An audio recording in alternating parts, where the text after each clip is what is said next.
is that anyways? Bowser? Is that like? What if he like changed his name legally? Is that German? Bowser. Kaiser. What is that? I don't know. Russian maybe. Bowser. What if it's like? You know how like American names, like English names, are all like based off of like Smith and like Cooper, like your job or son. Bowser's not a job or like. I'm a Bowser. It's Austrian. It's weird. Well, anyway, welcome to YouTube. If you're just signing in, we're talking about this Bowser dude that just got hired by Nintendo. I think it's cool they got a Bowser.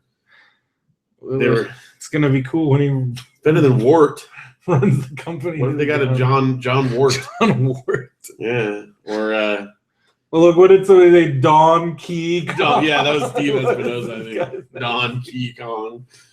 Yeah, that's pretty good.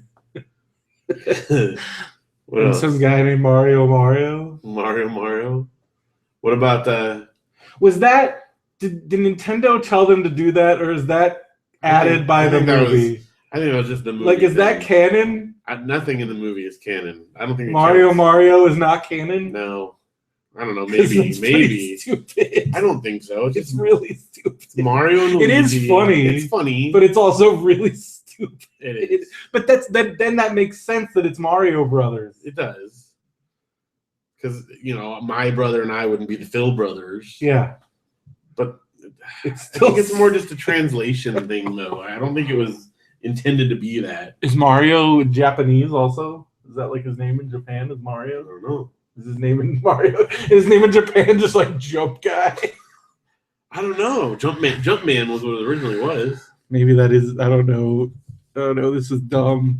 Mario in Japan. I don't know. Is that his Japanese name? Japanese is Mario. Huh. Hepburn?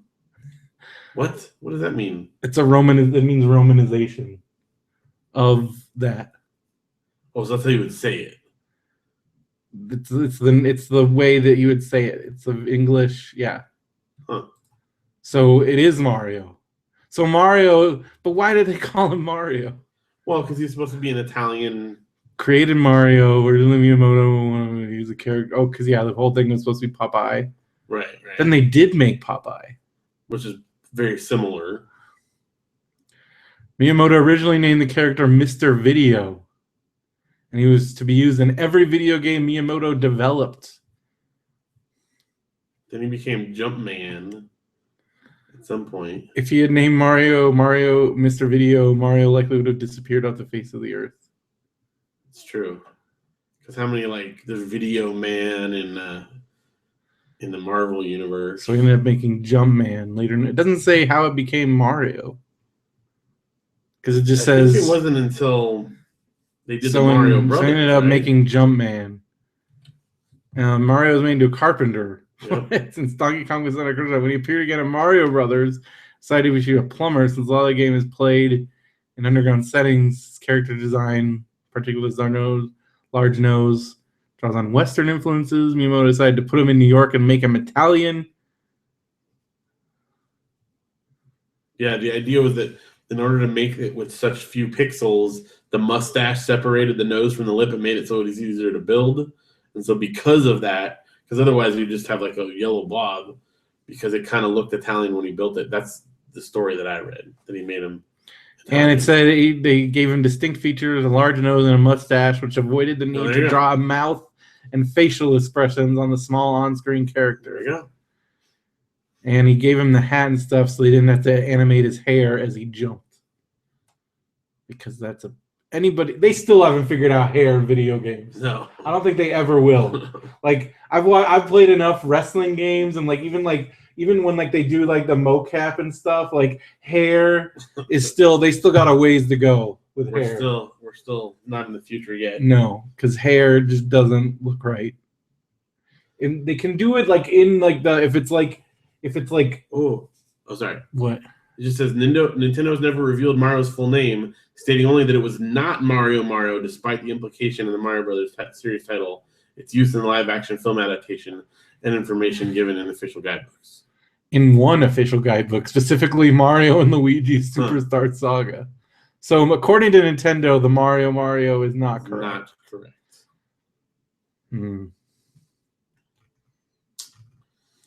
There you go. All right. Well, I could stay on this forever. Yeah, just looking at that. Speaking of that, did you see that the Nintendo World Championships qualifier is in Torrance?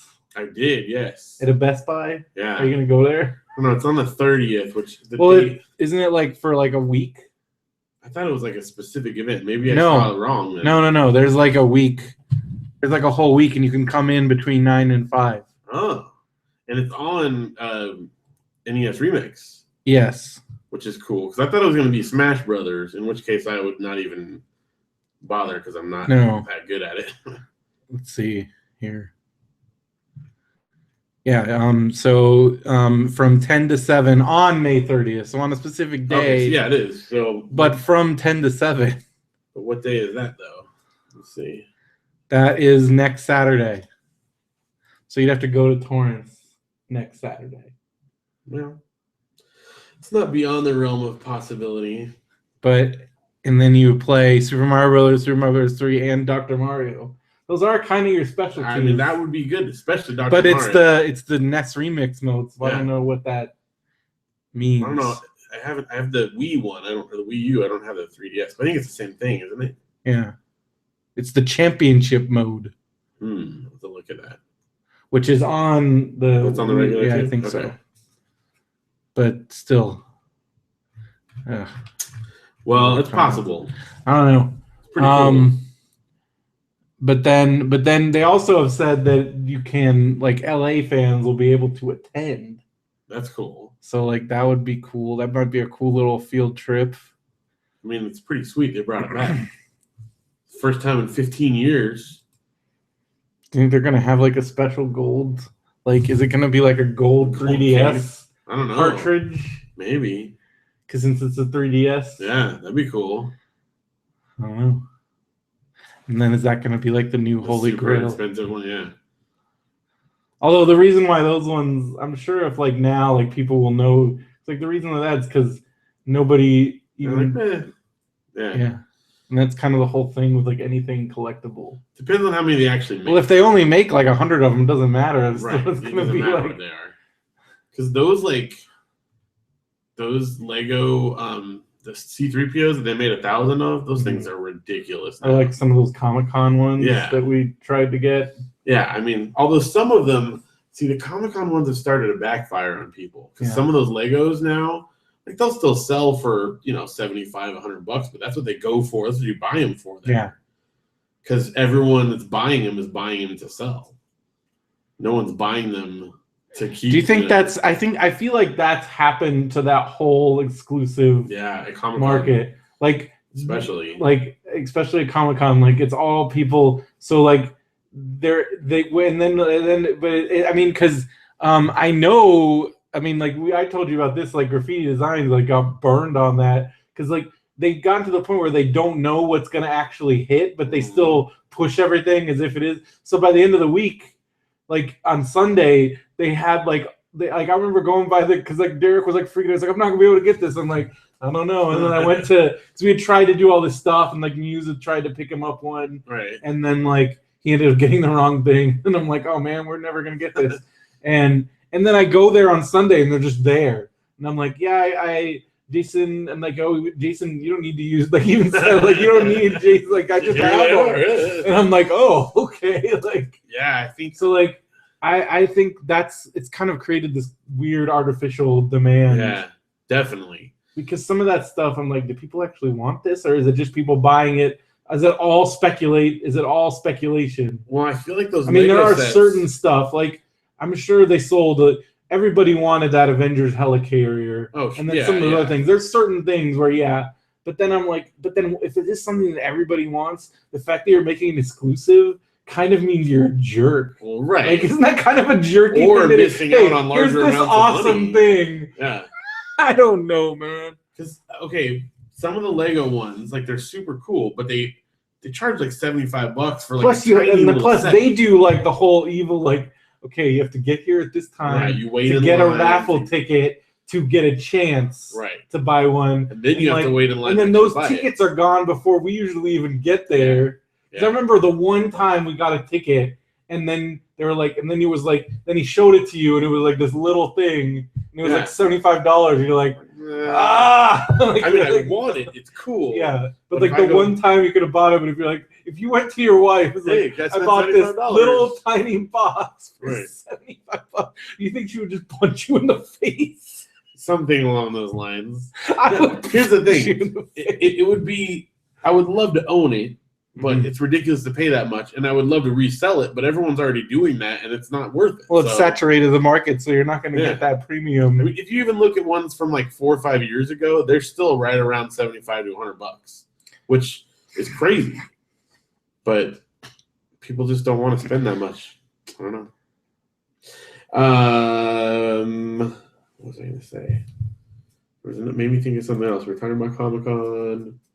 Right before that, what were we talking about before that? Your kids. Something. Zelda. Luke was freaking out about Luke. Your son is completely obsessed with Zelda. We had to like pull the plug for a little bit. Which is good. And he's fine. Like once he like stepped away for a minute, but he was like, just want. I'm like, okay, we're done. We're taking a break. Yeah. Is it okay if I get my drink on? Yeah. I'll do a little horse and pony show while you're gone.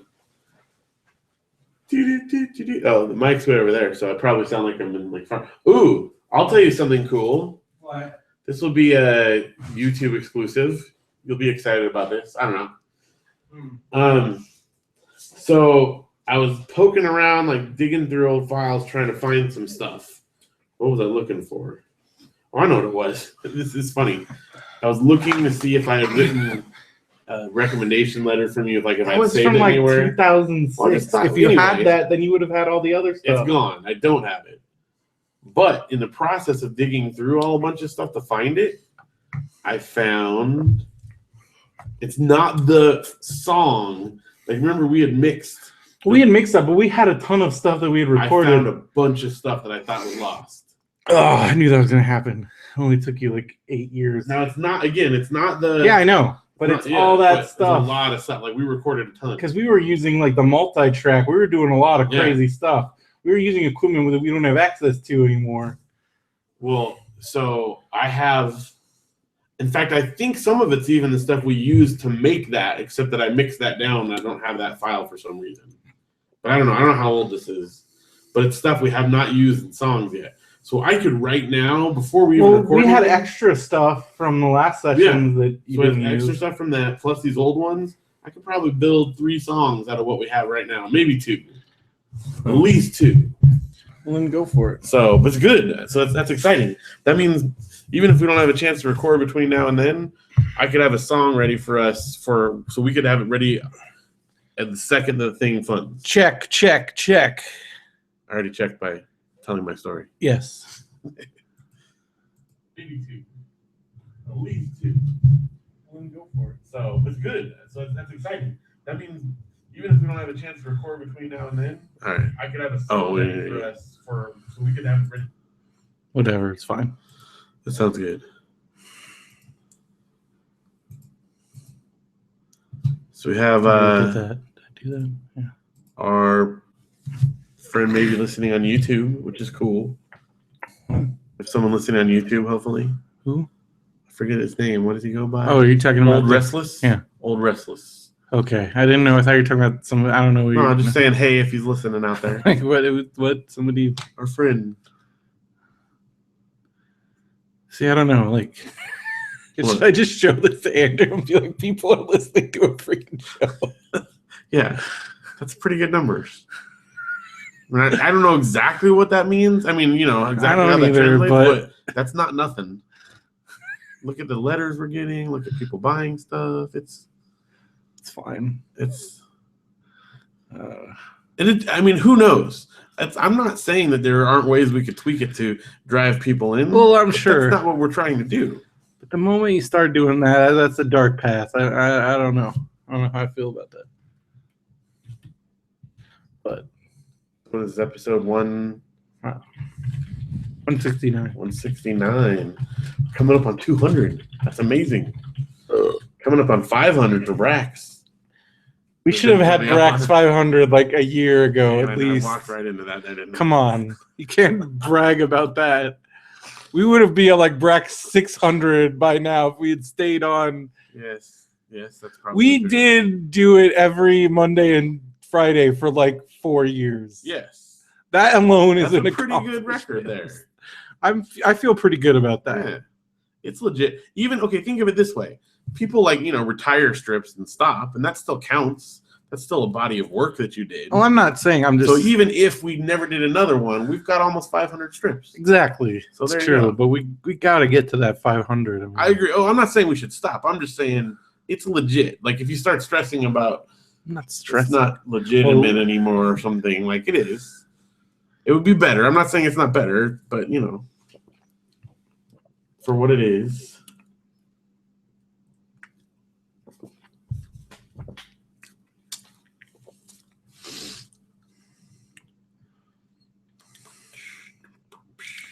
Oh, I saw your car at the Walgreens Today? Yeah. Yeah. But I couldn't. I looked around and I didn't see either you or Janelle. I was in the car. Oh. I never got out. Maybe Did you see me walking around? No, I was like. No, I looked around like inside the Walgreens. Oh, okay. What was this? Was Janelle in the Walgreens? Yeah, well, she just went in for a prescription. She has like the nastiest ingrown toenail. That's something you want to share with everybody. Oh, whatever. I don't know. It's the toenail.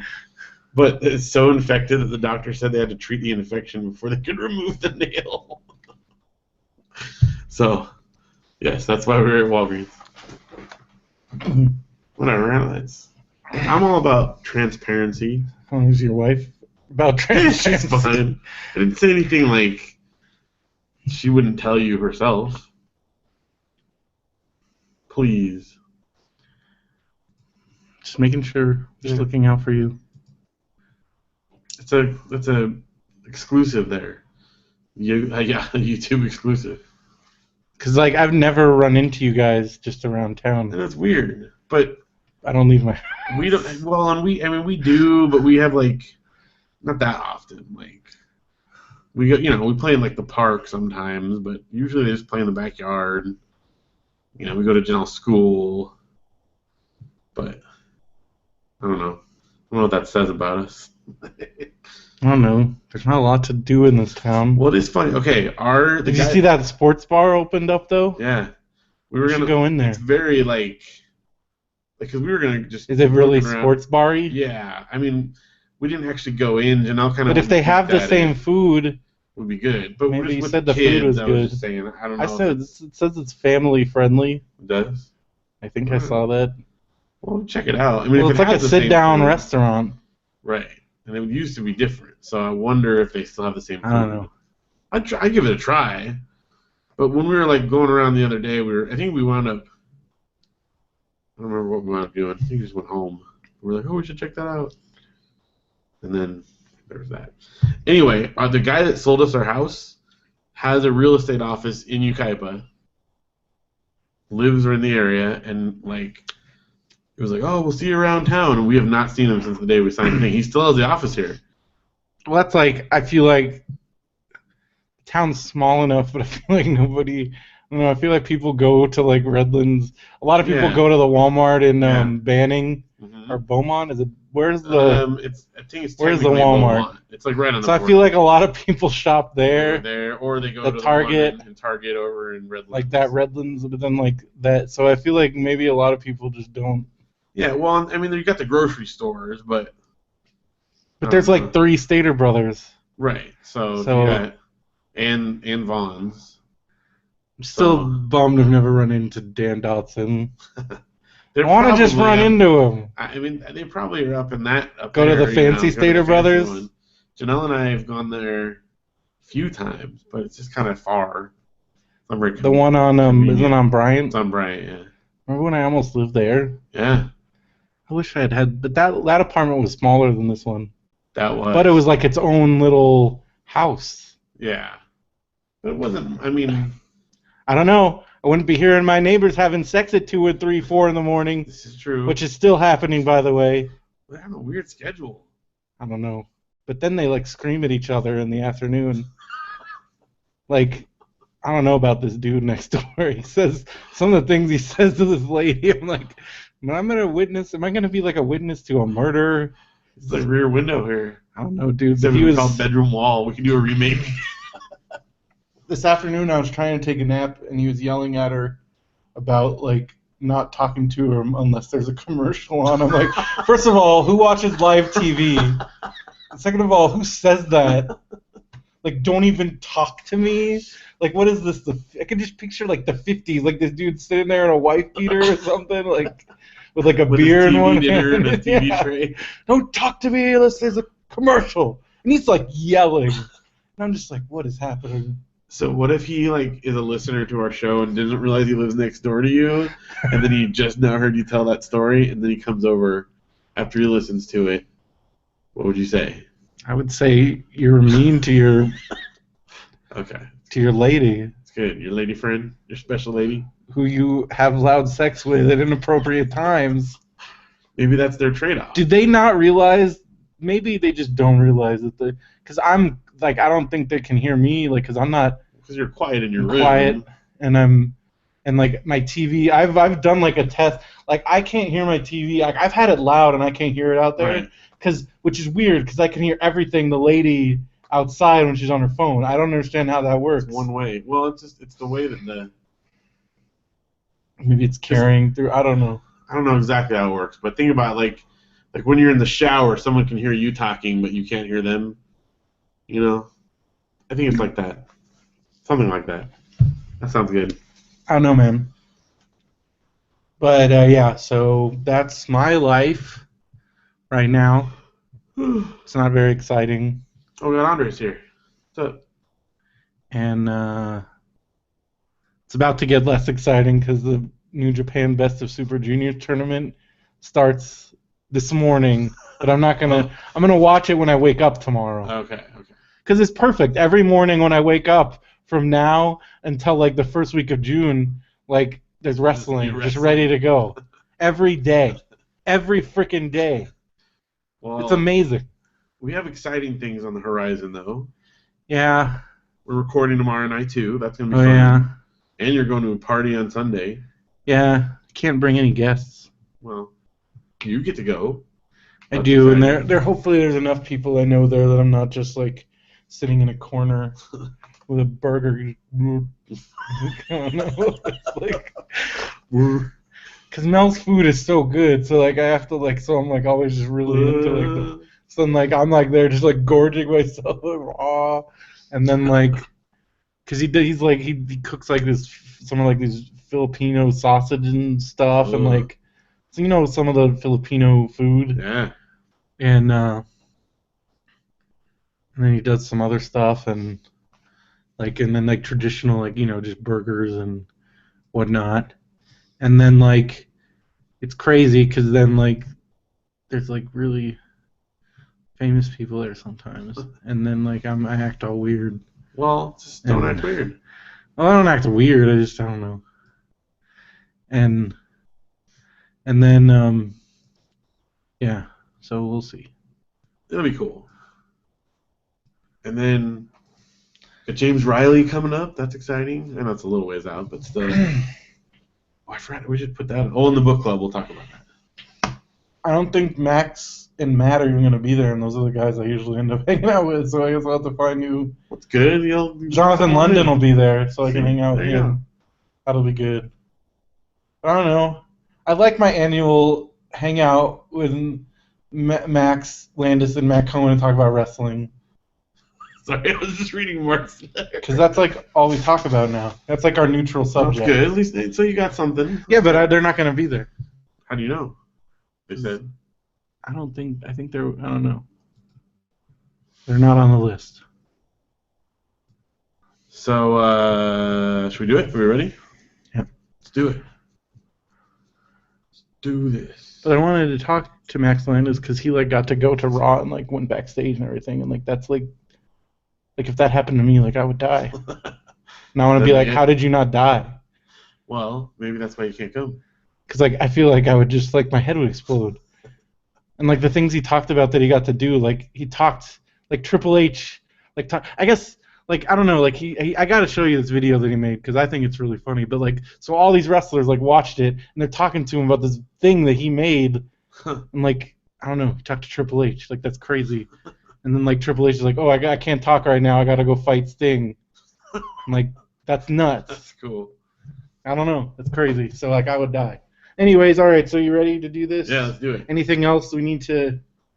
Well, I can leave Clicker Heroes running in the background now because it's on Steam. Oh. It's the best thing in the world.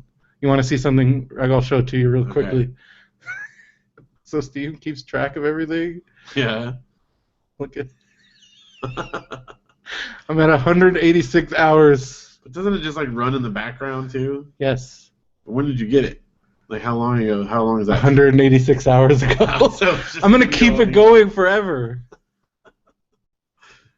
Did you carry over your old game or did you have to start over? No, you can bring in your save. Oh, nice. So I'm like, I don't know.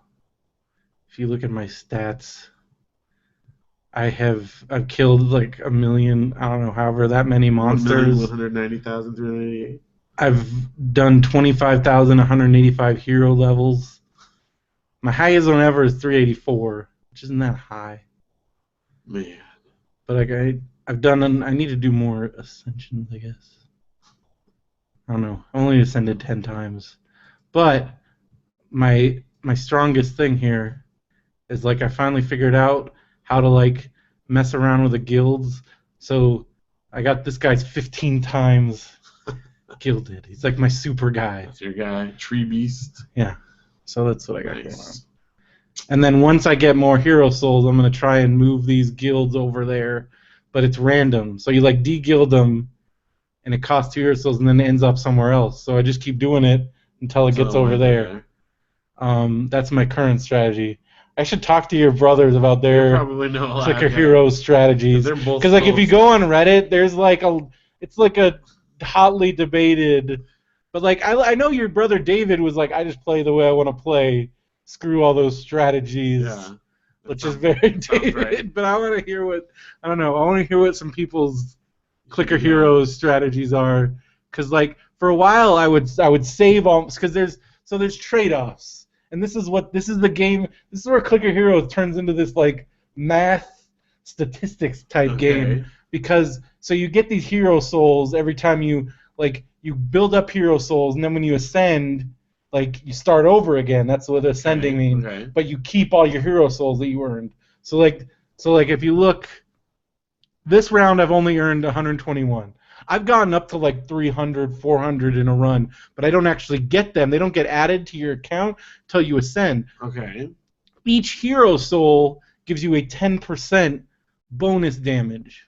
So as you can see right now, I have a 586% bonus damage. Right. Okay. Plus, I have an ancient that gives me some more damage to my like idol score. So, anyways, but. So that's what you can use hero souls for. You can use if I had to get to like 500 hero souls, it's like a huge damage bonus.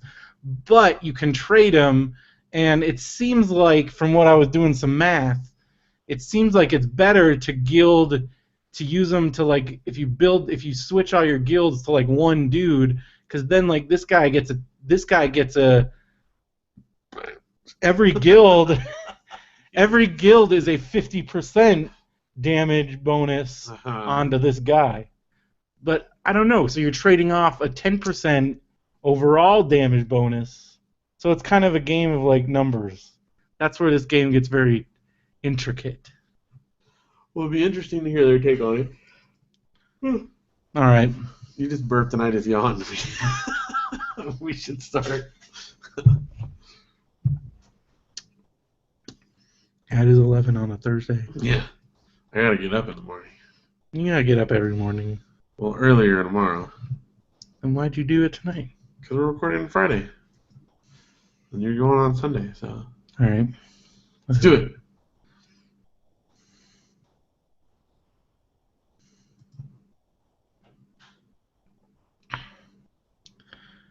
I don't know what in my kitchen makes that sound, but I know that sound that freaked out Matthew. Yeah. It's better than the Homer Simpson one. Well, they might hear that too. You ready? Yeah. Sorry.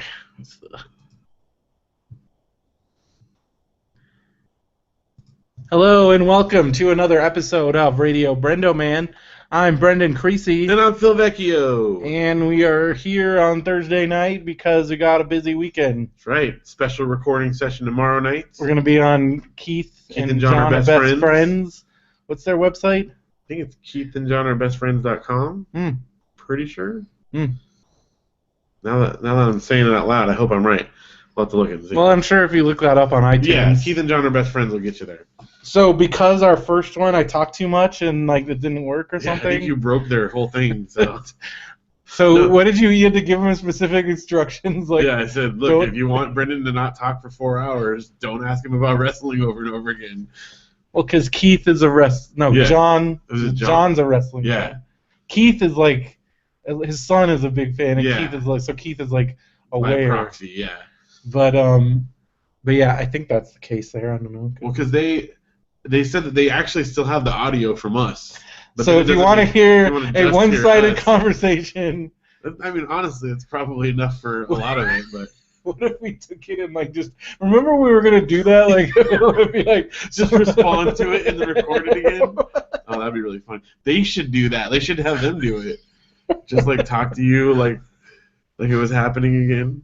Nah, that'd be such a pain in the butt. That would be dumb. But if we had nothing better to do, did you just watch? Wait, speaking of dubbing over things, did you watch the Bob's Burgers finale? Yes. Was that the finale? No, I guess it was the one before. Well, there was double episodes. Well, so the first episode was the one where it's like the chicken. Well, because there was a show, like an actual show that was like that. What is it called? Like, I thought it was just like Kung Fu. I didn't know. Well, Kung Fu. But there was another one. It's like Kid and it's like there was another one. Okay. Like, but Kung Fu. Fight guys. Yeah, where it's like a kid and it was like Cub and it was something Lone Wolf and Cub. Oh, okay. That's a real thing. Okay. So I think it was, but it's also Kung Fu. I think Kung Fu ripped off Lone Wolf and Cub. Oh, we'll look into that. Like Lone Wolf and Cub, I think is the original thing. I think that's like the Japanese one. And then Kung Fu. And what was theirs? It was Kit. It was like, I don't know, but it was awesome. Hawk and Chick, yeah. Yeah. And it was like, because it was like Louise and Bob's thing. But then like Louise had like this, like, she's like, is that gonna happen to me? Am I gonna like become this different person? And like, but like at first you're like, this is like she's like what 8?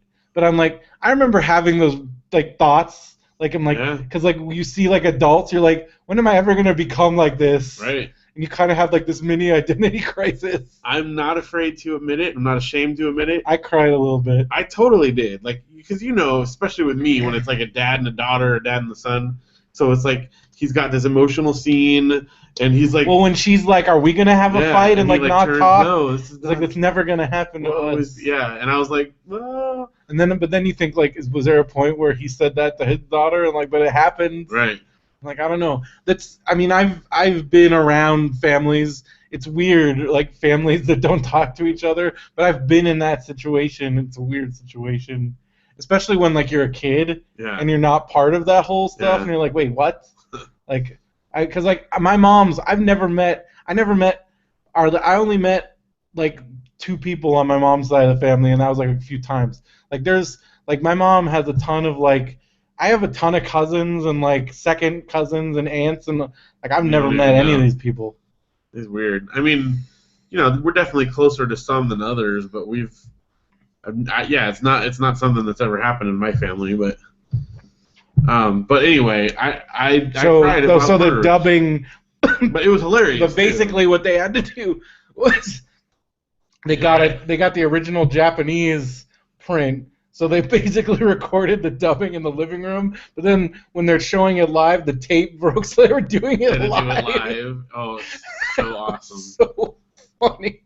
And then what was the last one? Well, the last one was the water balloon fight. Oh, yeah. For the rents, which was amazing. Oh, my gosh. And I liked how they brought back Zalt Galifianakis' character, like because he tried to kill him, he's been excommunicated the treehouse, and he has the trebuchet that he like shoots his laundry, and so the front of the house is just covered in the dirty laundry, and then when he shoots everybody with their boxer shorts, of course, if somebody's dirty boxer shorts landed on you, he's like, do you have dirty underwear or any dirty laundry? And he's like, oh, I forget what he says, but it's been like sitting there for a long time. Like, anyway, it was great. It was great. Great show. Bob's Burgers. What else is going on? What have you been up to this week? Let's see. You had a kid meltdown. Had one kid meltdown, which was, it turned out okay. You had a bad kid meltdown last weekend. We had a bad one last weekend. Talk about on the show. But we didn't talk about it? I thought we did. No. You talked about it. You told me at the hot dog place. Oh, we didn't talk about it. Well, last weekend, it was the first time in a long time. So, like, I just want to ask you, like, as a dad, like, we'll first talk about what happened. Okay. I didn't tell this story No, already? remember? Because you told me at the hot dog place, because you said, oh, yeah, I forgot to talk about this. Oh, okay. Okay. Well, because then you told it to me in front of Audrey, which is almost like a form of punishment for her, because she has to listen. It's good. I think it was good for her, because I even was like, and you're doing okay now? And she's like, I'm doing okay now. Well, because one of our big things is just open and honest communication, and we want them to know. So anyway, short story is we went. I took the kids to Barnes & Noble because I wanted to buy a copy of Mad Magazine that had Weird Al. It was the guest editor. But I told them, when we went in, Janelle was at school still. We were like going to go pick her up. And I said that I would get them each a small, bargain something book. From the bargain, because they have the bargain section. Right, because stuff is expensive there, but if you go in the bargain stuff, you can get some reasonable prices. I've gotten some good, cool stuff out of the bargain. Yeah. So, we went in, I grabbed the magazine first, and we went over towards the kids section. Well, first, we kind of walked by the general one, because sometimes there's cool stuff in there. Mm-hmm. She was already starting to get a little antsy, which was a concern. And then we go, the kids section's kind of in the back off to the side, and we get in there, and we start looking, and there's a kid bargain section in there. And Luke found something right away that he wanted, and it was like $8. And I'm like, okay, that's a little more than I was thinking of, but we'll say $8. $8 is fine. It's that'll be what the price is. Because I didn't want to be there all day, and that was fair enough. So Audrey said she had this specific sticker book type thing that she wanted to get. So she showed me where it was, and they were like $12. I'm like, that's too much. We're going to get something over here. And she just started, classic tantruming, literally lay down on the ground, kicking her feet, started screaming. I mean, it built up, but it got to that point where she was pulling my arm and stuff, and I was like, oh, my gosh, no. And I said, all right, well, you're not getting a prize now, because you don't get to do a tantrum. That's, once you give into a tantrum one time, then it's over. That's it. But that just caused her to lose it even more, and she just started wailing, and I was freaking out in my brain because I have to walk all the way back to the front of the store. Yeah, so that's what I would know is you're a dad. What is going through your head when? Well, at first I was just embarrassed, and I'm just I'm so mad that she's doing this, and then she starts doing this. And it becomes this it gets worse. Where she's I was okay, she's laying on the floor, and I'm like, you need to get up now. We're going. This is ridiculous. And she's kicking, and I said, you need to get together. She's like, I can't. I just want this book so bad, it hurts. And then she starts yelling out, it hurts. And then she's like, I want it so bad, I can't breathe. It hurts. And she's shouting out, I can't breathe, it hurts. And I'm like, oh my You're gosh. gonna get arrested. And I kind of get her to momentarily calm down a little bit. I'm because I kind of whisper, obviously I'm not happy, and I'm like, if you keep yelling like that, someone's going to call the police. They're going to take you away. So you need to stop it. And that kind of got her to calm down a little bit. And then so as I did that, because we were in this little aisle, and right as I did that, someone had left a cell phone on one of the shelves right by us, and the cell phone started to ring. And I'm like, see, that must be them calling the police right now. Which doesn't make any sense, I realize. But in the moment, she flipped, oh, she thought that was the police being called. So I got her to come over, and she there's a little table in there. At what point do you think the threat of that threat is gonna be at what point does that go away? I don't know, but it works for the moment. Because Luke had a freak out here, and I'm like, do you think I need to call your dad? And that was the end of everything. Right. But at some point, they get clued into that. Well, except that in this case, it was a legitimate. Yeah, I'm freaking out it is a because legitimate concern. so I get her to like the table in the corner, and she calms down for a little bit. It's funny because the next day I was at Vaughn's next day after you told me the story, and I saw a woman have this conversation because her daughter was flipping out about something. Yeah. She's like, "If you keep doing that, somebody." So I guess it is. Like, well, and sure enough, like she's and sitting especially over there. in today's society, where right, it's a real like thing. it's a like you've heard these horror stories of overreactive people calling the cops. Like I'm still kind of traumatized. Did you hear the story about that dude that got like creep shamed online because he took a selfie in front of a Star Wars poster to give to his kids? Like, so this story is horrible. This is my worst nightmare. You want to hear my worst nightmare? Okay. So we'll finish your story real quick. Okay, we'll come to that. Sorry. Okay. So anyway, I get her to calm down. Meanwhile, like she's still gonna, like doing that thing. And this lady from the store comes over, like, is everything all right over here? So they're checking in on you? I was like, yeah, she's just having a tantrum. Sorry, like, okay.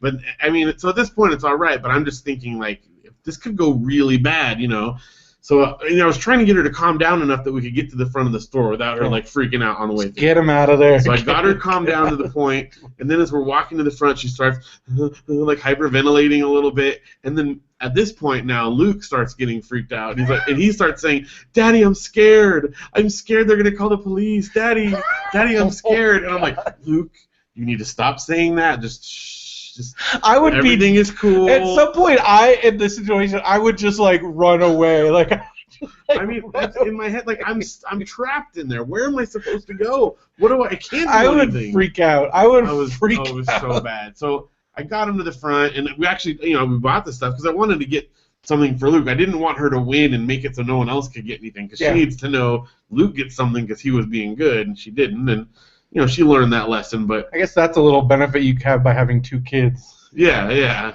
Is you can kind of pit them against each other. Well, and I never said, Luke, but it is. You did. It is, but that's what they're seeing, seeing, and I think it is it is a good reinforcement for them to see, like, if I'm good like my brother here, that I could have gotten the thing, and having it because Luke got a really cool book, and there's tons of cool. For $8, you can get some cool stuff there. Mm-hmm. It wasn't an unreasonable amount, but oh my gosh! And the lady at the front was cool. She's like, "Oh, looks like she's having a bad day." Anybody that has kids, is gonna know this situation. But still, I just know there's people that don't have kids or that overreact. That it could have gone. I mean, oh gosh, it was so bad. So I got him out to the car, and everything was cool. And Audrey had several consequences. We do like the delayed consequence. So she missed out. She didn't get to watch shows for the whole weekend. She had to play her DS the whole weekend. What did she do? Well, read books and stuff like that. It's not like the worst, but what if you like tell her like you can't read books? I feel like right now that would be like that would be the worst, honestly. Well, I'll tell you what, like breaks their heart the most is the bedtime story. Yeah, like that's the worst thing you can do. I remember when I saw like that get taken away, and that's like like last night it wasn't even like a punishment. It just like we got. What was it? I don't know. The kids we were up late. Oh, we were watching home videos, and so we kind of stayed up later than we should have with the kids. And I was like, all right, well, we watch home videos. We'll just skip the story tonight. And the kids are, what? And Janelle's like, it's not worth it. I'll go read them a quick story. It's cool. Like, that's the absolute worst punishment you can do. So, anyway, that happened. That was last weekend. Tell us about this. Well, this is my worst nightmare, and I read about this. And it's like, this is one of, like, I don't know, like, it's one of the reasons why I don't go out all the time, because I do freak out about, like, I am a single man in his 30s. Right. And to some people, just the fact that I am a single man in his 30s equals threat. Right. And that's, I live in perpetual fear of, like, being recognized as this threat and bad things happening. And as Quinn says, this story is crazy. Okay. So I'm gonna mess it up I'm gonna find it real quick here. The good thing while you're looking it up, as you said, like when we talk about after the fact, when she's in her rational state of mind, we had a good talk about it. She learned a good lesson about it. But when they're in that like panic tantrum mode, it's tough even for an intelligent person to get through. Okay, what do we got here? Okay, so as you can see, on Star Wars Day, they had a thing set up that even says "take a photo," Right. and it says like May the 4th. So this guy was taking a selfie in front of it, which you're supposed to do, and it was at Right. Target. So a Melbourne mother, mistakenly believing that a guy was photographing her kids in a shopping center, snapped a photo of him as he was taking off, also known as simply leaving a Target store. But that's what she says. She says he was Okay. taking off. He was just leaving the store. And she posted the photo to Facebook with her description of the encounter with the creep, saying he'd been reported to management and police and that he'd be charged if he turned out to be a registered sex offender. This got shared hundreds of times. Oh my The gosh. news of this public shaming finally reached the so-called creep, who turns out to have been publicly maligned over innocent behavior. And it was shared 20,000 times. He received death threats, and basically he was just taking a selfie to show his kids. And oh my gosh. and then he wrote like, I'm the father of 3 kids and I normally be. I've never taken a selfie before. And like,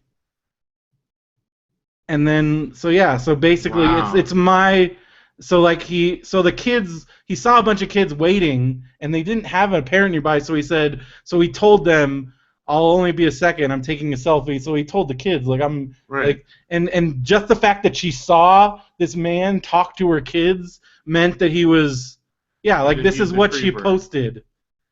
And like I'm serious, this is my worst nightmare.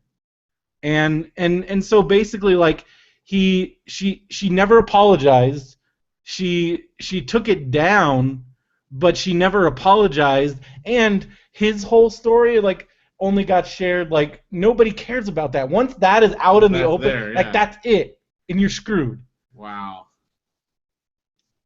But yeah, so she hasn't apologized, and I don't know if she ever did, and that could ruin your life. How many times have I snapped selfies doing things like? Well, I do, but plus just like, I don't know, like that's like I am hyper paranoid of like all that stuff. So like, but like, cause like, so like, and the worst. This is the worst part about it is like, kids talk to me, like, and you see it, Yeah, like kids, yeah, you're like a. kids. I don't know what And it is. so like, I always, but nowadays I'm just kind of smiling. I'm like, and then I kind of like move along because Right. like I don't know what's gonna happen, and like especially at places like Disneyland or other Mhm. places, and I'm always like, so like, and it sucks. Yeah. And this 'Cause is the world that we sucks live because in. there's no. You've never done anything wrong, but because of the way that society is thinking. Well, especially because the fact that boogeyman that people are so afraid of, the whole like, because the way people react, you would think that there's just, yes, there are predators out there, but it's such I don't know. I need to find the statistics, but like the vast majority of any weird stuff that happens with kids is not strangers. Yeah. It isn't. Yeah. Yes, there is a stranger danger. Like, yes, you should, but the way you would think, like the way some moms are, and the way I taught, like when like the fact that people like don't let their kids outside at all anymore, but like you would think they're just crazy epidemic, and I blame it's the media's fault. Yeah. Because the instances of like random stuff like that happening have gone like astronomically down, almost non-existent, and the real threats are family members and friends, yeah.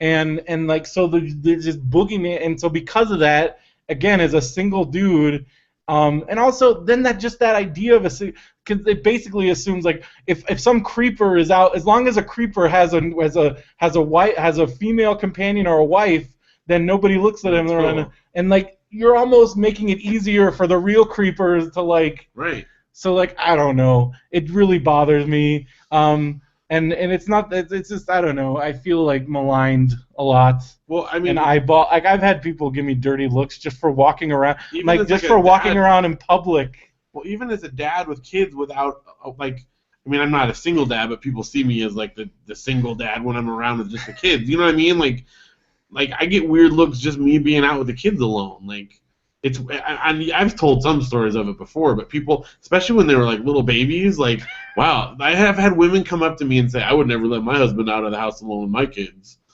Like, I don't know, it's stupid. It's crazy what people will say. Like, and that's, I have kids, and it's I don't know. It's just it's weird and it's lame, and I So that's like my worst nightmare come to life, and so I'm like terrified that that's gonna happen to me. yeah. And like someday, and then like just a whiff of any of those kind of, and like your life is over. Oh yeah. I mean, oh, I can't imagine. Well, and once for similar reasons, once there's an incident where your kids are taken or there's any kind of question as to that, that's like a long road. That doesn't just go away. Yeah. So, I mean, it wasn't. I'm making it sound a little more dire than it probably was, but it was kind of freaky, and hopefully they understand that now. So, that was the other thing is because how do you get your kids to understand that they can't do that? Well, we had some very serious real talk afterwards about some of the possible consequences. It's like, do you just straight up be like, hey, if the wrong person hears that, you will get taken away. That's what like I guess you kind of have to like you will have to go live with a stranger. Some stranger. Yeah, and she of course freaked out about it. I'm like, it's true. You can't say stuff like that. And I told unless I'm actually hitting you. Well, right, obviously, but not because I won't buy you the sticker book. And I even with Luke was like, I know that because he was saying you're scared because Audrey's gonna get in trouble. I'm like, you can't run around saying you're scared like that. Because people will misinterpret that, Yeah. So it's like saying fire. Yeah, exactly. There's a time and a place where it's appropriate, but not in a tantrum situation. So anyway, that's weird. I guess a weird way to start our show out. Well, I'm just like, I don't know. There it is. It's just something that happened. That's cool. Yeah. Because nothing else happened this week. I mean, I've been applying for jobs, not hearing anything. Yeah. There's a potential school. It could be cool. Ukaipa. It's very low pay, but it's not a lot of hours. It's kind of the perfect it's pretty thing. good pay for the hours. Yeah. I mean, it would be a significant pay cut. But it would give you lots of time to do creative stuff still. Give me a lot of time to sit around. Well, yeah. Depending on how you allot your time. I don't know, man. I'm just like, I think like, I'm like at the point where I'm like, if I don't get I'm at the like, what happens if I don't get a job? What if I can't, like, and then like, I'm like, and then am I going to have to like have, like, I don't know what's going to happen. What if I don't get a job? So we'll figure it out. What does that mean? I don't know. I mean, make money materialize? Well, I can't do that. If I could do that, we would be in a different situation. No, I mean, worst case scenario, you're not going to live on the streets. You can always stay at our place. But I would have. But by then I would have been evicted, and then what does that mean? Because John's on the lease. Oh gosh, yeah. See, there's that whole thing. I definitely don't have that kind of power. So like, I don't know. We could get a job. What if it has like? What if I have to work at like the laundromat or something? Is that the worst? What's the worst? Working at fast food place. Fast food. By far. So you'd rather work at the laundromat. Any retail, any of those jobs. Those are. I mean, no offense to anybody that works in those jobs, but like I've worked those jobs before. You don't want to go back. And like I mean, I'm sure there might be somebody out there that actually enjoys those jobs, and I'd do it if it came down to like. But like, cause like but I don't know, like, it's not a snob thing. It's just like I've worked all those jobs. Haha, see, there it is. I can't. Keep hiding it around that room too. I don't want to uninstall the game because I like it too much. But that is a broken system. If you turn off notifications and that's still happening, like Simpsons, what is it? Simpsons tapped out. Like it's freaking like. It's Last freaking time broken. It was in the kitchen. Now it's like over my shoulder somewhere. It's on the couch. Someone talking to me, and that wasn't quite as bad though. If anyone knows how to turn off, because I seriously, the notifications are off. I don't know if there's some other setting hidden somewhere. I've gone through all the menus. What if you mute your phone? Yeah, but then I mute my phone. Your phone is muted. I don't know. Scary. It's dumb, but it's dumb. Why have a turn off notification setting? I feel like that's like. You could report them to the App Store or something. Is it in their terms of service, though? Well, it's just the App Store. Like, you have to have those features, and they have to work. Right. Like, that means that there's a buggy...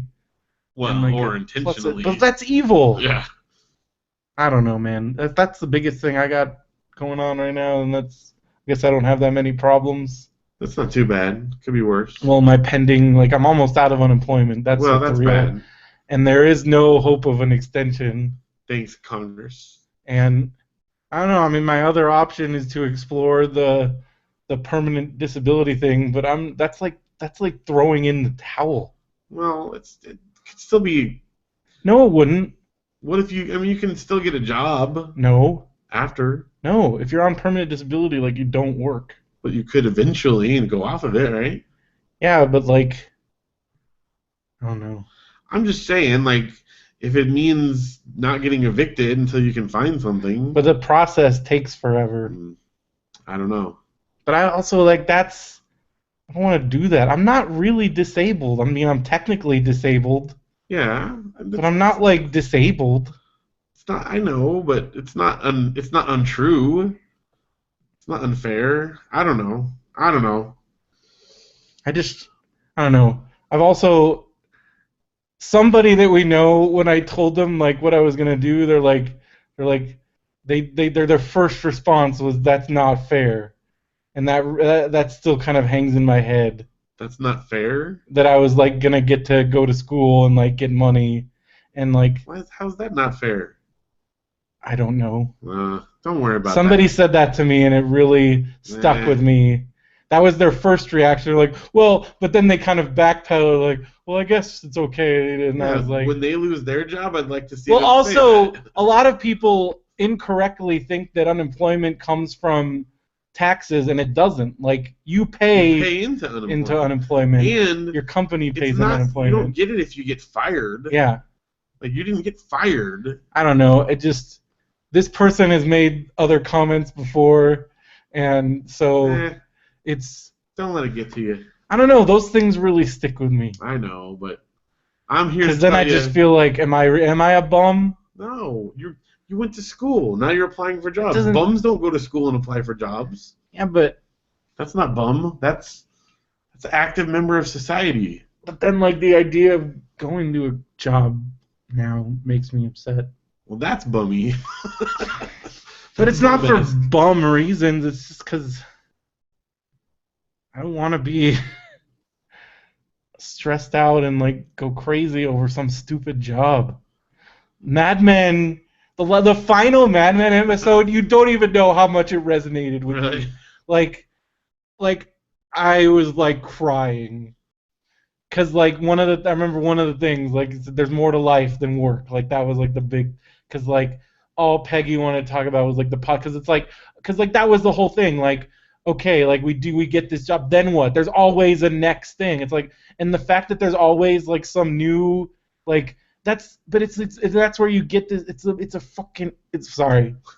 freaking hamster wheel with like a new piece of cheese. Oh, you got this thing. Oh, now this. It's still the same thing. You're working twice as hard, and why do you work? To pay your bills so you can achieve some sort of BS happiness, when really like the most happy people I know are ones that aren't tied to their freaking job. Like it's a freaking but now I sound like a total hippie person. Well, no, but so take that and then don't look at the job as the end goal, but that's a means to an end. But just the fact that like I have to do this stupid job, it's stupid. It is, but who knows what kind of opportunities could come of it?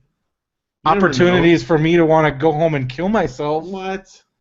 A school job, I think you're going to find it to be very different from You've never worked or like I've worked at schools. Dude, even working but like working in an IT situation, you're just getting yelled at all the time. I think schools are different. Why?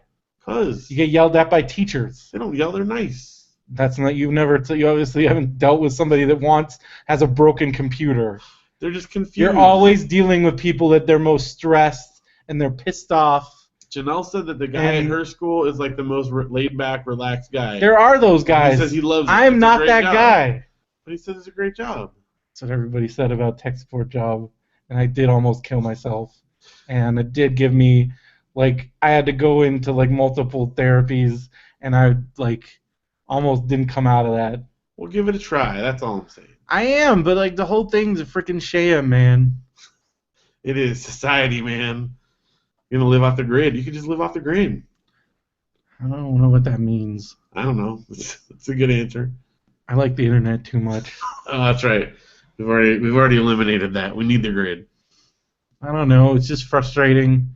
Because then it's like, but then it's like what? Like, I don't know.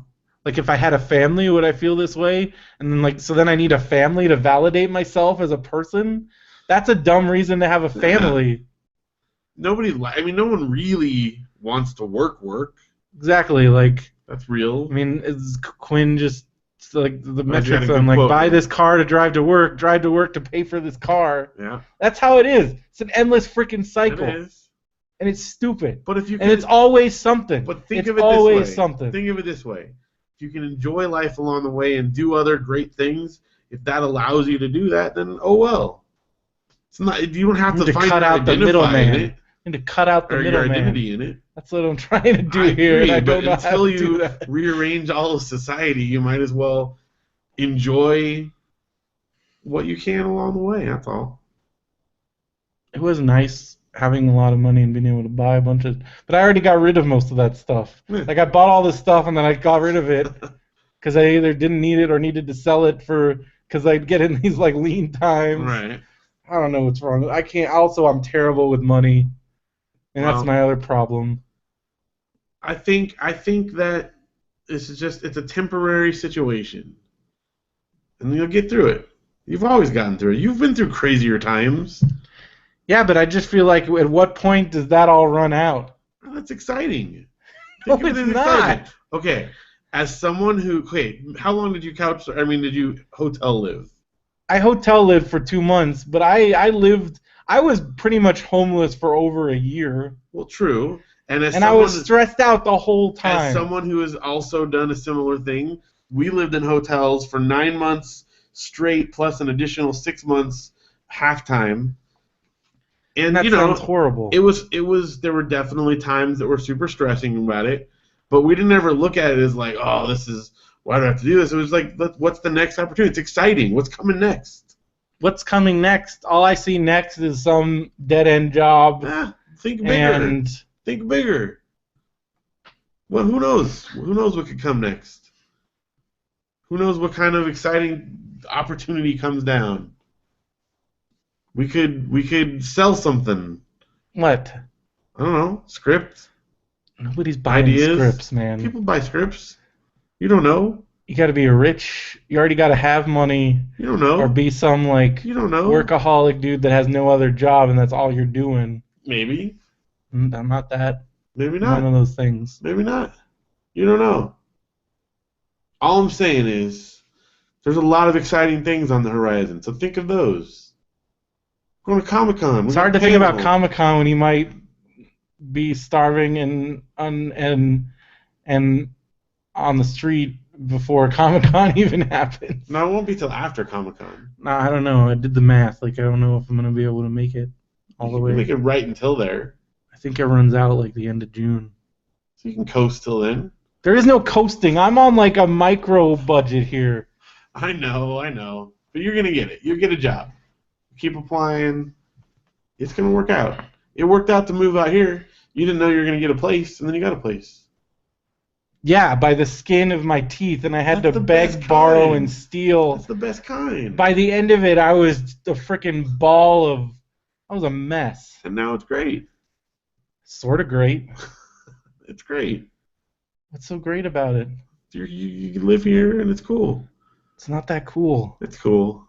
It's raining. It is raining. That's cool. You know All what else right, is cool? I'm being like super Debbie Downer You here. are, but that's all right. Get it out. Well, If you can't share it on a show, where else can you share it? I don't know. Elsewhere. No, it's good. But Apparently, we need to improve our show. So we've been told no. We have some exciting things coming up, but first of all, let's get to some reader mail. All right, we got a couple things here. Mark Bolton writes, "Hey guys, Mark Bolton here again. I just got done listening to episode number 168 and had some comments. First, Ryan North's Marvel comic Squirrel Girl is indeed great, and you guys should check it out. It's full of Ryan's sense of humor with the added benefit of a quirky, competent, unique main character. It's on issue number 4, I believe. So a trade paperback will be available in 3 to 5 months. Sweet. Speaking of trade paperbacks, right now you can go on Amazon. You can pre-order Brian Lynch's Monster Motors collected editions. Got everything. Plus an original new short story, I think you said. Yeah. Something like that. So everybody should buy that. That's very cool. Second, so then this is back to. Oh, see, look, you needed to hear this right now. I already read it. Well, you need to hear it again. I guess. What did Mark tell you? Second, hang in there about your whole job situation, Brendo. I think you'll eventually find a job that you don't totally hate. But that's the fact that I have to settle for something that I don't totally hate. That's the whole thing. Oh well, that's life. That sucks. So just enjoy it along the way. I try to, but it's hard. You can do it.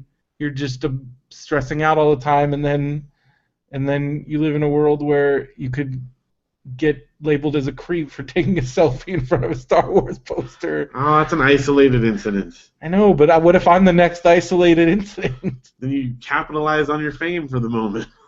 I don't want that kind of fame. That's probably bad advice. I wouldn't take that. All right, what else did he say? All of us Brendo maniacs are rooting for you. See, you've got Brendo maniacs. Yeah. Since you were talking about job stories, I thought I'd share this one. I was a personal assistant secretary for an owner of a local computer repair and networking business. I was always huddled over a laptop on a small side table in his office, just a few feet from him. This gets slightly graphic, so everyone get ready. Every 5 to 10 minutes, he would scratch his genitals. Granted, it was over his pants, but still, it was very disturbing. He didn't care who could see him doing it. Every 10 minutes, he'd go scratching himself. He never seemed bashful or conscious of this being social, awkward, or inappropriate.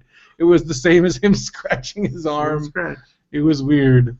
So you're sure it was genital scratching and not just fat dude adjusting? That's true, because he got the belt region. Yeah, but if he could see it and very plain, yeah, because he's in the room there. I'm sure he knew.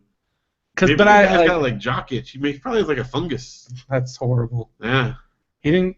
It was weird. Anyways, so that's funny. Phil has a boss story that might top that.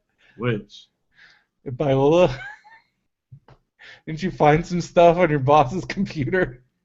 No. You told me this story. Your boss. We won't name names because people might know who he is. All right. But your boss and when you were working for AS in the AS office, and you were on the computer and he was browsing Spanish porn sites to get around the porn blocker. Oh, okay. And then you totally freaked out because there was a couch that you always sat in. Oh, okay, I remember this now. Yes. Oh gosh, I forgot about that. That to me is the moment when you realize that your boss has been using your office as his personal space. Okay, yes, I I'll just remember say that. Yeah. That was concerning. Did you freak out? I forgot about that. Well, we certainly didn't go sit on the couch anymore, that's for sure. That's all I'll say about that. But then the fact that he because there was a blocker that he was going to Spanish. Figure it out, yeah. Because did you look at the history? You were just looking through the history, what are all these Spanish websites? Yeah. And you clicked on one, and you were just ugh. I don't know. I honestly don't remember the details. You told me the but story. I do remember it's been a while. Do you know how long it's been since we were in college? It has been a long time. Oh my gosh. Yeah. I don't even want to say. Well, you graduated in what, 02? No, 01? 2000. Okay. Yeah. Well, no, Janelle graduated in 2000. December 2000. Okay. So. That was 15 years ago. Yeah, 15 years ago. Crazy. I graduated high school in 97. Graduated in 98. Coming up on my 20th. All right. I'm looking forward to my 20th. Well, now I'm not, because then I'm going to be sad unemployed.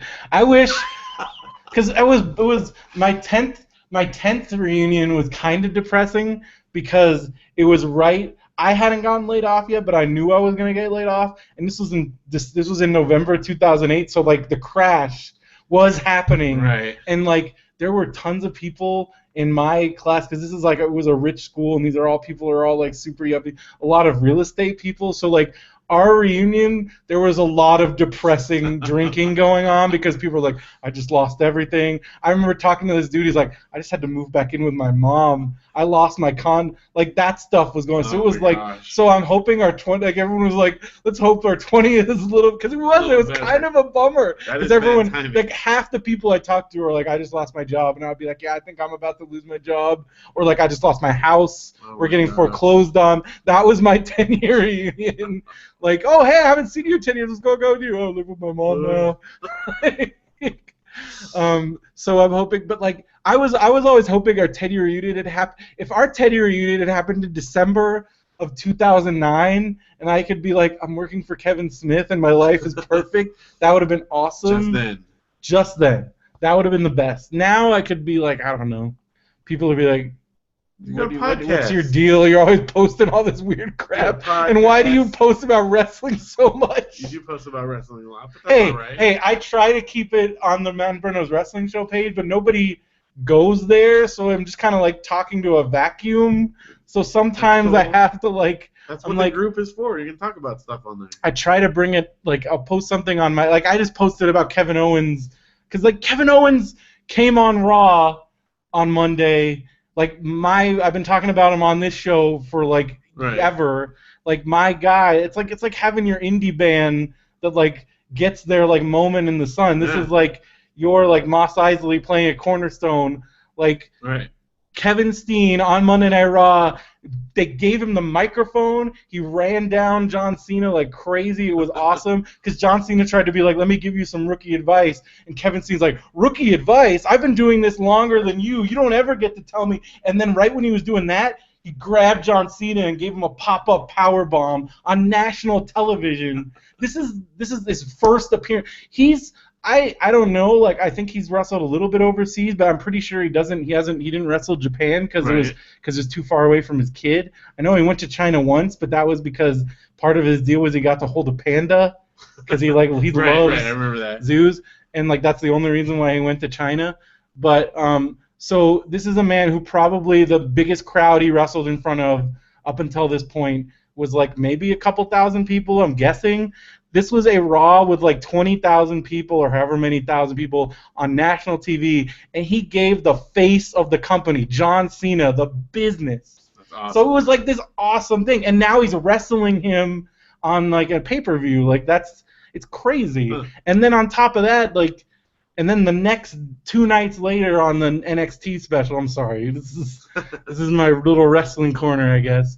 He wrestled Sami Zayn again, and then at the end of that, this guy, this is where WWE is genius. Okay, so real quick, there's this guy who's like a long time, he wrestled for I guess they're not really competition because they're so low down, the TNA promotion, which again is the worst name ever. Yes. Because right away people are like, what?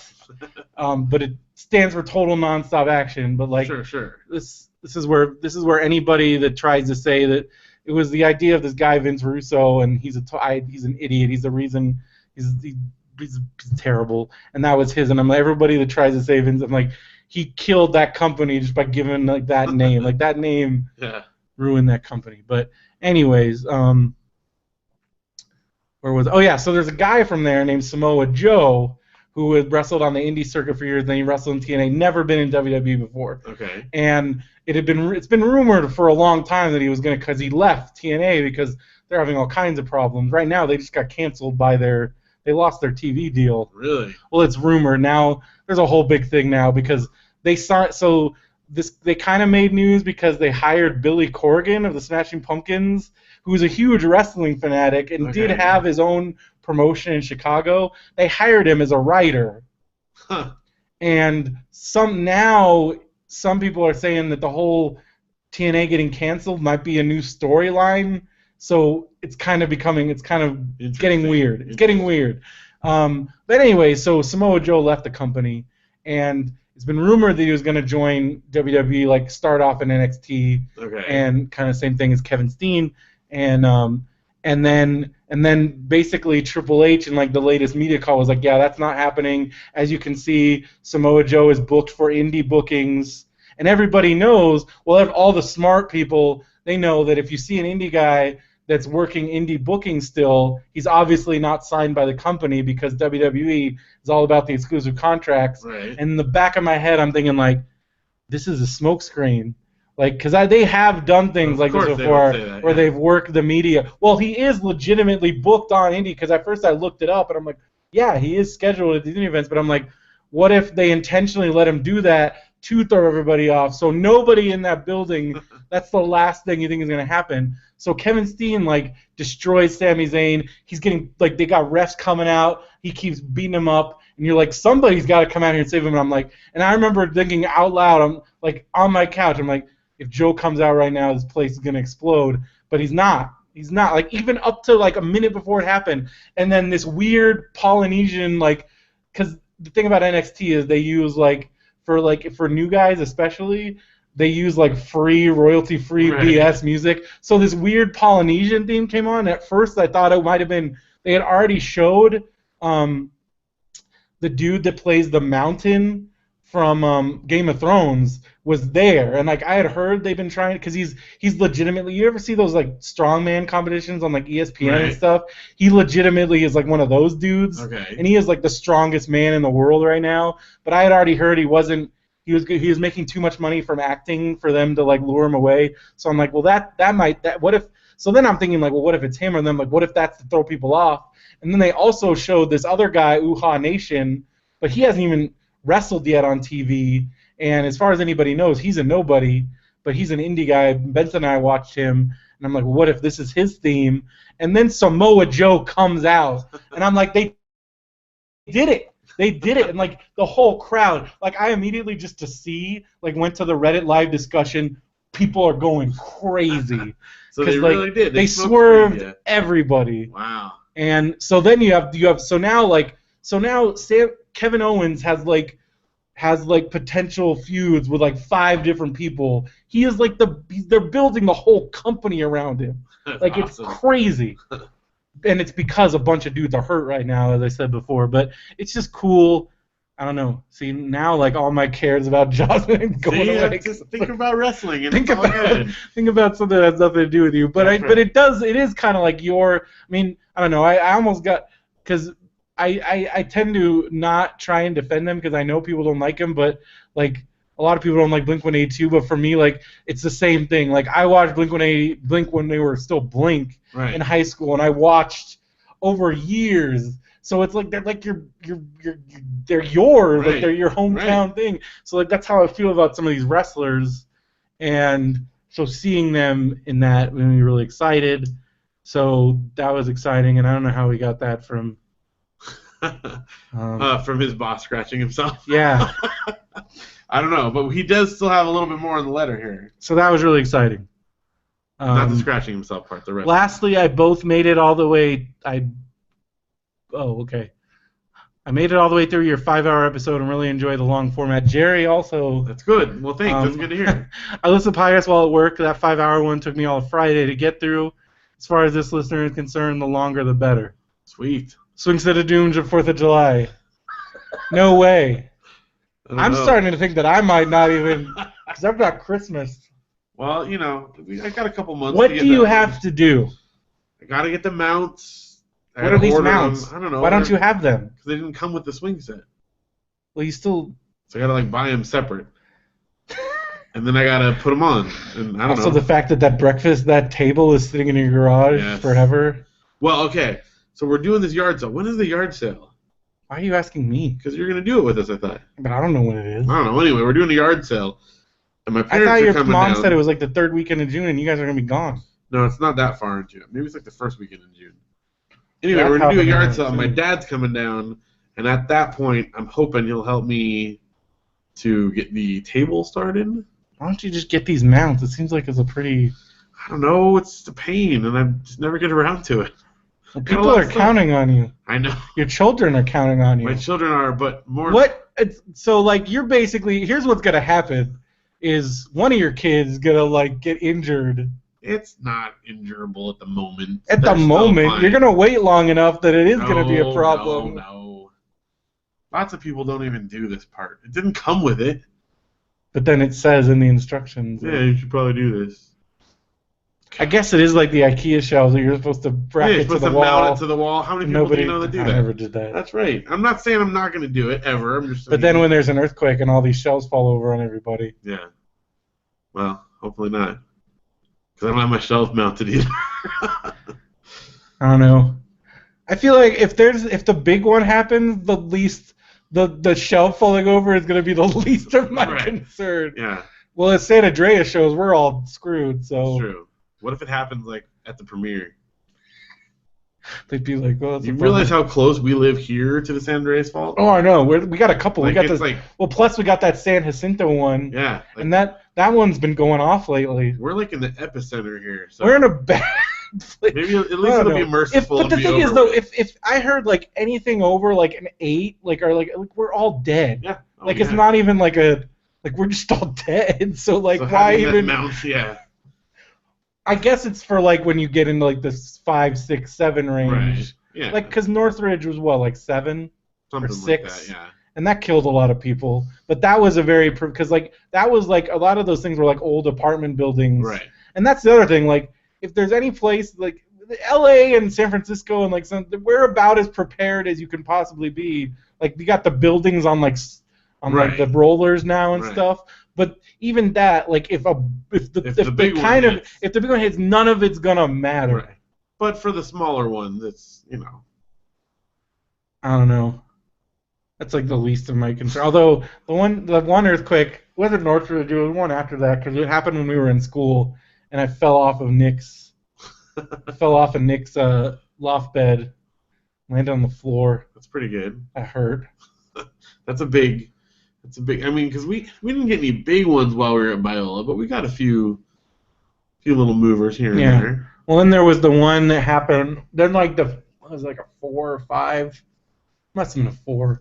That was like when my Xbox fell off my first Xbox. But people, I just remember that one because I was working at Yamaha and people started running around, and I'm like, what the heck are you people doing? And I remember somebody I got under my desk because it was enough that stuff was falling off, and I got under my desk and somebody was like, "What are you doing?" And I'm like, "What are you talking about?" Didn't you have earthquake drills? You all failed. Unless none of you are from here, you're all gonna die. People were running around with their with their heads cut off. I'm like, you're all. If there was a real, because all I was thinking about because the glass was rattling and I'm like, oh, broken glass, right? Yeah. And also, stuff was falling, and so, and that's where I called Curtis, and he's like, I'm really sorry, man. And, the Xbox is falling off. That was, because I'm like, that was bad enough that I called, and I knew something happened. What if he really accidentally, kicked it off and it broke, but then, serendipity intervened, and there was an earthquake, and he used that to cover it? Maybe he did. Okay, so this is an interesting question. I don't know if anyone will respond to it, but to our listeners who aren't from California or other earthquake-type areas, do they even know what to do in earthquakes? Is that a thing? They don't teach us what to do in tornadoes or anything like that. Maybe they don't know. Yeah, but there is some common sense involved. Well, I just assume Quinn says no. Quinn says no. Why would they? Because we don't have tornado drills or anything. I just assume you run around in a tornado. That's what you do, right? Tornado, you go to the lowest place you can go, and if you don't have anywhere, getting in a tub or something, just somewhere. Is that from Wizard of Oz though, or is that actual? No, that's an actual thing. Tub is a real thing. Tub's a real thing because that way you're away from. It would block you from glass some and shrapnel or whatever stuff. But most people in most places where their tornadoes are real, in Missouri, when I lived in Missouri, there was. If you didn't have a basement, there was shelter, designated. Right. I remember in Adrian, the church was a tornado shelter. So I remember a couple times, Danny and we'd have to go down to the basement and help get people because there were times I think it was my sophomore year at at Central. There were it was that year where there were 100 tornadoes in Missouri over a span of it was crazy. And there was one that touched down. I remember it touched down 5 minutes from the school, and this is how horrible I am. Because there was another school, one of our sister schools, had gotten destroyed by a tornado, and everybody got sent home for the rest of the year, and they all got A's. And I'm like, please let our school get destroyed. But that college never reopened. Oh gosh, I can imagine. And then I'm like, That's terrible. I don't know. I kind of wanted that school to get this. I remember one night we had to spend the night we had it was the basement, so we were just all crammed in there. It was horrible. Well, I think I've told the story about on tour with the Spivvies when a tornado came. Then we played a show, and the show was actually in a basement already, and it didn't touch down right near us, but the wind, even if it doesn't touch down, it's crazy wind. Oh yeah. So we all, the sirens went off, and the show was happening downstairs, so everyone just kind of hung out down there. And when we came back up, a giant tree branch had fallen and crushed the car next to our RV. Dang. So it was scary. We were kind of freaking out. I remember there was a monsoon or something here, in Carlsbad, and a palm tree crushed the car right next to my dad's car. Ugh, scary. Because that was also but they sued our condo because basically that's the problem with palm trees is they just kind of stick them and they don't plant roots really. Right. Because they're all transplanted. That's the other thing. Palm trees they're not native to here, and they shouldn't even be here. And you look at palm and landscape. I guess I've become very impartial to palm trees, but having all these landscape architects because they're the bane of landscape architects' existence because people want palm trees and then they have to basically talk them out because no, you don't want palm trees. They're messy. They're messy, and also they don't take, so they're very prone to falling over, and so at our the community we lived in, it was a Brent, so they just stuck all these palm trees in the ground, and half of them, there was a big storm, and half of them fell over, caused all kinds of damage. Oh, yeah. So it became a whole big thing, and I don't think they have palm trees there anymore. Although it is funny, Quinn says in school when there is a tornado, everyone goes in the hallways and ducks in a line in front of the lockers. I wouldn't want to be right underneath a locker. But maybe, I don't know, maybe they're more sturdy or something? I don't know. The crazy part is when in the 60s or whatever when they did the duck and cover things. Well, I just remember Matinee, because that's the whole thing. The girls you're put she's screaming because then they made fun of it on South Park when they have they watch an instructional video about a volcano and they duck and cover and then the lava just goes right over the person because it just shows the lava you're protected because he ducked and covered and so it shows the lava. Yeah. But it's kind of making fun of that. It is pretty ridiculous. There are certain things where if it happens you're all screwed. You're not gonna have time to worry about it if a nuclear bomb goes off. Anyway, because I've seen some serious. I mean, my friend lived in Joplin, but there was a town near Joplin. I remember that year, Joplin didn't get a tornado, but there was a town near Joplin that just got completely destroyed. Completely, that town was just gone. It's crazy. When we did our Route 66 trip, we drove through a town, and I can't remember, but it was that year when Joplin got hit really bad, and there was another town near it, and. Because there's a lot of small towns. Because I remember my mom told me, everybody in that, they seriously just moved. Yeah. The town just because it's just gone. Or, and it's weird because, one side of the street will be destroyed and the other side's totally fine. Yeah, I remember that. The scariest thing that ever happened to me, there were 2 times driving on I-70 that I had some really scary. So, every weekend I used to drive from Moberly to Adrian, which Adrian's, south of Kansas City. Moberly is, outside Columbia, so you're talking almost across the state. It's a 4-hour drive.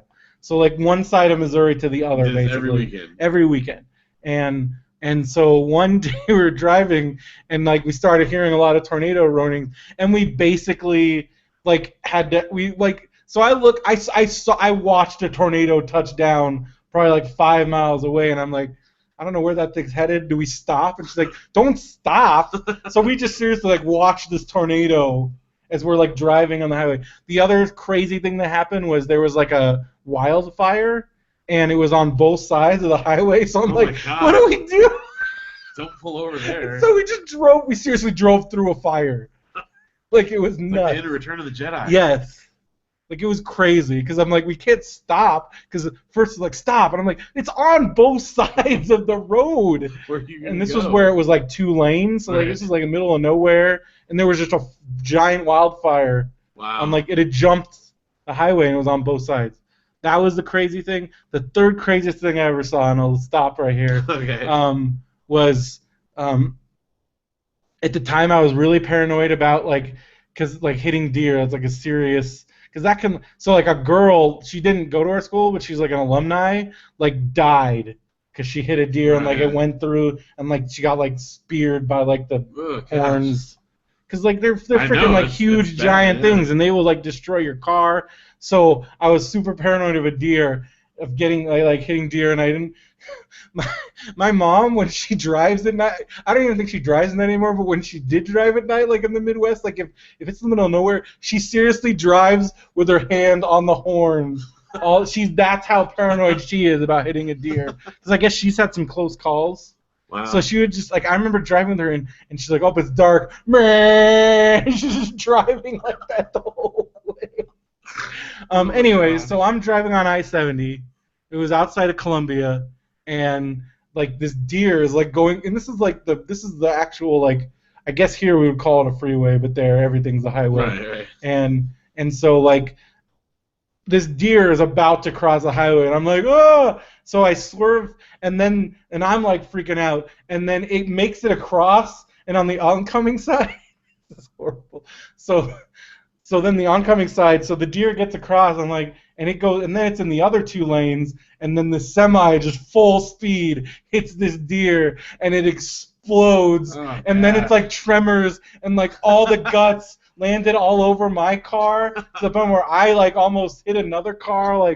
That was terror, because it just all seriously, I had to pull over, wipe some of the blood off my windshield, and then pull over at the next gas station at Stuckey's. Deer tremors. And I'm washing deer blood. It was because seriously, the thing exploded. That's so gross. It was the gnarliest thing I've ever it's probably not the gnarliest thing I've ever seen, because I did watch 8 tigers eat a goat. But in real life? Yeah. Oh, okay. You ever heard that? I told you that story. In Harbin, there was a tiger park. Okay, that's right. And you could buy a cow, but we didn't have enough money for a cow. It's like Jurassic Park, basically. So we bought a goat, and we're because they had little things that you could they were just throwing out of the. We're like, well, the goat's not on here. How does this work? And they're like, oh, just watch. And so the tigers had gone up to the, because I took a picture of a tiger, it's a freaking Sumatran tiger. No, these were what are they? Crap, they're the Chinese tigers. They're not Sumatran tigers. I forgot what it's called. Anyways, these tigers, they're super endangered. There's not that many of them, and so this guy, I'm here. The tigers, because they were feeding it things through the cage on the bus. It was nuts, and then this truck pulls up. It was a van. It was a minivan. I swear it was a minivan. The minivan door slides open. This dude throws this little goat out, and it was seriously the goat, and then the tigers just it seriously disappeared. It disappeared. And that's when the electric fence goes down, and you guys are all trapped inside the park. Yeah. But it was awesome, because then, and I legitimately, people don't believe me, but I swear, I'll stack of Bibles, and I have corroborators. We saw a liger. A real liger. It was mangy as all get out, because that's not supposed to happen. But, it was a real thing. We saw a liger. I didn't believe you at first until I did a little looking up. Rob probably has a picture of it, but yeah, we totally saw a liger. It was a real thing. It's not like Napoleon Dynamite draws it or anything. It's it was just, it looked like it was a real, it was a real mangy looking, because it didn't have. I remember when we saw it, didn't have stripes. Yeah. But it doesn't really look. It's like a tiger with a half a mane. Because I remember it had half a mane and all kind. It was really mangy. Because it's not a natural. I guess in the wild they don't even make it past they don't make it, because they get destroyed. Yeah. It's like Romeo and Juliet. Just two different families. Yeah. So, but because it was, I guess that happened in captivity, and so they just had it, and it was by himself, because they said he got rejected. Because we asked the guy there that spoke English, is oh yeah, the other the tigers and the lions both they don't want to have anything to do with it. It's sad. So I'm that's the saddest thing I've ever heard. This sad little liger just like in its own little cage, just kind of like, because everyone else, like, they had this giant open, it was like the wild animal park, and there's like, they seriously had like 80 tigers. It was the most, because like you go to a zoo, they have like maybe 4 or 5 at the most. There were seriously like 80 of these tigers. Oh, it was Manchurian tigers. Like Manchurian. So like they're like the most endangered tiger, I think. For a time they thought they were extinct, and because they're from Manchuria, which is like northern China. Right. And that's where their candidates come from. Yes. so they had that, and then they had all these lions, which that's cool. But like I'm like, did they get the like there? I don't think there's Chinese lions. So did they import? There is an Asian lion, or at least there was. I don't know if it's. They must, because otherwise they so they imported African lions. I don't know. Well, okay, I know there were Asian lions. Well, because you think like in all the symbols, like there's a lot of architecture. Well, and I know even like in the Middle East, like Israel had there were lions. No, you're right. There, you're right. You know? There must. But I don't know if there's still. There must be, because they had a bunch of lions too, and it was just crazy because they were just all wandering around. Huh. And yeah, so that was kind of the craziest thing, and that was like in Harbin where I live, so that was pretty cool. Did I tell you about this wild tiger place that yes, we went to? You guys talked about it on the show already? Okay. It was cool. It's probably similar. Well, they didn't like release a live goat, but they did carry around a whole entire wagon full of raw meat. Yeah. Well, that was the stuff that they were doing like on the bus. Right. And like they had like tripe and stuff, and like they were just throwing it out, and I was bummed because they normally, like, if you go at a certain time of year, they had like tiger cubs that you could like hold and stuff, but we went at a different time of year because like my friends got to pet the tiger cubs, and this is crazy because you're holding this thing that like in less than 6 months this thing is like going to be big enough to like bite your head off. Right. And you're just holding it because it looks like a little kitty. But like that place had like all the like, they had like big like the feral cats and like they had servals, big cats, lynx, bobcats, and lynx. I think. Well, I know they have bobcats. I don't know if they're lynx or not. I don't know. But they have white tigers and regular Bengal tigers and lions. I almost got mad at like somebody on Facebook. Like I stay out of any kind of political or anything. Yeah, of course. Because I mean I've got anti-vaxxers in our feed. Like somebody that we both know posted a thing about like in the mercury in vaccines, and they were like, but the mercury in the water, it has to be this many parts per billion, and then the thing, it's this many, and it was like 50,000 parts per billion. I'm like, do you know how little of amount 50,000 parts per billion? Keyword on the parts per billion. It is still a beyond trace amount. Right. Stop it. Because she's expounding on the 50,000. I'm like, that is 50,000 parts per billion. Mercury? Yes. I wonder if they eat fish, because there's probably way more mercury in way fish more. Than they eat. Way more. And but she's like, mercury, but like, I don't know. It's fish mercury though. It's cool. I don't know. Don't even get me. So anyway, so I was not paying attention. But the thing that almost did set me off was somebody who was going on a tirade about how the like animal control shot a mountain lion who was in a residential area, and like it wasn't doing anything. I'm like, who cares if it wasn't doing anything at the time? I'm sorry, if you that is their job. If they find a mountain lion and you can't just go up and like, first of all, like they don't all carry like to sedate a mountain lion is a like if you I don't know they're big and scary. It's very dangerous. It's not like the movies where you just like shoot them with a gun and then like.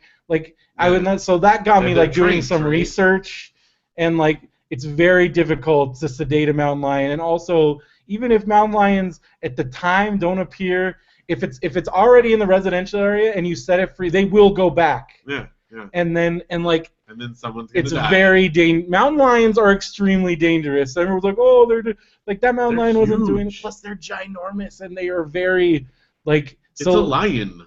Like you can't. So yeah, there wasn't, I don't know. So I'm like, I get like loving animals and everything, but like that mountain lion, yes, it probably was at the time, but like they go back. If they ventured out there, it would probably do it again, even if they put back, and then those things will kill people. Oh, yeah. It happens on the reg. Well, and there's only so many places to like keep ones in captivity, you know, like so and capturing it is it. unfortunate, but it is. But there's at some point you have to kind of value the safety of people above animals. Like, I'm sorry. I'm like, if that was your neighborhood and you let your kids play outside and you knew there was a chance that a mountain lion might be out there, would you still be saying, don't shoot that mountain lion? Like, I'm sorry. It's sad because they're beautiful, but it's still a wild animal. Yeah, you gotta make that call. So thanks for writing, Mark. Wow. We got another letter. Well, this is a YouTube comment. A YouTube comment. Well, still, we read pertinent ones. Yeah, I mean, I want to. Old Restless is our YouTube guy. Yep. And he frequently comments on things. I don't always, because most of the time he kind of like comments in real time. Right. Because like he even corrected himself. Because we were talking about the arcade machine, and his first response was just use MAME and emulators. I'm like, we did bring that up, but some people want the real thing. And right. But anyways, he even said like, oh, you guys are just talking about that. Sorry, disregard. But anyways, I thought this was a good comment, and so he says, "Good for you, Phil. Get healthy, brother." Thanks. Yeah. I'm working on it. I'll report on it. You can do it, man. I left that comment because I care about you guys and the show. Thanks. You don't need to starve yourself. Just eat healthy but filling foods. Yeah. I'm definitely not about the starving. That's not happening. But like healthy but filling, like I don't know. What is that? Like vegetables don't do anything. They don't do anything. They don't. Well, there's options. I mean, okay. Well, so I'll tell you. Well, I've been eating chicken. Chicken, there you go. But I don't know. I'm hungry all the time. We'll read the next part. He says it's a struggle and it's not easy, but it'll be worth it. Keep us updated so we can keep you in check. It's especially like when you first. Okay, because here's what we're doing at the moment. Basically, we're doing a very simple like calorie counting, and I'm not. I mean, we're cutting out. Let's see. We're doing it kind of like the old school Weight Watchers way, but we're giving ourselves like a lot of room. Mm-hmm. It's slow starting because I just know from experience if you like jump in and try to go cold turkey and barely eat anything, like it's not going to happen. I'm going to break down and I'm just going to. Because then when you break down, then you binge. Then it's just gone, right? And then it's like, I want all the pizza. So basically, at the moment, what it's equaling is. It's been cutting out snacking, I mean, I'm counting the calories along the way, so we're trying to make. So you're not eating anything in between meals? Well, how's that working out? Some. What I do is I kind of have been saving some so that like Janelle's got like a healthy or lower calorie type snack, Like what? That like for instance, like she makes these little they're like celery with like a light cream cheese and they're wrapped in meat, which is like super good, like just a single piece of like lunch meat, like a lean meat. And they're like 50 calories for one. Mm-hmm. So I mean, it's not. I'm not saying it's like mega health food or anything, but it's tasty. There are things that even when we're not dieting, that like we would eat, because they're good. And so something like that instead of popping open a whole bag of Doritos and sitting on the couch and eating it, it's a balance. And so I'm not saying it's easy, but it's been rewarding since we started doing, which was a little over a week ago. I have. Lost 6.2 pounds, according to my WeFitU. Good job. There you go. So that's cool. And I mean, I realize that that fluctuates a bit here and there, but that's that's what it's reading at right now. Mm-hmm. And it's good. It's not. We're not suffering or anything like that. Janelle's doing it with me. It's hard at first, but again, our big thing, and we've done it in the past, and it's been successful, and then you fall off the wagon. But it's that. By not doing anything super crazy for us, like nothing that we're going to be miserable with, we can kind of stick with it, Because once you start doing the thing where it's, I don't know, for at least for us, for me, once I start doing something where I'm miserable or I have to eat stuff I don't like or I can't ever have something that I do like, I'll lose it. And the other good part about it is that as opposed to like a super crazy like low carb diet or something like that, like if you mess up a day and you eat a little bit more than you're supposed to, then you just keep going. It's not, it doesn't like throw your whole ketosis off or whatever. You know what I mean? We're just watching calories, and then we're also trying to do exercise. We're doing the WeFit. We're doing our like nightly jumping jacks, push-ups, sit-ups thing that we do, and so it's good. It's going to be slow going. It's not going to be like a big dramatic anything probably, but hopefully, slow and steady wins the race. What happens when you go on vacation? Well, again, our plan is to try to keep it. 'Cause I've seen when you're in vacation mode. Well, Montana's going to be good for this. Yeah. Because we're going to be doing a lot of groceries. There's not like a ton of, there's cities and stuff, but it's not like we're going to be out in the middle of nowhere for a lot of the time. Like, It's cool. So. I found out the name of the town. Okay. Oh crap! No, I forgot about it. No, I had it. I was looking at it. I know where. I don't know. Maybe I don't know if it's anywhere near where you're gonna be, but I forgot. They were talking about it because somebody was talking about it because they're looking for volunteers and you can like live there for the summer. Oh, that's cool. And somebody's like, I should do this. Garnett. Huh. So I don't know where that is. I have to look. But it's Garnett Ghost Town. Look at map and I'll tell you. I think it's near. Let's see. And I know it's near Missoula. Okay, well, we may or may not actually make it to Missoula proper. Well, if you are anywhere near there, you should go to this ghost town because it's amazing. So while you're looking at Garnett, Montana. Okay, zoom out there, see where that's at. Okay, well, yeah, we're probably not gonna make it down that far, but where are you? Because we're gonna be up here and going around there, like we're doing a loop across there. This right here is where Craig from the Res is at. Well, I think when we went on our trip, I think we went here. I think I've been here. No one can see the map that we're talking about right now. But. Well, it's right by. I thought it said Poison, but it's Polson. Yeah, that's Craig from the Res is around there. So I went there, because my friends were in Missoula, because my friend's mom worked for University of Montana, which is in Missoula. And that's where I flew into, and then we went up here for a trip. But we also took a trip over here, because this is where. I know Garnett, there's also the Bison Range. Yeah, that's up here. We're going to do that. That's up there. This one. Yeah. National Bison Range. Yeah, we're going to drive through that. Yeah, so we went to the National Bison Range, and then we went to this. That's one of the things that Craig from the Res recommended. Yeah. So we'll definitely be doing that. And the Flathead Reservation. Which I think is his reservation. I think that's the Res. Okay. But I'm pretty sure. I'm assuming, because it's what's near there. Yeah. We're actually staying a few nights in Big Fork, a little north of Big Fork, right on the lake. We got a little cool place right there, so that's exciting. Nice. Anyway, it's gonna be fun. So thank you, Old Restless, for writing. I don't know how we got onto my vacation from there, but we're talking about the diet on your vacation. So it's gonna be slow going, but I think it's worth it. And so you guys gonna go into Canada? Possibly. Did you get Audrey's passport? Well, we applied for it, but it takes a while, so we'll see if it comes in. But we can take her with just her birth certificate if we have to. Okay. So I think it's okay. I want to go to Calgary. I've been watching a lot of Bret Hart documentaries and stuff, so it made me want to go to Calgary. We probably won't make it that far north because we're going to drive up through Glacier National Park. Yeah. And it's right on the border there, and so we might just kind of dip up there just to say we did it. We're also going to be driving through Bonner's Ferry, and that's right up over the border there. You can go over, as long as you could go over the border and maybe get some donuts. Yeah.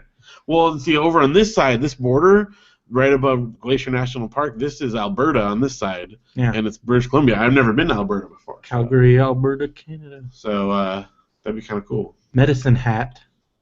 Also in Alberta. Cardston. Look, there's a Brendan. Oh, yeah? No, that's just my gosh. Plus thing. You're a dork.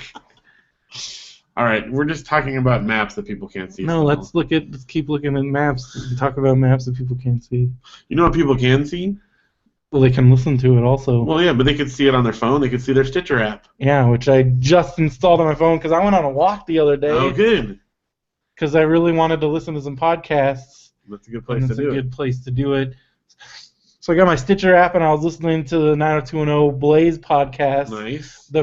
I listened to the episode with the first showrunner and executive producer Charles Rosen. They interviewed him, and they actually read a portion of a letter that I wrote about 90210 to Charles Rosen. Wait, that you wrote? Yes. They read a thing that you wrote to the one of the creators of 90210. How did they have that? Because I sent it to them. Like recently?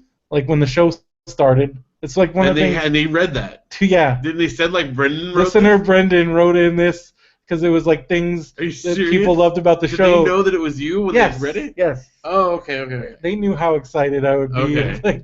That's awesome. So I even tweeted, I'm like, can't believe that Charles Rosa just heard me gushing about 90210. And so that was really exciting because cool. like he was the showrunner for the first 5 seasons. Okay. And like they have a relationship with him. That's which cool. Is pretty cool. And his wife was also a writer. Like he wrote a bunch of episodes. He co-wrote a couple episodes with his wife. And his wife is a writer. And you wrote them, and then they read the letter to him. Yes. That's amazing. It's pretty nuts. Wait, so what year did you write it about? What do you mean? Approximately what year did you write the letter in? Well, this was something I wrote just recently. Okay. To so them. They read it. Okay, I got it. You wrote it to them, then they read it to him. Okay, that makes What'd you sense. think I wrote?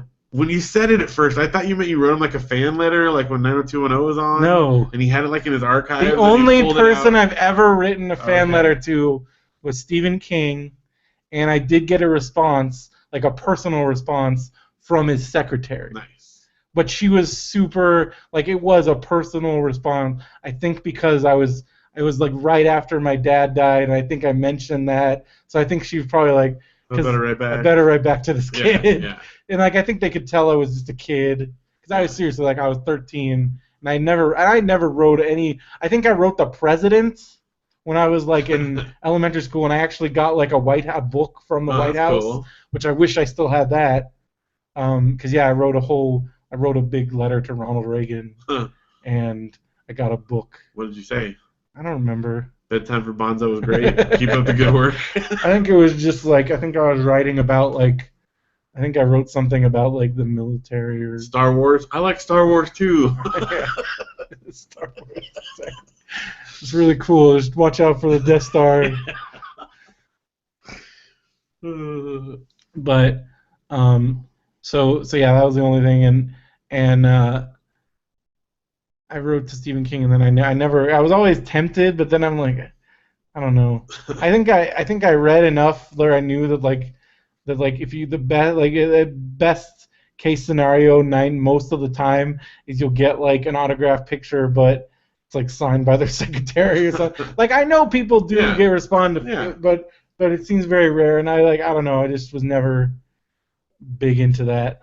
Well, that makes way more sense now, knowing the story, because I thought, how did he have a letter from you? I wrote an email. I thought you wrote to him and then he had cherished it all these years. No, and then that came would on a be podcast crazy. Just to talk about that you. would be insane. And they're like, that guy was just on our show. No, I wrote a email to the Blaze, and they read it to Charles Rosen. That makes way more sense. That alone, though, is enough for me. That's cool. Pretty nuts. That's cool. My love for the show was expressed to one of the creators.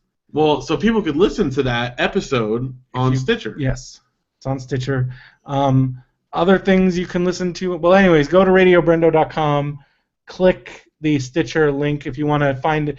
That takes you directly to our show page. You can subscribe. If you don't have an account, it's free. Use the code BrendoMan when you sign up, and that'll help us. That's good. And again, all mobile devices, but also at home. So like I was listening to part of it on my walk. Then I got home and I loaded up in my browser, picked it right back up. Boom. Nice. Pretty great. Got all the Benview podcasts. All the Benview podcasts, and there is so many to choose from. We got Benson's Boombox, which I already told you. If you ever listen to that episode, I haven't listened. Their most recent episode is seriously them doing a commentary to a movie, but they want you to guess the movie. Yes, right. I don't know if anybody ever did. I've listened to some of the older ones. We got Benview on Spielberg, which is Benson and Justin Keyson. Talking about Steven Spielberg. We got Comic Nerds Unite, which is our good friends Mark Bolden and Tim Van Autry. Talking about comics. We got Dinner Party Small Talk, which is a comedy podcast. It's entertaining. It's good. It's good. I haven't listened to that one yet. I know it's Marissa, and I forgot the dude's name. Okay, I'll check that one out. Yeah, check that out. On Stitcher. We got Josh, Extra Damage. Nice. We got Josh and Jesse. Yes. We got Flagons and Dragons, where they're talking about craft beer and they play Dungeons and Dragons. With the brew that is true. Yes. What? Brondo? No, seriously? What is brew? What are you talking about? Okay, on what's his name? Danny Kaye, with the court jester, old like classic movie. And they're like, there's like a code to like get in. The flagon with the dragon. No, that's what it was. They poisoned one of the cups, and so in order to remember, he had to remember the flagon with the dragon has the brew that is true. The vessel with the pestle has the something that is something. Oh, okay. Don't remember. We always called that in my family. I thought that was like you guys watch weird movies. Commonly known. We got Friday Night Film Fights. We got Grissom on the Run, which is an Atlanta Braves podcast. Well, Friday Night Film Fights is cool. That's the one where they match up two different movies that are similar and they fight it out. We've got Matt and Brendo's wrestling show. Of course. We got Midnight Marinara, which that's a really cool show. They do like creepypastas and stuff. I heard he's going to talk about. They're going to air just our little spooky story that we told. I don't know. That's cool. We got Nerd's Eye View, which they talk about movies and TV shows. We got Pick Your Path, which is the Choose Your Own Adventure one. We got Picture Star with Derek Armijo, which I know he hasn't updated in a long time, but it's on there. There's an episode where we go on and on about what was that movie? Edge of Tomorrow. I think so. That really crappy. I didn't see it, but I thought you had ended up trying to watch it. No, did I? And you agreed with me that I don't even think you finished it. It's so unmemorable. I can't even remember it now. Well, anyways, he talked about that on one episode. If you want to listen to me and Derek talk about that, but I tell a lot of Disneyland stories. Wait, Edge of Tomorrow. No, it's not. What is that? I know what you're talking about. The Disneyland one. Yeah. It's not. Is it Edge of Tomorrow? No. It's called something else. I did watch. I watched like the first 20 minutes and it was awful. Okay, I remember now. Okay. What was that movie called? Tomorrow something. Something in Tomorrow. It was stupid. Yeah. It's stupid. I'm gonna find it now because it's gonna bother me. You're gonna tell everyone about it. You're gonna give it more attention than it deserves. Movie filmed in Escape from Tomorrow. There you go. Oh, that's so dumb. So dumb. Don't fall for it. And that ruined. It's bad. Oh, it just seemed to me again that's like such a blown opportunity because it was stupid. What else we Edge of Tomorrow. Oh, Edge of Tomorrow is that really cool? Is the Tom Cruise one that was actually really good? Right. Okay, that I got it. That makes more sense. All right. Pillage Cast, classic episodes. We had a little bit of action. Are you guys officially? No, we had action on our show on our Facebook page this week. What? Because I posted a link and people liked it, and we got new likes on the page after I did. What link did you? There was an article about like this town in Australia. It sounded like seriously, it was like assaulted from the sky by all these millions of spiders, and it looked like the end of Kingdom of the Spiders with William Shatner, where the whole town was just covered in If spiders. That happened, like I would think the world was ending. Yes. And so if spiders just started falling out, first of all, that is freaky as all get out. That's a bad apocalypse. I choose different apocalypse if I have to choose one. Like, what did people do? I don't know. I didn't even read. I just read like what happened, and I was like freaking out. And when I read it, the first thing I thought of was like, this should be on the Pillage Cast. This is exactly apocalypse talk here. So I don't know. We need to resurrect just for that article alone. We need to resurrect the show. So it's still indefinite hiatus until we get going. Popsicles, of course. Shut Up, Leonard. Talking about Community, and new from Tim Van Autreve is Star Wars Nerds Unite, where they're going through all the new Star Wars stuff, which is good, leading up to the new movie. Oh my gosh, I can't even think about that. That's quite a lineup of podcasts. I was just watching on the WWE Network. They have a new little it's like a 10-minute show. It's such I'm glad that they're finally doing some of this stuff because I remember saying they should do this. So you know how WWE they travel all over the world, right? And I'm like, how hard would it be for them to send somebody to do some kind of cool little travel show, like a wrestler going around look at this cool stuff. Right. That's just so easy. Well, they're finally doing it. So this guy Corey Graves, who he had to transition into an announcer role because he had career-ending concussion syndrome injury. Because once you have a certain amount of concussions, you're done. You can't really do it anymore. So they basically told it, but they offered him an announcing deal. But now he's also got this show on the WWE Network. It's like a quick 12-minute show. So the first one, he went to Marvel headquarters. It's called Culture Shock with Corey Graves. The first one, he went to Marvel headquarters. The second one, he went to Star Wars Celebration. Oh, nice. And so it shows him going around. And I was trying to think of, if I was a Star Wars Celebration, I'm geeking out about Star Wars, and then a wrestler showed up, that would be double. It's this was the best. And you could tell people were even because he never even was in WWE. He was only in NXT. But you could tell people, there were some people that he talked to that you could tell this dude is so stoked right now. It's I'm cool. At Star Wars Celebration and this awesome wrestler there. But it was just cool because he when talked, that just made me think about Star Wars again, and I'm like, can't believe this has happened. They showed clips of the trailer, and I'm just oh yeah, that's happening. It's happening. My prediction holds true, by the way. I think Avengers is doing great box office wise, and I think it's gonna. I don't think it's going to quite pass up the last one, but it's going to do really, really well. I just think it's a good time to have Disney stock. And Star Wars, yeah. And then Star Wars is going to blow. I think Star Wars is going to take number one. I do. I think it's going to. Of all time? Of all time. I think it will. You think so? It'll at least, for sure, it'll pass up the original Avengers to be number 3, but I think it's going to take number 1. At least worldwide box office. What's number 1? Is it still Avatar? Avatar. It goes Avatar, Titanic, Avengers. Man. As far as, I think both domestic and worldwide, yeah. So I think it'll take it. At least worldwide, it's gonna. Well, because think about, even the crappy prequels are still in the top 10. Some of the highest ones. Right. They made so much, and even by 3 still made it. And that was what we already were all just done with it, screw and it still this. made tons of money. So if people actually like it and it's done well, it's gonna be ridiculous. Because I still saw 3 at midnight with Mike. Mike and I went at midnight, even though both of us were just ugh, let's get this over. Because I remember we did the worst thing possible too. We watched the night before. We watched 1 and 2, and I remember we both fell asleep. We fell asleep during both of them, and then we almost were like, do we even want to go? It almost made us not want to go see the third one. But I'm like, we have to.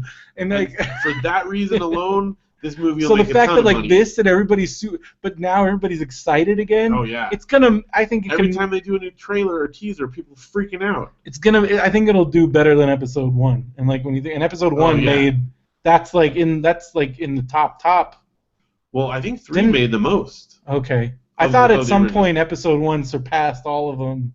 Maybe because they added because they did with the re-releases. Yeah. I don't know. I have to go back and look. You have to look. But I guess we can do that. We could, but box office mojo. But all I'm saying is, if it's even remotely good, it's going to be huge, and I think it's going to be. That's my prediction. I think it's going to pass Avatar, at least worldwide. I think it's got a better chance of passing it worldwide. The thing that I don't understand is there's 3 Avatar movies that are going to come out. Does anybody even care about Avatar? I think maybe they should just cut their losses now and be like, okay, we had a hit.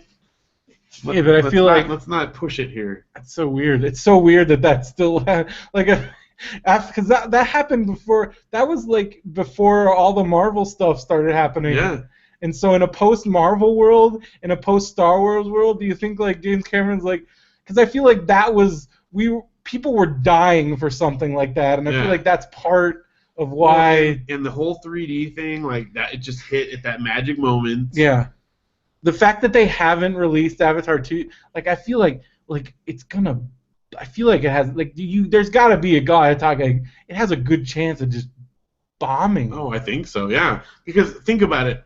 And I haven't seen it. It's such a different world. What everyone says is it looked amazing on the big screen. You got to see it in 3D. The story's okay, right? I tried to watch it again, and it's okay, but it's compared to watch any. I'd rather watch any Marvel movie. Right. Or now that everyone's over 3D, how many people do you know that go out of their way to definitely get 3D at every movie? Not that many. Not that many. Some people still are into it. But I actively avoid it. I'd rather not see it in 3D. Well, one, it's $20. It's way more expensive, and a lot of unless it's specifically made for it, it's distracting and annoying usually. Yeah. So I don't know. I don't think it's gonna be that great. But Star Wars, to the top. You could write about all this on a website. Yeah. And if you did, what would be a good place to host it? DreamHost would be totally cool. That's true. If you went to dreamhost.com and when you checked out, you get whatever you're going to get. You can get domain names on there. You get a year's worth of hosting. They'll already give you a free domain registration with a year worth of hosting. If you use the code Radio BrendoMan at checkout, you will get $50 off your order, which that's a big chunk of savings. And you'll get an additional free domain registration. Sweet. So that's a great deal. They should do that. You should totally do it. They should also go to Amazon. Yes. Because Amazon is great. Amazon Prime is super awesome. If you've always wanted to try Amazon Prime, but you're not sure if it's for you, we've got the thing for you. Go to radiobrendo.com, click the Amazon Prime trial link, yes, and you'll get a 30-day free trial. Free trial. And if you choose Instant Watch, you'd get the Instant Watch library. That's 40,000 movies and TV episodes. You borrow books from the Kindle Owners Lending Library. They got this photo upload thing that I've been using. You get unlimited free 2-day shipping. Saved my Mother's Day. That's right. Saved Christmas. Saved everything. Website that saved I'm Christmas. the master of last-minute shopping, special. but that's my secret is Prime. That's it. Is because you can ship anywhere, 2-day shipping. I agree. Mad Max would be a good movie to see in 3D. All right. Because there's exceptions, but I'm just saying that for the most part, I don't care anymore. Yeah. It's just not. It's not a big deal. For me, my 2 big 3D experience, I saw Gravity in 3D. It was pretty awesome. And again, Avatar, I saw it, but it wasn't. I still wasn't over the moon about it. But even if you love it, half an hour into it, you don't even remember it's in 3D. Yeah. Right? I don't know. Yeah. See, Gravity. So there's exceptions. There's exceptions, but there's no exception to the savings you'll get buying stuff on Amazon. That's right. And the best, easiest way for you guys to help us out with Amazon is just go to our website, click the Amazon banner link, and then you just buy stuff you would normally buy, and it would help us out. Do your normal shopping. Even if you don't have Prime, still you get good deals on Amazon. And then we'll read them out and tell everyone what you got anonymously, of course. Yes, we don't know. We just see what you get. So somebody, I'm wondering, was this you? Yeah, yes. The Legend of Zelda Season 1 cartoon? Yes. To show it to Luke? Yes. Did he like it? Yes. It's ridiculous, though, right? Yes. It doesn't hold up at all. I told him the next time they come over, they need to come over. Is Luke going to start saying, "Excuse me, princess," all the time? Audrey and him watched the whole thing already. Excuse me, princess. It's I actually tried to go back and watch this because my memories of the show. Because I remember, here's the thing: Super Mario Brothers Super Show was genius because Zelda would only be on Fridays. Yep. Remember? Yep. And that was and I remember running home from school to make sure to see Zelda because if you missed a Zelda, because it was a serialized story, right? And but going back. It is the stupidest. But it's funny because I think it's more than a time thing. It's an age thing because Luke and Audrey love it. Yeah. Luke's been playing the Zelda games, and so that's the tech type. It's very. The writing is very. It's made for. They knew their audience. Yes. It's made for 8 and under. They still love it, and I'm oh gosh, it's so bad. But and Audrey, because it's got the princess. Plus the voices. She'll be like, the voices Link are keeps trying to kiss the princess, and she doesn't want to, and she'll say no, which is actually kind of a weird running subplot through it that he wants. Every time he does something, he says, "Kiss me, princess." Yeah. And then she doesn't want to, and then he says. And then he gets bummed, and then sometimes she'll say okay, and then he gets all excited, and then a bad guy shows up or something, and he can't do it. That's in every episode, a running thing. So weird. Kind of weird, but whatever. The kids liked it, so it was fun. Yeah. Yeah. So it was some money well spent there. Some money well, and Janelle and I wanted to watch. What were we watching? We wanted to watch a movie, and the kids were bored. They're didn't want to watch any shows or anything they already had, and they're like, but if we could watch Zelda, and we're like, if we you guys Zelda, you let us watch a movie, and they're like, okay, and we're like, all right, that's fair. I can't remember what we watched even, but it was worth it. Well, and then we also got a $10 PlayStation Store gift card. Nice. We got Quest Nutrition Protein Bar Cookies and Cream. Ooh, that sounds good. You get food. We got everything on Amazon. Music, a double vinyl. Let's Be Still. Let's see. Who's that? Who's that by? That is by The Head and the Heart. Ooh, that's a cool album cover. Group. Yeah, you can buy vinyl. Yeah, you should buy vinyl. So this came with a double LP plus MP3s. Someone who's into vinyl should definitely take a check out at our. If you're into vinyl, make check sure out our you. Kickstarter. Even if you're not into vinyl. That's true. Even if you're not. I feel like we're alienating people. You keep reassuring me. Well, we'll get to that. We'll talk about it. But hopefully that's not scaring people away. All right. We also got proximity card badge for like an office. It's like a card. It's like this. Oh, okay. For like, okay. Because so it has the I think they have RFID, but it's for the time clocks. Sounds like something you'd have to pick up in like the stealth video game. Yes. Get the proximity card badge. Get the card. This is the key card. That's it. it. All right. Then we got racket balls. So just some balls. Some racket balls. Yeah. That's the world's #1 selling brand, Penn Ultra Blue. Man, that reminds me. I loved opening tennis ball containers. Yeah. Because like the pop, you know. Because like we used to play a bit of tennis. I had similar and that experience, was like but my mine favorite was always with Pringles. can. But like the tennis ball ones, because like the way they're sealed in there, it would pop. I loved it. Like I remember my dad bought a bunch of them, and he like put them in the closet, and like I ended up opening all of them, and I got in trouble because he's like, and they're not they're just fresh. all open. Yeah, I don't know, but I just like pop, pop, pop, pop. Once you pop, you can't stop. Well, then I don't know. In high school, my friends discovered. I loved his response to Zelda. Quinn's response to Zelda was, "That's how you make a kid grow up to be a weirdo with a kissing fetish." Is a kissing fetish a thing? Like, isn't people just like to kiss? They're just way in, but like always trying to kiss people. I guess. It just sounds like a predator, but Luke's a bit of a hugger. he is a hugger. Yeah. There's worse things. Yeah. There's a wrestler, a female wrestler in NXT. Her name's Bailey, and like she's a hug, and like her shirt is "I'm a hugger." It's like because she hugs people, and like, good. And she does like when she comes in the ring, she does these air hugs. She always hugs individual fans, but then she does these air hugs. That's cool. Okay, because she's like, it's like she's just so sweet and genuine, and she's a hugger. She beats people up, right? Yes, beats the crap out of. Oh, and her she has a hugplex. Okay. She like hugs them, and it's like a suplex. It's a hugplex. That's pretty Pretty funny. Anyways, racquetballs. Oh yeah, in high school, my friends and I discovered that you could put incendiary devices into tennis balls, and yes. did a lot of. It was pretty awesome. So we used to do that quite a bit because you could like roll it down the street and then it would blow up, and you could probably do that with it's exciting. a racquetball too, I guess. Yeah, I don't know. Never tried a racquetball. I played it once. I don't remember what my dad took me one time. Yeah, I don't know. I was always scared of racquetball because like they're just flying at you. If you've ever and, watched an episode of America's Funniest Home Videos, I think it was because of Big. I like didn't want to like. Oh yeah. Like no, not Big.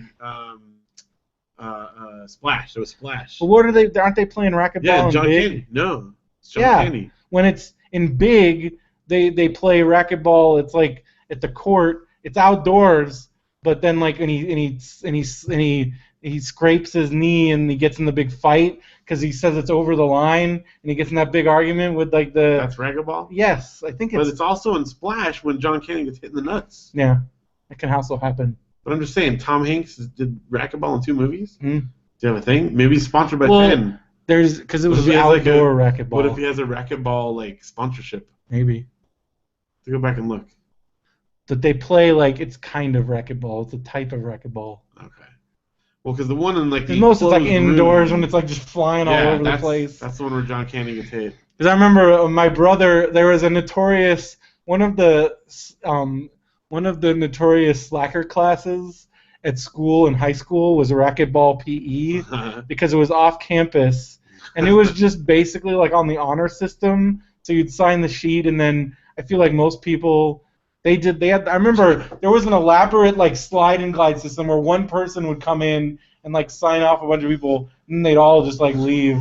And like my brother was like, oh yeah, I did like 2 years of racquetball PE. Like that's why I took bowling 2 or 3 times in Biola. Yeah. Although we actually went and did it, but it still was like that was the laziest class. Oh dude, I did bowling PE in community college, and that was like. I remember we had like a league because it was like a league play, and like my handicap was like astronomically high, so everybody wanted me to be on their team because it was like guaranteed like high scores because my handicap was so high because I sucked so bad. But like I remember we won like second place. Matt for and the season. if I remember correctly, because Matt was my partner in my first bowling class, and if I remember correctly, that was the first time we ever officially used the Popvox name. That was our name up on the thing during the class. Was for bowling. I think that bowling alley, because it was like that weird like country club. Yeah, like a club. That was gone. a crazy place. Yeah, I think they ripped it Because down. they'd have like dance parties and stuff there. Yeah, it was strange. It was like an Elks club or something. Yeah, but it had a bowling alley, but also like a mall thing out in front. It was weird. That's a lot of those the bowling alley where Big Lebowski's film's gone. Yeah. There's this classic old bowling alley. I think it's like an Orange or somewhere. Because I remember we went there for Anthony, and they have like the classic like diner and everything. It's like the last of those old bowling alleys. It's like there's one up in Eagle Rock that's. Oh yeah, that one's like pretty well cool. known. Yeah, they do shows up there. Yeah. I've done some shows up there. It's cool. Anyway, is that all the Amazon? That's all the Amazon stuff. Thank you guys for getting the Amazon stuff. Keep that up, and we appreciate it. And that's cool. Just want to keep everybody aware of the Facebook group. Yes. We've had that's sort of the Bowser story. We were making fun of the Nintendo hired a dude from EA with the last name of Bowser. I'm telling you, they did that on purpose. It was just So all I gotta do to get a job with Nintendo is to change have your name. Yeah. Brendan Mario. Yeah. Brendan. I'll be Phil Icarus. I'll be Brendan Bullet Bill. What if you just Bullet change Bill. your name to Bullet Bill? Yes, I'm Bullet Bill. I'm the new head of the CFO of Nintendo. Did you get my joke that I said on there? Oh my gosh, the shy guy He's a one. shy guy. It was so stupid. Was better than something about ninjas. That was my favorite thing about Super Mario Bros. 2 was it introduced ninjas. Yeah. And then when they brought ninjas back, I forgot weren't they in Super Mario Bros. 3?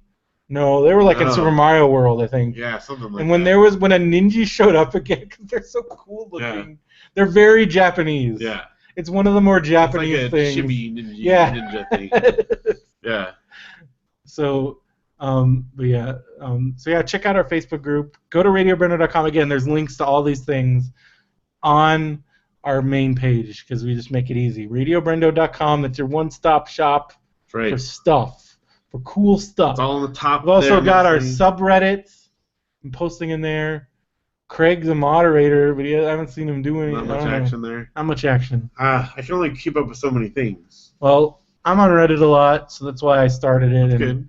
At least it gives me a place, because in the podcasting subreddit, they have like a daily podcast post. Like you can't just post your podcast; you have to go into the post and then post it. And I don't think anybody actually reads those besides people promoting their shows. Their own thing. So this way, I can actually just post. It's not like link. the webcomics thing. No. People actually look at webcomics you can post, and they encourage people to post it. Right. So they were getting too much people spamming it. I get why they did it, but I still feel like I don't think that does anything. Yeah. So at least this way I can submit the link on Reddit into our subreddit, and people can vote it up or whatever and talk about I kind of put it in there so if you want to talk about the episode or anything. Yeah. Good. If you're on Reddit and you're not on Facebook. Might as well.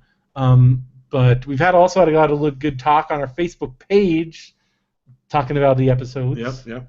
So any of those places are good. Stuff. We're all around. And don't forget the big thing. I mean, we started talking about this. Is we are in the middle of our Kickstarter. We are over halfway. That's right. We're just about a week in. Yeah, as of now, we're a little over a week. But we're already almost over halfway done. Well, and if you think of it this way, we would have already funded our last one. Yeah. Because this one's for more, because the vinyl's more expensive. Yeah. So we're already ahead of that, which is great. So keep up the great. But if we get what we got for our last Kickstarter, we'll be able to do like the full exceed this goal. So that's where we're just hoping to get the same we got last time. Yeah. Even if we get less than last time, we could still make it, and that's good.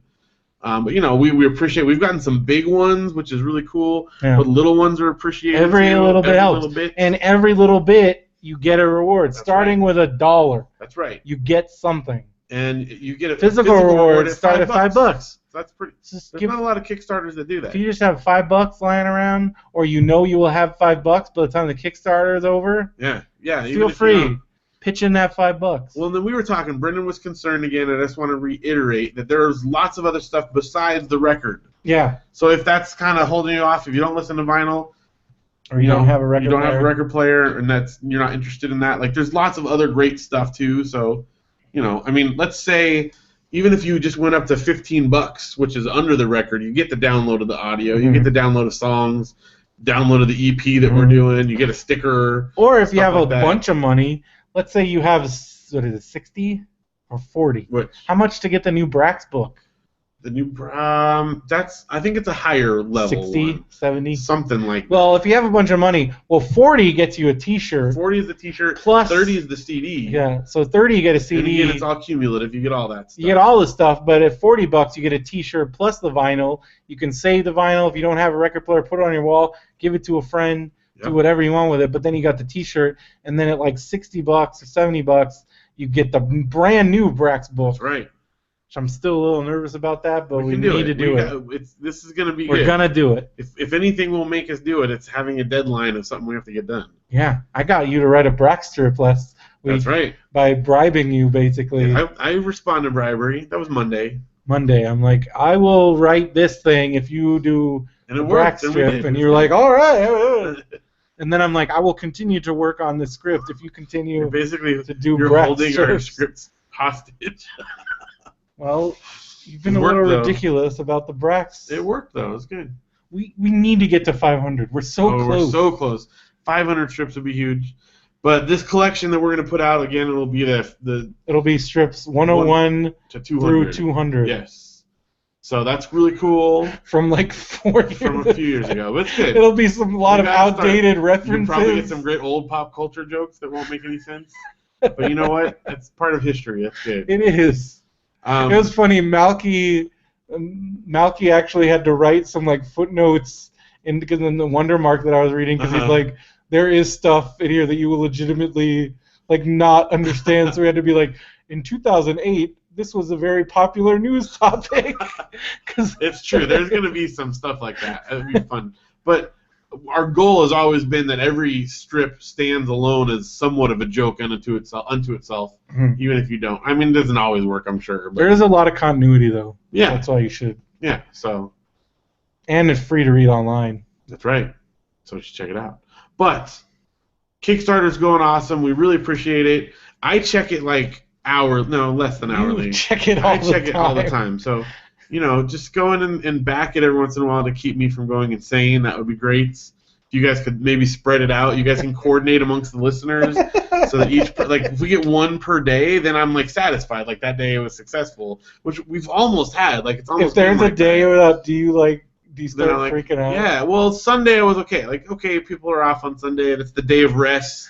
I'll allow it. But then I stress out a little bit. But it's cool. Not really. I get excited. I get pent up.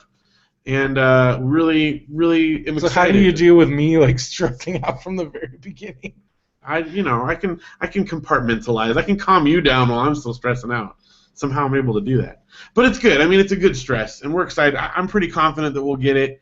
Again, we're over halfway, and there's a lot of good stuff. I know we've got listeners. There's a lot of people that are probably waiting to the last minute. People do that too, so that's cool.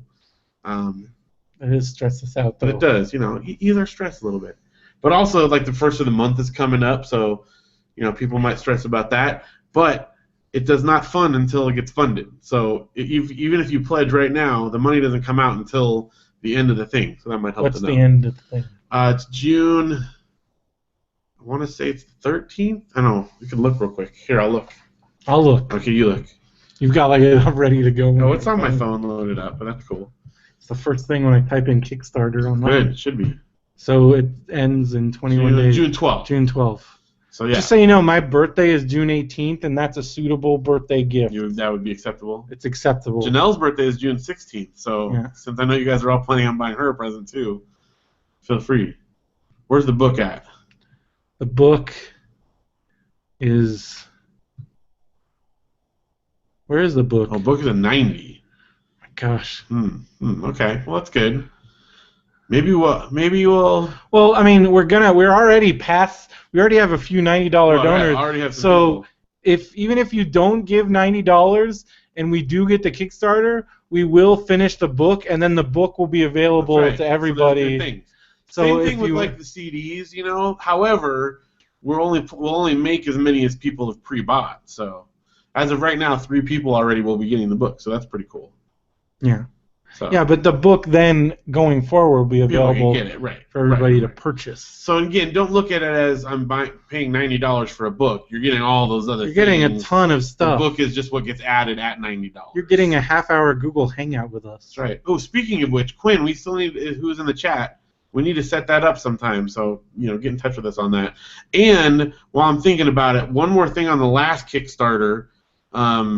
Adam Wells, if you're listening, I'm going to send you an email, but I just in the mail today got the package back.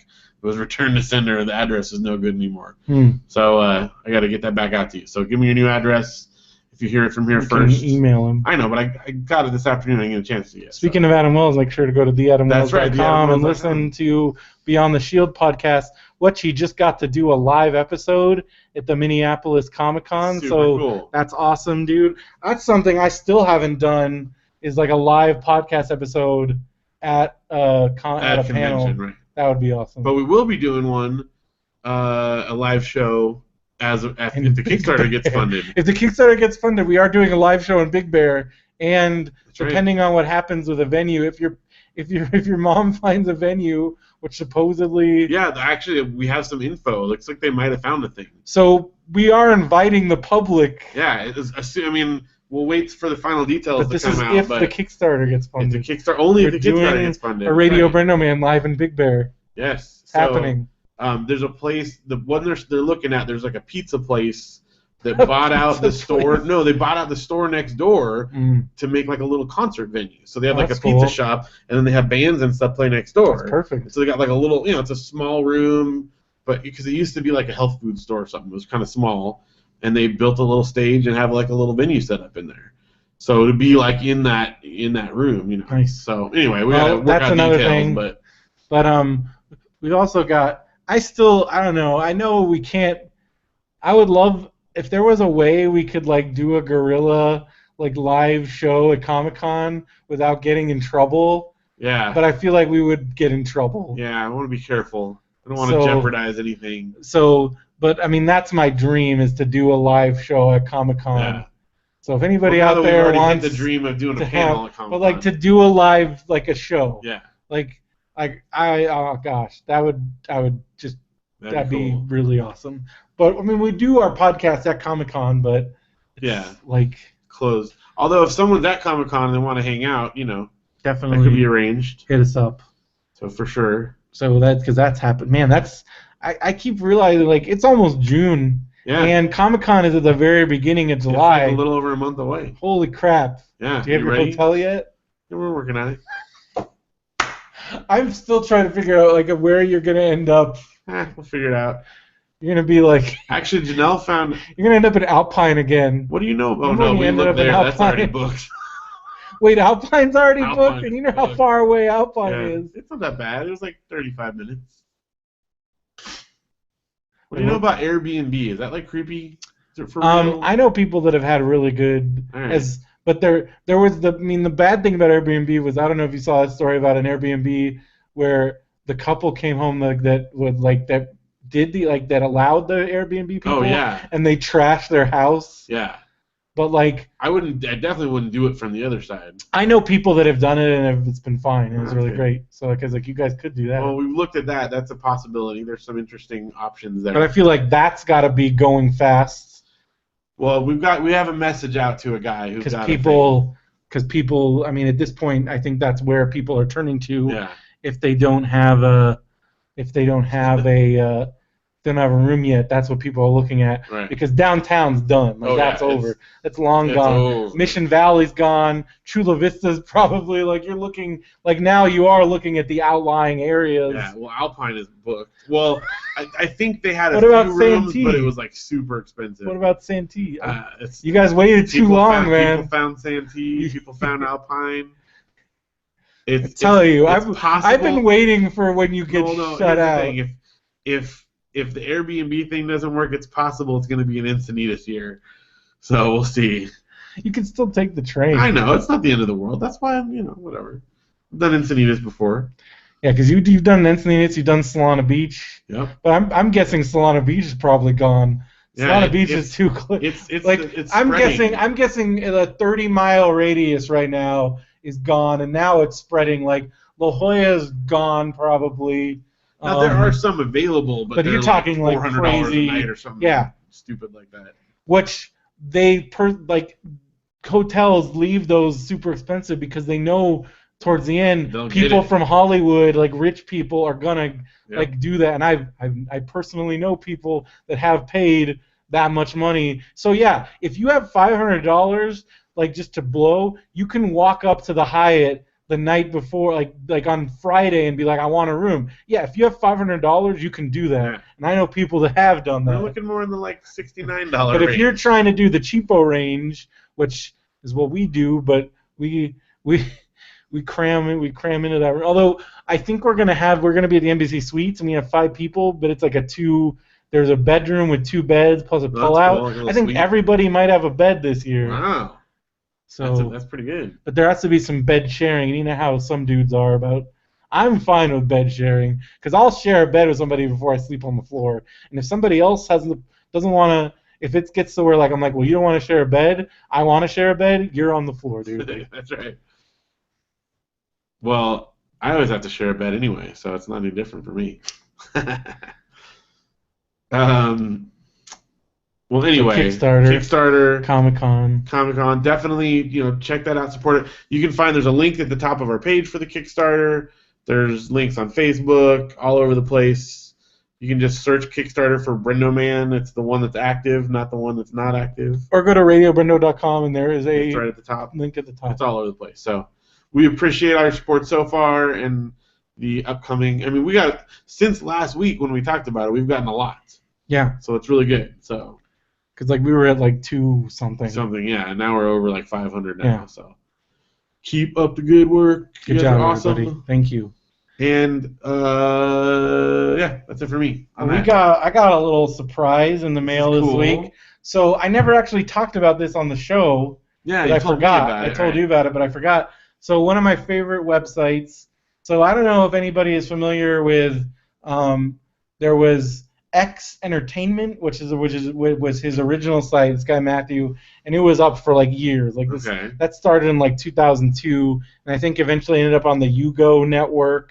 And like it's basically like a giant nostalgia. Like he's the guy that like will find like Ecto Cooler and like drink it, and like he does like all kinds of reviews of like old things. He does like 5 random action figures, and he just like finds stuff at like yard sales. He's like the ultimate nostalgia guy, and he writes about like old cereals, and he collects them, and old high C flavors, and all kinds of stuff like that, and like old commercials, and just the ultimate.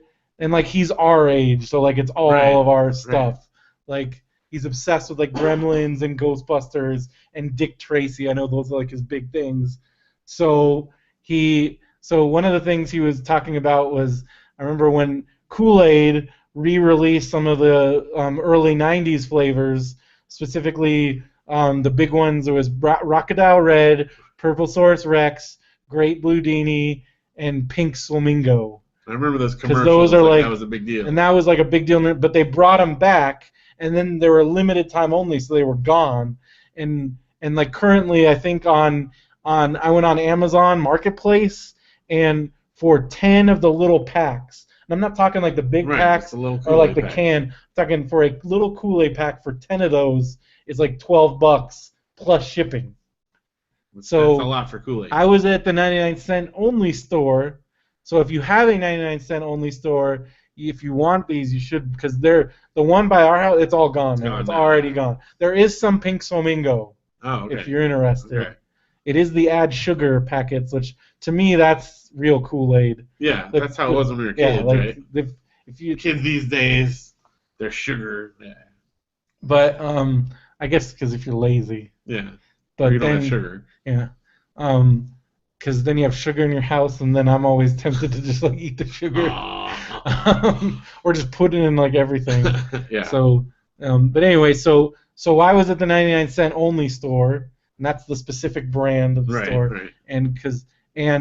I was walking by, and they had boxes of these of the big one was a gray blue Dini, and then Rockadao red, and they had boxes of both, like boxes and boxes, 6 packs for 99 cents. So you snatched them up. So I emailed, because I went one day and I saw them, and then I emailed Matthew, and I'm Matt, and I'm like, hey, I love your site, and I found they're selling all this Kool-Aid, and here's how much it is. He's like, were you in it?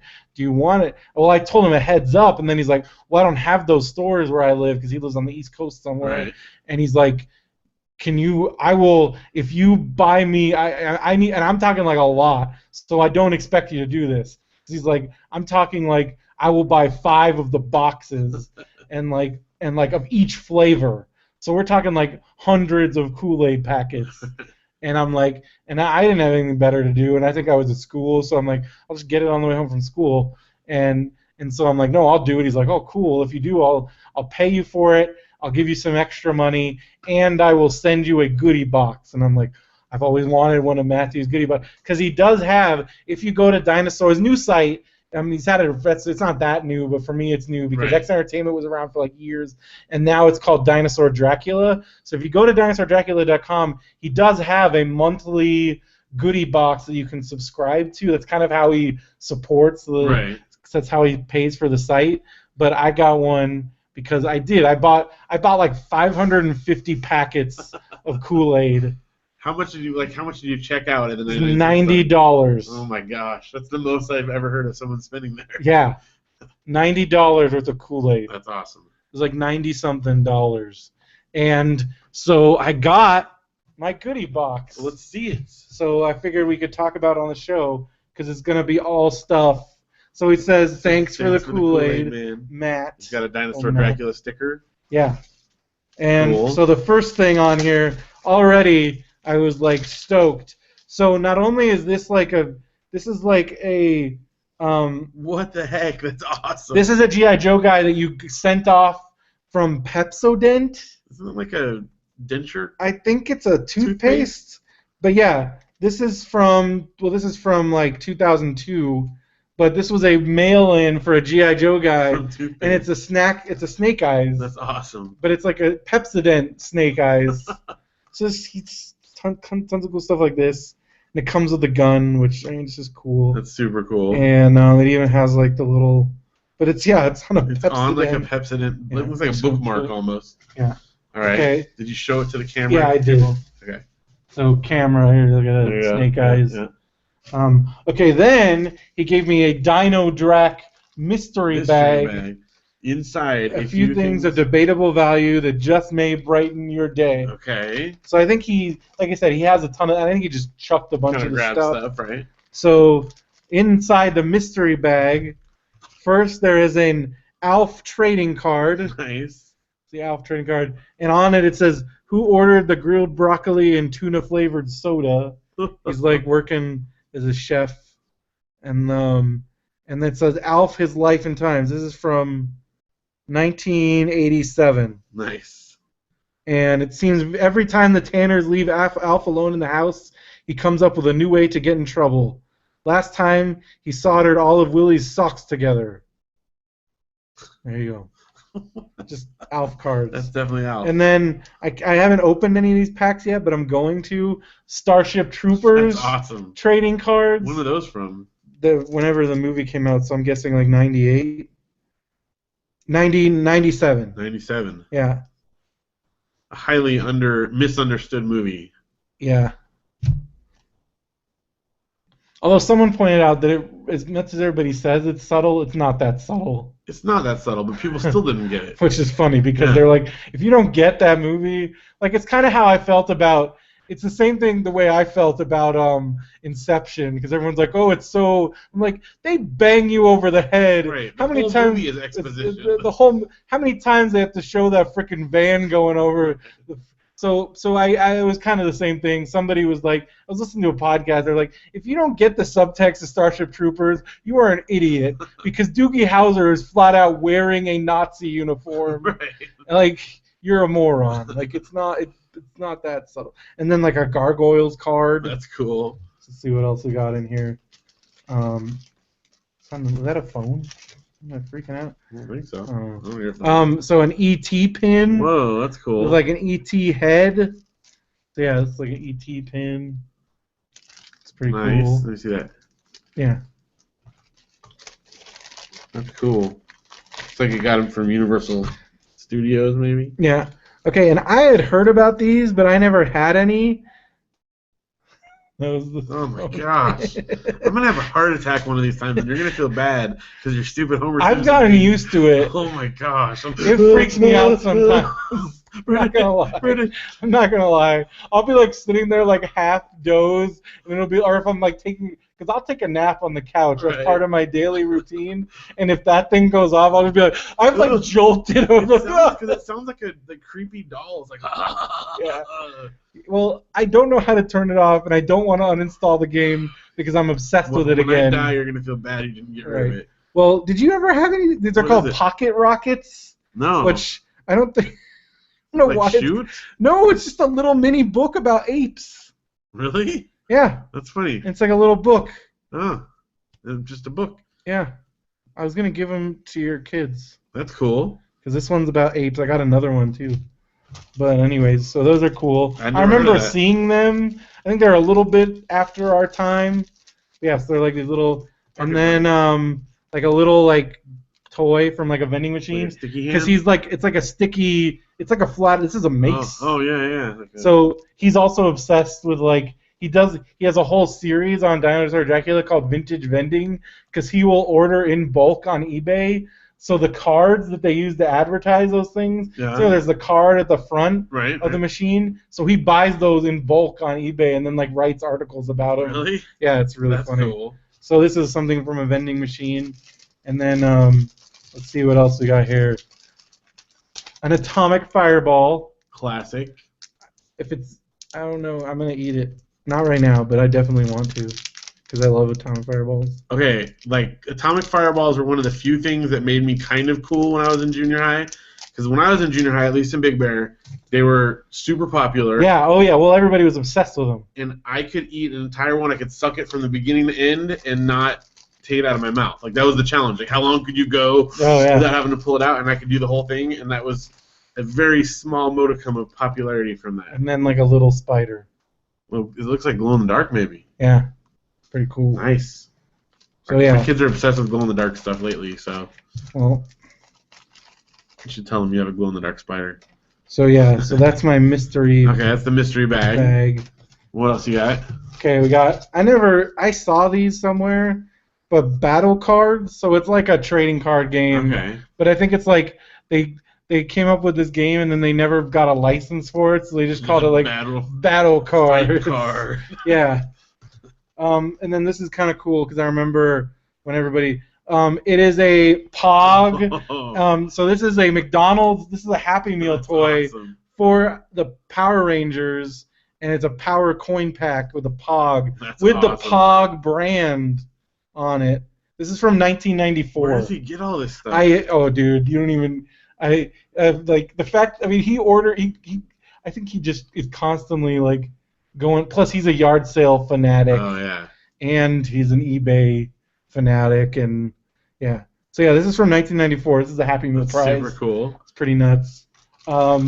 This is awesome, but I don't know how old it is, so I'm scared to even. Oh, you have to. So this is like a Pez gun, but instead of Pez, it's Jawbreakers. Oh my gosh. It's a Street Shark. It's a Street Shark. What is that from? Why do I That is a cartoon. Remember Street Sharks? Was it really? And it was a toy. It was a cartoon and a toy. Street Sharks. This is from 1995. I totally recognize it. But I want to eat those Jawbreakers. No, totally. It's long lasting. It says right on the bag. They're fine. But yeah, so it's like a Pez gun with Jawbreakers instead of Pez. Okay, now this is particularly interesting to me because amongst my many ridiculous things, like one of my largest collections is, I have candy dispensers of like plastic candy dispensers of all kinds. Pez, obviously, I've got a ton of, but I have like all kinds. I got like lollipop spinners and like stuff like this. Like I love that kind of thing. Where do you keep all that? In the garage. various places. I've never seen that. I'll pull them out. So yeah, so this is. Oh wait, I've seen some of your Pez. Most of them are in the trunk. I know you got a lot of Pez. We didn't it's go funny. In the trunk. I've discovered that both you and Josh Anderson are both like hardcore. Josh has some good Josh Pez. is like hardcore into Pez. Yeah. In fact, one year Josh and Rachel gave me a whole collection of Star Wars Pez for birthday or something like that. Yeah. So this is cool, and I never saw this because this looks like really well designed. Yeah. And it's a Street Shark, so it's Street Shark's brand with moving arms. That's cool. I guess I'll add it because the only other candies is I have I think my mom got it at a dollar store. I've showed you my Spider-Man, but it's not a Pez. Yeah. It's like a second rate Pez. Yeah. It's like Fez. Fez dispenser. Because I tried that candy and trust me, it was not. Not like Pez is amazing. And then a Kool-Aid Twist. Ooh, okay. Which they also do not make these anymore. So they traded you a Kool-Aid. Oh wait, no, they do, but these are hard to find, I think, or it's just cool. Either way, it says October 2015, I think. Well, so he likes Kool-Aid. Yeah, so Kool-Aid, and this Kool-Aid Twist, so that's cool. This is awesome. I can't wait to open these because This is a package of Jaws 3D cards that comes with a 3D viewer. When was that from? Like from when Jaws 3D came out? I'm pretty sure. Oh my gosh. So this is from. I don't see a year on here, but whenever I think it's on the card probably. Oh yeah. But when did the movie come out? Like 87? Something like that. Sometime in the late 80s. 80s, I want to say. Wait, no, I think. Mid 80s? I think it was earlier than 83. Oh, 83. Okay. So this is from 1983. That's amazing. How much would you give me to eat the bubble gum in here? Are you gonna throw up? Well, I'm gonna have you throw up. Remember Was it Roger Rabbit cards? I think so. Yeah, they were Roger Rabbit cards at the shrine show, and I ate. And I put the gum in my mouth, and it started dissolving, and it was like the most disgusting. Whoa. It was so disgusting. And that gum was from 1989. Yeah, this is from 1983. I think it's probably already. Speaking of, this has stickers, so there's no gum in it. But a wax pack of Dick Tracy cards. That's cool. Actually, I kind of want to open this right now. You're gonna open it and on see the what show? Cards. All right. Because. Did you ever get? Because I remember all of these have this. Like this one is deluxe Dick Tracy set in a collector's box. So for $20 you could send away. Get the box. That sounds cool. All right, he's opening it on the show. But it's the old school. Like this is called. This is the wax pack. Yeah. Because it's wax paper. So yeah, this is the classic wax pack, and you always get these like discolored. It's the problem about wax packs. I remember these would like ruin baseball cards. Yep. That and the gum. Yeah. Like if you got like the little mark on the gum. So yeah, look at that. That's pretty cool. Oh, look, you can see what the box looks like. Oh, that's cool. It's pretty cool. Dick Tracy collector box. So yeah, this is from 1990. Yeah. Walt Disney Company Tops. Nice. So what do we got? What do you get? We got a Wanted, the Stooge. The Stooge. And then like this was those classic because like they had a puzzle. Put them together. Yeah, you put them together like all the. Oh, there we go, right there, Big Boy. Oh, nice. Al Big Boy Caprice. Did you know his first name was Al? I did not. And then like you have stuff about him, and like I remember the coolest thing about these cards is sometimes because they made the cards so far ahead of time, it would have scenes that got cut out of the movie. So I remember I had Goonies cards that I got at Comic-Con, like real Comic-Con in the 80s when it was like still at a hotel, and there were cards for scenes that like the octopus. I remember I had a card about it. I had another one, and I think this was in the script and didn't even make it to the movie. Okay. That it said that when they went in the wishing well, they ended up all covered in leeches. Really? And that wasn't even never. No. I don't even think that made it to the movie. They just reused that. It was in like the back. It was the Stand By Me. On the waterfront, so it's like Breathless and Dick Tracy. So let's see what else we got. Terror in the. But I just love like these cards. Yeah. Like it's just like these headlines and like the movie and like because this was like where like this is we didn't. I mean we had home video, but like it was. This is one of the ways. It's one of the ways. Storybooks cards. Yeah. Novelizations and trading cards. Star Wars cards, Superman cards, Teenage Mutant Ninja Turtles cards. Yeah. You name it. Which I did get into. You should get into it too. What? The Star Wars Trader It's like a trading card game I got on my phone because Mark Ariano posted about it. Okay. And you get like these Star Wars cards, you collect them. That's I'm pretty obsessed cool. with it. Like physical cards that you buy? Well, no, it's on your Oh, phone. okay. So they're all digital, but you can buy them, but you Right. get free ones every day. So I already built like half the collection off of free ones, so it's pretty cool. A Hot Time for Tracy, and it's like itchy with like when like they have him in the boiler room. Right. So we got that. We got Tracy Tracks His Man. So it's like Dick Tracy. Man, I love this movie. So It's cool. just so weird that this was a thing. A Confident Crook with you got Big Boy and Breathless. That makes sense. Al Capone, Al Caprice. Yeah, it makes That's what sense. they're going for. Continued. See, and then like they have the story, and then it says continued on card 5838. So it tells you like Tells the you next the story card. of the movie. The cement bath. I remember the bath. Yeah. Big Boy, not the bath. Not the bath, Big Boy. That movie had some freaky scenes. Surrounded by his foes. So that's like again like an apartment scene, flat top. I wanted flat top. Still, that's pretty cool. It's pretty awesome. Okay, there's still some more cool stuff to come. Okay, a wax pack of Alf cards. Nice. So like, look, this one actually has gum. Oh, dude. It's like bulging out where the gum is. And this is from 1987. Sweet. More gum to. All right, here's another Pocket Rockets. Oh, cool. Beastly Myths, and it's like a little one. That's cool. Like, and talks about like it's like mythology. That's cool. So yeah, pretty cool. But yeah, it's like a little tiny book. This is probably the coolest thing on here, and the fact that somebody was selling this. I mean, I guess it's not really that big of a deal, but when you think about it, it's a Ghostbusters movie film cell. So it's like from the film print, right? And it's like one frame, and then so somebody basically took a bunch of Ghostbusters prints, and then they sold. At some point, this was for sale for 23 cents. Is that at Kmart? I don't know. Yeah, I think it is. K is? Yeah, I think that is what the K is. Super K. I think that's what that means. SK. Huh. And 23 cents. But if I held it up to the light, it's the scene when the top of the building explodes, like when Stay Puft, like when they're fighting Stay Puft, and it blows up. So I have a scene, but it's a cell from. It's not like because like there's thousands of prints made. Like it's from somebody cut up the print. Stick it on your wallet, tack it to a wall, do whatever it is people do with these. That's what it says on the package. Yeah, that's funny. It's pretty awesome.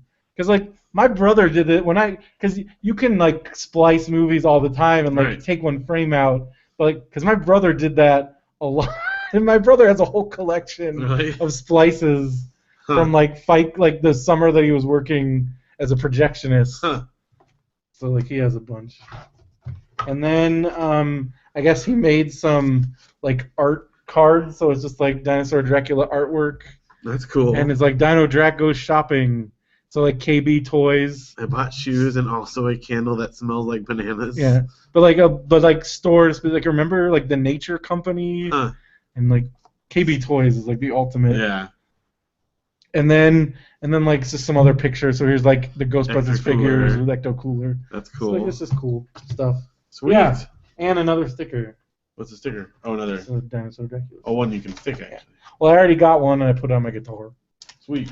Yeah, so thank you. That's cool. Matt, go to Dinosaur Dracula if you haven't ever been, because it's awesome. But I'm just stoked. This is like a whole little box of. Be prepared if you do to get sucked in for a while. Oh, dude, it is one of those. Every once in a while, like I'll stumble into it and then you're on there. Stay for a while. For a long time. My favorite thing he does is like he'll talk about like he'll go to a yard sale and he'll like buy stuff and then post, or like he goes to like a convention or something and just I don't know, pretty awesome. Cool. Yeah, that's my little Dinosaur Dracula box. Sweet.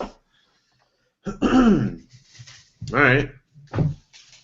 Well, I'm kind of jealous that you got that now. I want to find Kool-Aid or something for him. Well, you can. He does have like his like a wish list. Well, his monthly club, and you can buy. Buy a box. But yours is cooler because you like. Well, if you ever find Cook them Kool-Aid up. or something cool, because he's always in but mostly Kool-Aid. Mostly Kool-Aid. Or if you find like some other random thing in the wild, like anything like that. I remember when he was really obsessed with like when Fruit Brute and like those things, Right. like trying to track that down. So like things like that. So if you ever get a Could line have at on, the time. yeah. So book corner. Book corner. Yeah. So I finished Hearts in Atlantis like the next day. I was Right. like, it's so good, and like it makes me just really emotional. I really like it and the way it all ties together. And then also, if you are familiar with the Dark Tower, it really ties into the Dark Tower huge. The way it all fits together. Yes. Okay. Because like, so he wrote Hearts and Atlantis in '99, and he already. This is where like people always are like he didn't know what he was doing. I'm like, I think he at least had some kind of plan for the Dark Tower because Ted is the dude in the movie played by Anthony Hopkins. He ends up being a major. He's introduced in Hearts and Atlantis. That's the first time we hear about him. Uh-huh. But we already know some of the things that he talks about when reference to the Dark Tower. So it's like, oh my gosh, it's Dark Tower stuff.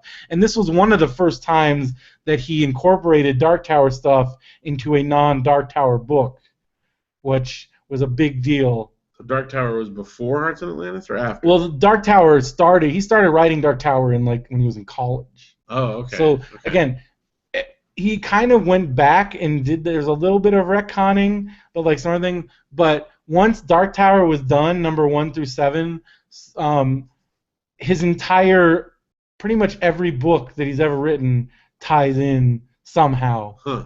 Like it's basically his overarching giant universe. That's It's cool. freaking nuts. So, but this was one of the first times that the Dark Tower was mentioned in a non-Dark Tower book, and this is kind of that's what got me. I'm like, I already knew Dark Tower was a big deal, and it's still interesting to me that like there is kind of a whole subset of Stephen King fans that have read the Dark Tower, where a majority of them haven't, because it is very different from the rest of his books, Right.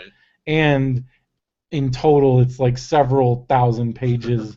So it's a pretty huge deal. But anyways, so Ted ends up being a major character in the later Dark Tower books, which ended up not getting written until like 2004. Wow. So like How many are there total? There's 7. Okay. But 5, 6, and 7 came out because basically what happened was he got in the accident and realized like, because I'm not even gonna lie, I remember I was at Biola when the accident happened, and the first thing in my mind was like, Dark Tower, like we're never gonna, because like at that point only 4, like I don't even think 4 had come out, right? And I was like, we're never gonna know, and that's horrible. But then that was my first thought. My second thought was my favorite author, and like plus it's just I don't know, like I was very connected to him, and so that was horrible. But then that kind of, he's like, I'm gonna finish it, and so 5, 6, and 7 like all came out within the span of like a year. He writes so much. Because I remember I was in China, and so I actually, because there was no way to get them, I actually did. I think I did 5 via audio book. So I read, because I hadn't read 4, because I remember I was gonna say, because I'm like, I got sick of, because I remember I read 3 right when it came out, and then 4 didn't come out for like years. The gap between 3 and 4 I think was the biggest gap, because that was like at least 10 years. Wow. Because I think 4 came out sometime in the 80s, and 3 came out sometime in the 80s, and 4 came out when I was like in high school. And that was like a huge. So when 4 came out, I'm like, I'm not even gonna I'm not gonna finish reading these until he's done, because it got really annoying. And so because I was convinced he wasn't gonna finish it, and then 4 came out in the night. So 4 came out in like 96, 97, and then 5 came out in like 2004, 2005. So that's a pretty big gap right there. But then 5, 6, and 7 were like boom, boom, boom. Because he was like, I need to finish this, and I got to get it out there, because who knows, I could die tomorrow, and I owe it, because like, again, the Dark Tower, that's for like the hardcore of the hardcore fans, and it spanned his entire career. So so then when he announced 5, 6, and 7, so when I knew he had an end date, and 5 came out, I think pretty far ahead of 6 and 7. I feel like 6 and 7 came out like right next to each other, and so 5 came out. So I listened to 4 on audiobook, which 4 is the biggest of them. So it took me like a long time, and I was in China, and I was listening to it like all the time, Right. and it took me like a month. Like listen to it all the time, and then 5 I listened to on audiobook, and then one of my friend Renee, actually he was a Stephen King fanatic. He actually his parents, I think, they sent him 6 and 7, and so I borrowed 6, read it, and then I remember he had read them, so he let me, and then I still feel bad to this day, but he let me borrow 7, and then I was leaving and I hadn't finished it. He's like, "Oh, you can just get it to me when you get it to me." It's still sitting on my bookshelf. Oh no. So Renee, if you're listening, I don't know if he's listening, but I know he follows me on Facebook. But I do have your copy of Dark Tower. Get that back. And the 7th one is called The Dark Tower. But so I have it. But yeah, so that's how where Hearts and Atlantis kind of fits. So Ted, from the first part of Hearts and Atlantis, he ends up being a major. Huh. So when he showed up, that like was just a huge payoff moment, because I'm like, I know who he is, I know who these guys are, I know who all this is, I know what's going on. So it's kind of this like ultimate once everything started tying together in the Dark Tower, it's almost that rush of like the Marvel universe. Like Right. It's pretty cool. And then a lot of people think he went a little too far, but I still love it. He is a character in like the 6th and 7th book. It's pretty nuts. The accident kind of that's in the book. Like it gets beyond meta. Like it gets pretty nuts, but for me, I loved it because I'm like. Do you think you would have to have read a lot of his other stuff or would you start there? Or I don't know. I feel like you can read all of that on its own. It stands on its own, and then if you read the other stuff after, it would almost be like, whoa, like this is because it's not. It doesn't. There's certain books that are very Dark Tower books, right? Like the I mean, again, Hearts and Atlantis is super Dark Tower. Insomnia, again, these are all like he wrote these in like the late 90s, but Insomnia is a huge one that ends up having a big part of it. Then the ones he wrote with Peter Straub, which is I just read that book. Why am I going blank here? Oh my gosh.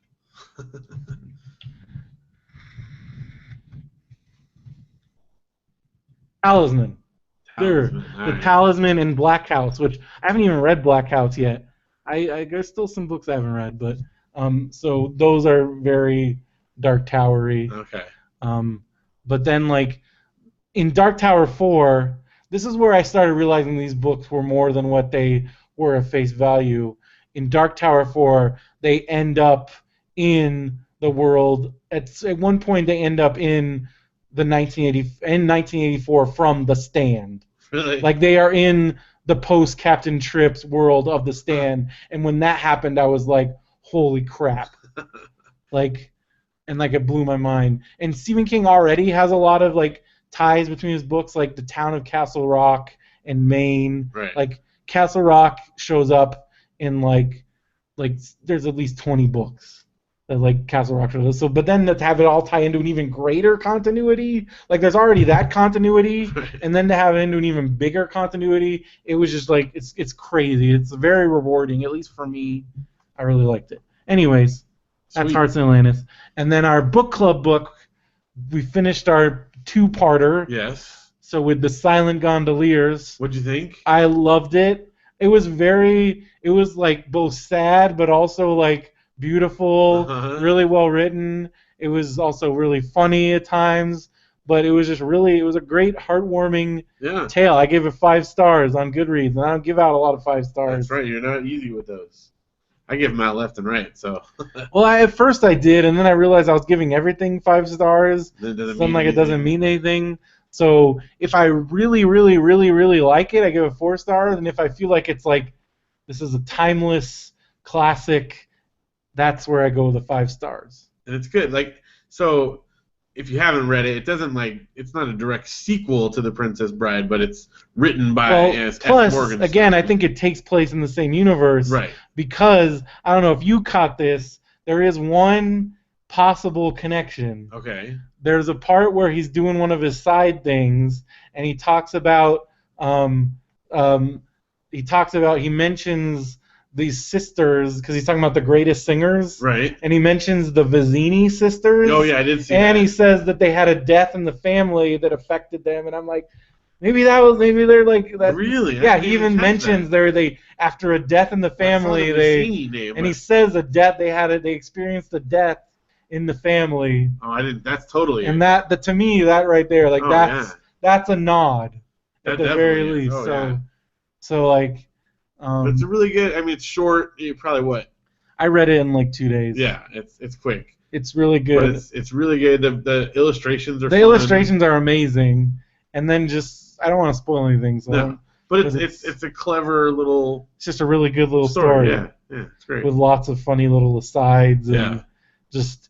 And again, nothing that you can like. I'm sure the people after read this are like, thought he was like didn't know what they were reading, or like, how is any of this even possibly like this doesn't even make sense. Right. But like, if you take it for what it is, it's really clever. Because he writes it like it's a history. Yeah, and it's definitely not like nothing in it is really.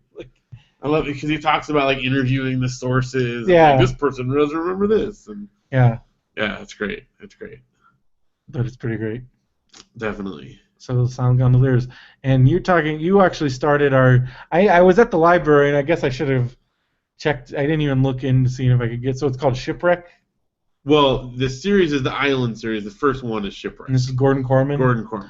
All right, well, I should. I'm sure that if they don't have it, they'll be able to order it. I mean, you can borrow mine. I'm sure I can get it. But I wasn't even thinking about it, so I do this sometimes at the library where I just kind of wander around and just look for something cool. So I found a couple things, one of which I already started reading. It's called, I actually had this on my Amazon wish list because it's like a $50 book. Okay. And I was very surprised to see it out on the shelf because it's like this giant, it's basically like, did you ever read, there was like a book that was called like The World of Middle-earth, and it was basically like a background that was like partially written by Tolkien, but partially written by like I think I poked around next. My dad had all this. So anyways, this was like a giant. So there's a giant book out called The World of Ice and Fire, and it's actually, I looked into it because at first I'm like, how much of this did because it's George R. R. Martin and then 2 people that run like this fan site, but George R. R. Martin actually did contribute several 100,000 worth of words to basically, it's like an entire backstory, like it's the history of Westeros and the like all the history of like the kingdoms and like because if anybody doesn't know, the whole Ice and Fire Game of Thrones story is loosely taken from the War of the Roses. Oh, really?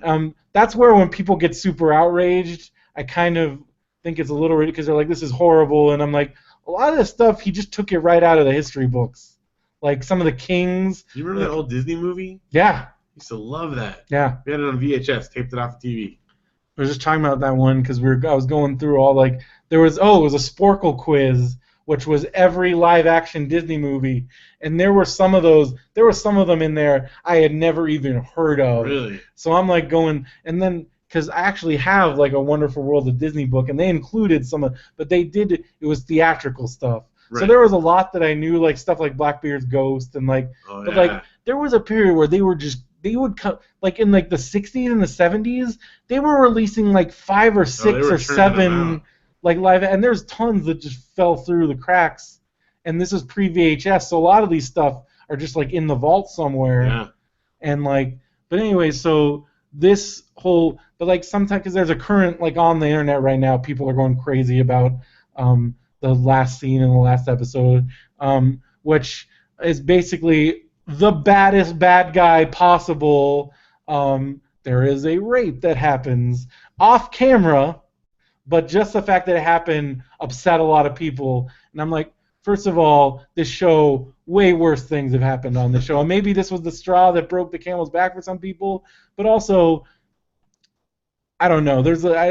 I feel like people are going a little crazy, but I can understand where that would upset you. But also, I'm like, you weren't upset when these kind of things happen. I didn't see and when stuff happens to dudes, I'm not gonna say I'm like that. Yes, it's violence against women, but also depicting violence is not condoning violence. No. Bad guys do bad things. That's kind of the idea. And also, a lot of this stuff, George R. R. Martin has said, he took this right out of history books and just fictionalized it. It's a fictionalization of historical things that happened. So I did see people freaking out about it. People are freaking out about it. So, but there was. So, but anyways, I don't know. I don't know. I don't want to be that guy, but my whole thing is if you use some of this outrage at a fictional TV show for real life things, imagine what could get accomplished. That's true. But I get upset about things, but not to the point. I still don't understand I'm like, this isn't, none of this is real. That's for me, that's what it comes down to. Right. And they're like, but it didn't. I'm like, I call BS on a lot of that, but whatever. If you're upset, you're upset. I'm not gonna. You can't convince somebody not to be upset. No, so stop being upset. I'm not gonna argue with anybody. I just think it's silly because what it boils down to is this is not real. And again, I feel I don't want to point fingers at people, but if you use this energy that you're upset about, if you use this energy that you're this upset about a fictional show where nothing bad actually happened, and focus that on real things that really affect you, maybe, I don't know. Maybe the world would be a better place. That's just my thoughts on that. I'm sure people, whatever. Anyways, that's all I'll say about that. That's all I have to say about that. But then I'm still reading the Sword and Sorcery anthology. There's a lot of cool little short stories. Stuff. There was one I read. It was this warrior woman. She gets rescued by this musician guy, and then it turns out he was because then these. So first she gets ambushed by these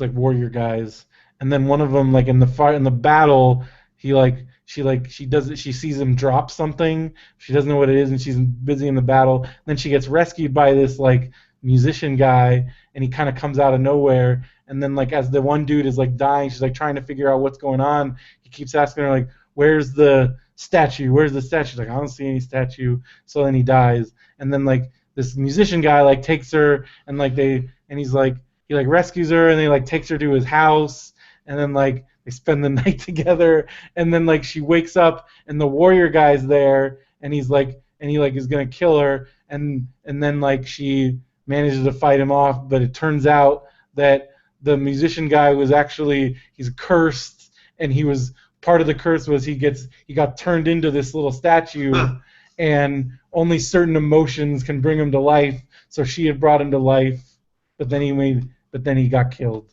So then he's dead. So now he's no longer a statue. But he was a statue. So it's, yeah. Like a Twilight Zone. Yeah. With swords and stuff.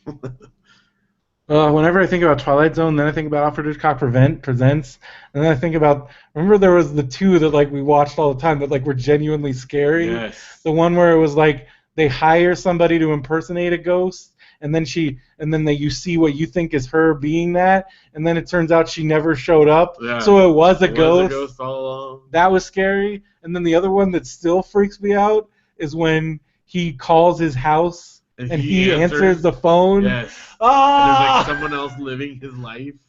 Because that to me, I still.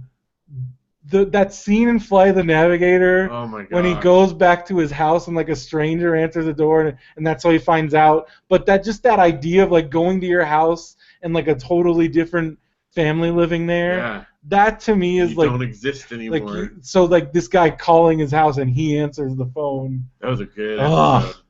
So just that idea. It's because I had those two on VHS, Yes, and we just watched. we used those to watch over them again. all the time, and we'd freak us. We those are, like, and really then we'd good work ones. ourselves up, like getting all freaked out.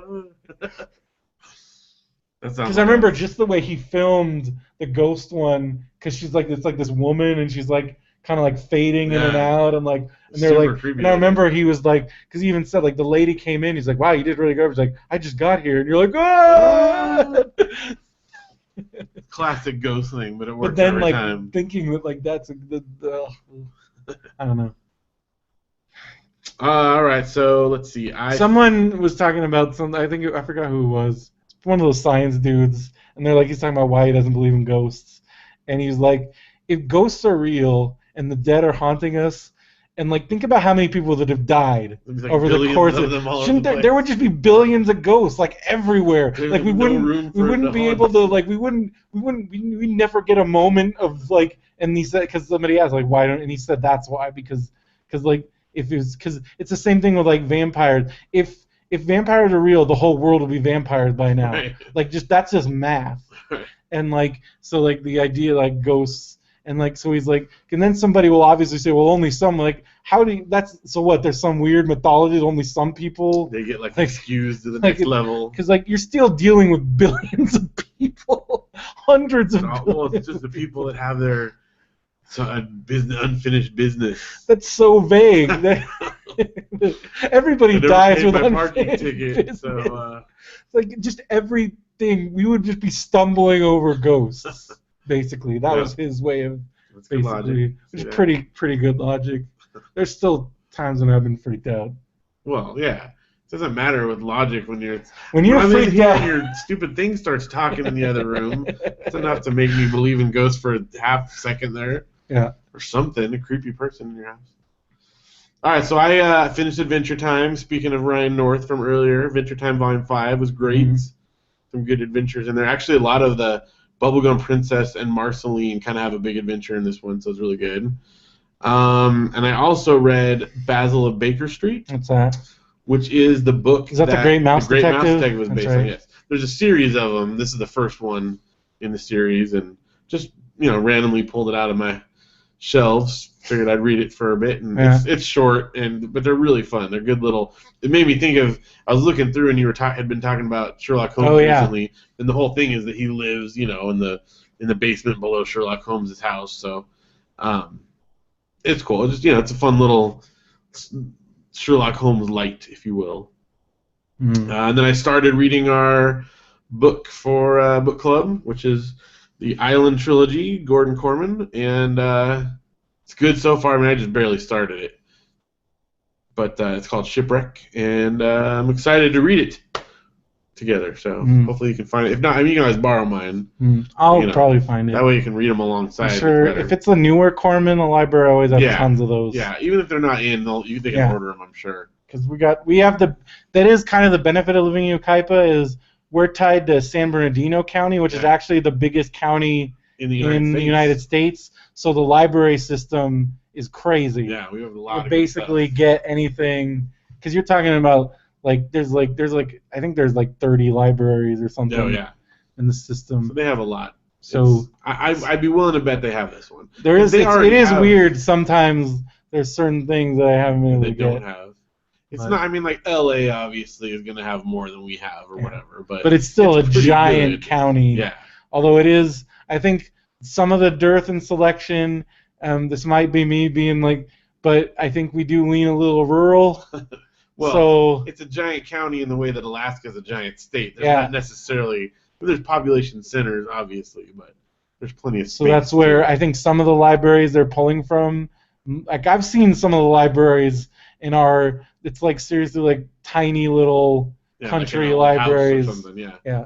The one here in Ukaipa is pretty decent. It's very good. But anyway, so if you guys would like to join our book club, read stuff along with us, you can go to the book club link at the top of our page and click that and check it out. And it'd be fun. Get a good series going here. Yeah. Also, while we're talking about book clubs, in case you guys have not read Story Thieves yet, we read it a little bit ago. Been talking with the author James Riley this week. who we had on the show one time before. He's going to return to our show. We actually have a recording date set. We're going to record with him at the end of June. So it gives you a little more time to read the book in case you haven't. It's really, really good. Highly recommended. They probably have it at your library. It's called Story Thieves by James Riley. And he also did the Half Upon a Time series that we talked about last time. And he's excited. He's been like, you never know if he's just being nice or whatever, but like his emails, he's like genuinely excited to come on the show again. And so I think it's going to be cool. So look forward to that. Make sure you guys catch up on that if you haven't yet. Quinn writes, I don't want to believe in ghosts, but weird unexplainable stories make me wonder. I don't like that wondering. And I'm obsessed with some of those like unexplainable stories. And there's certain things where I'm like, I hope we find out because like the one you've heard the story. I mean, there's certain. I know you're personally obsessed with what's his face, the dude that jumped out of the plane. Oh yeah, D.B. Cooper. D.B. Cooper.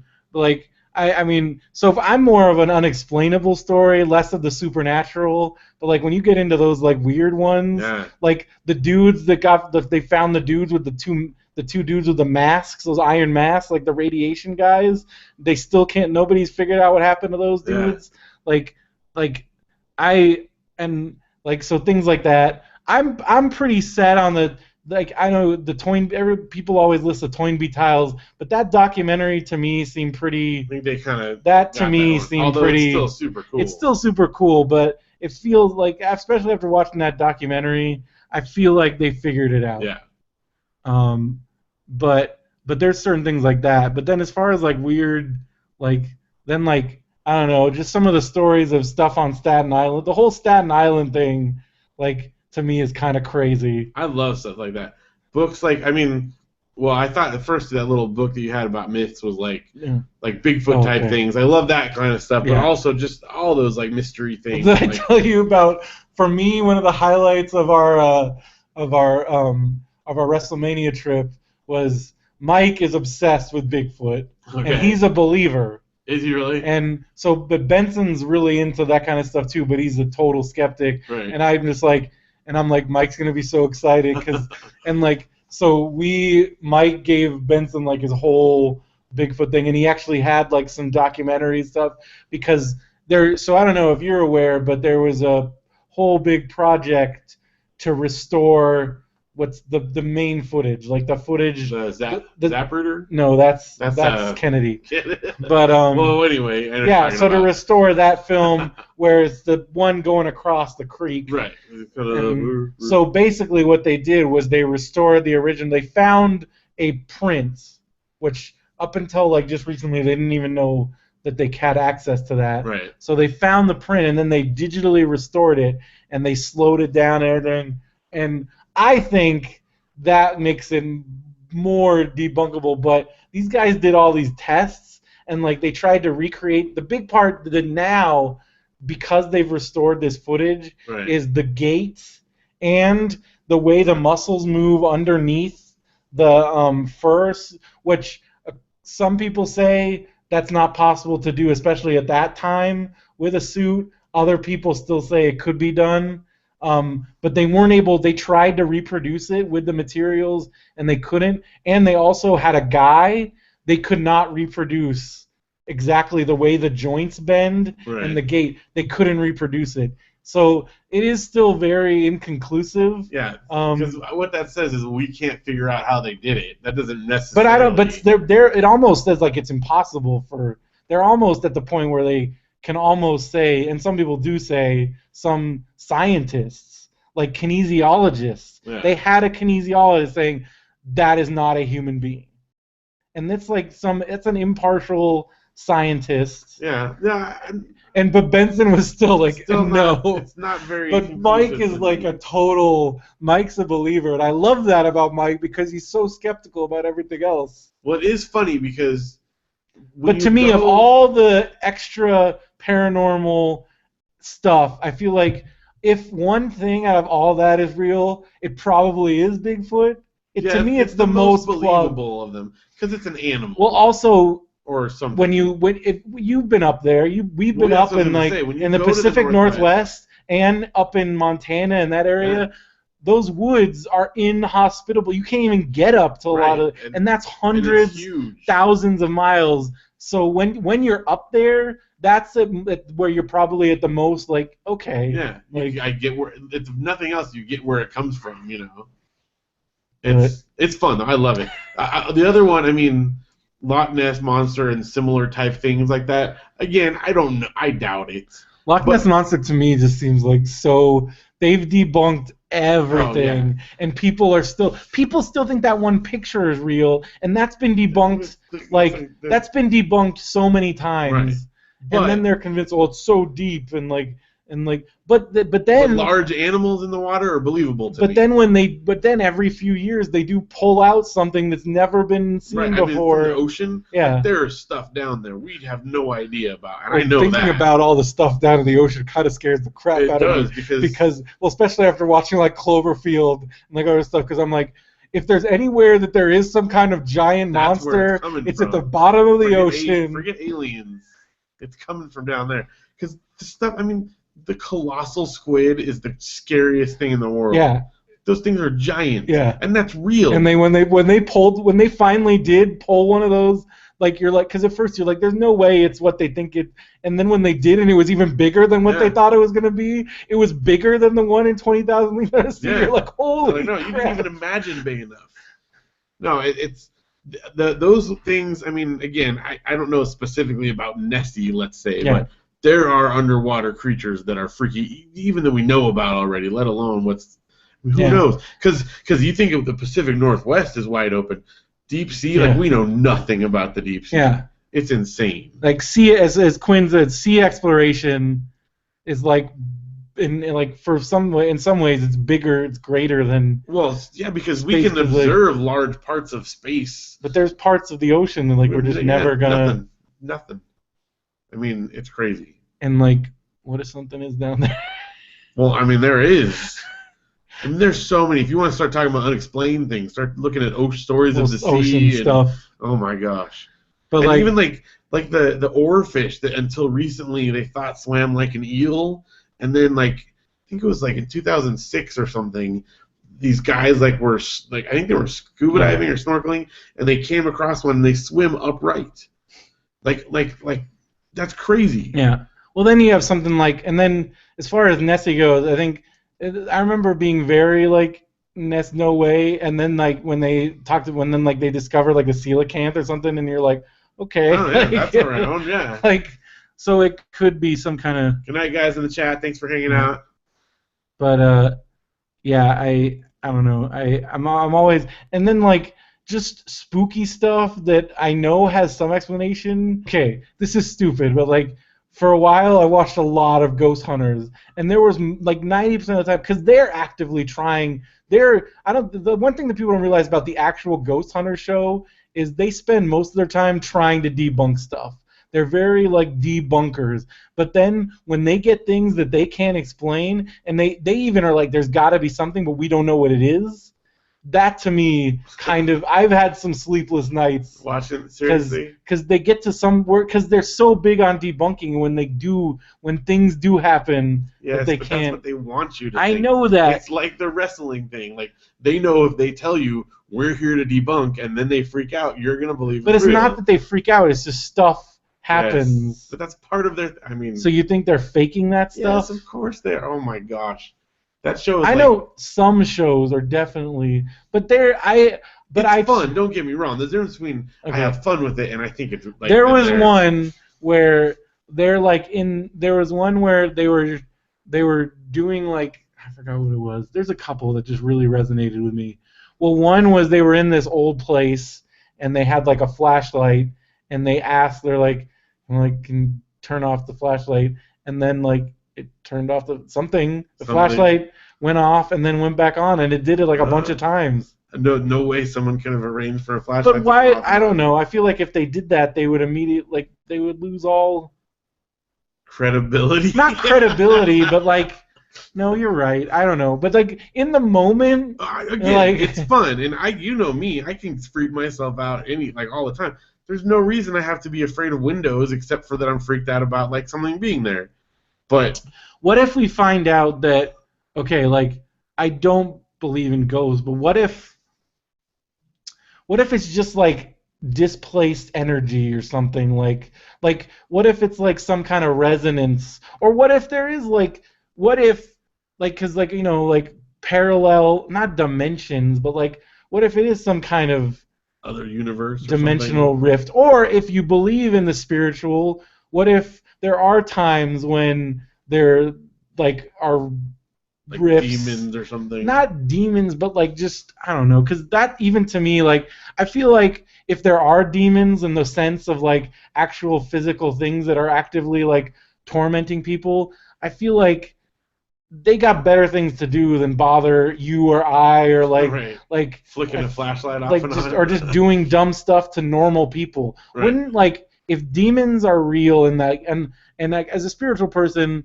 I, you believe in like evil and like dark forces, but as far as the physical manifestation of evil, if that is real, wouldn't they be going after, like, I don't know, like the Pope or something, just like all the time, Right. or like other like high level spiritual, like, if physical manifestations like that are real, like, they should just, wouldn't like every like pastor or like every spiritual super spiritual just be constantly, like, I don't know, that's how I feel about, I'm talking about like the physical, because like, no, I know what you mean.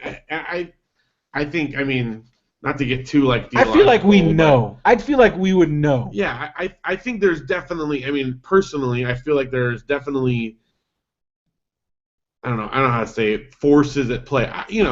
But how much of that is a intelligent being that's poking at you with a pitchfork from beyond, and how much of that is, and then just the whole, I'm sorry, but the whole possession thing, like, I know in the Bible there are specific instances, but like in like now, and also in the context, like, possession to me just makes no sense at all. It's like, I can see like a possessed person, because like even in the context of the Bible, the possessed person is like talking to Jesus. Yeah. So yeah, that makes sense. Yeah, again, it's like going after Jesus and like the apostles, and like, again, the spiritual leaders of the time. But like some kid in like the middle of nowhere gets possessed by a demon. What is the point of that? Purpose, that doesn't make sense. Definitely, to me. I think that we heighten and exaggerate those things a lot because it makes for good stories and that kind of thing. And people just like, but like, I'm so sick of all the freaking demon movies now. Oh gosh, like, that's got to be over soon. Every single one looks exactly the same. Like, they all look the same. It's the same thing over and over again. Over and over. Which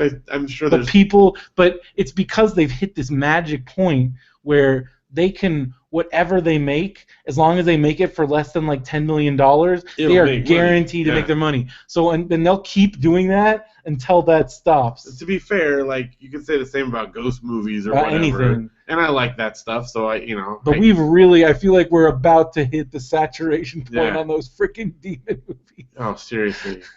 I mean, like, there was a time when I felt like there was a possession movie coming out every few months. Like, dude. And they the Last Exorcism. It was that Last Exorcism made a ton of money, but it also, like, I don't know if you read about, like, I guess,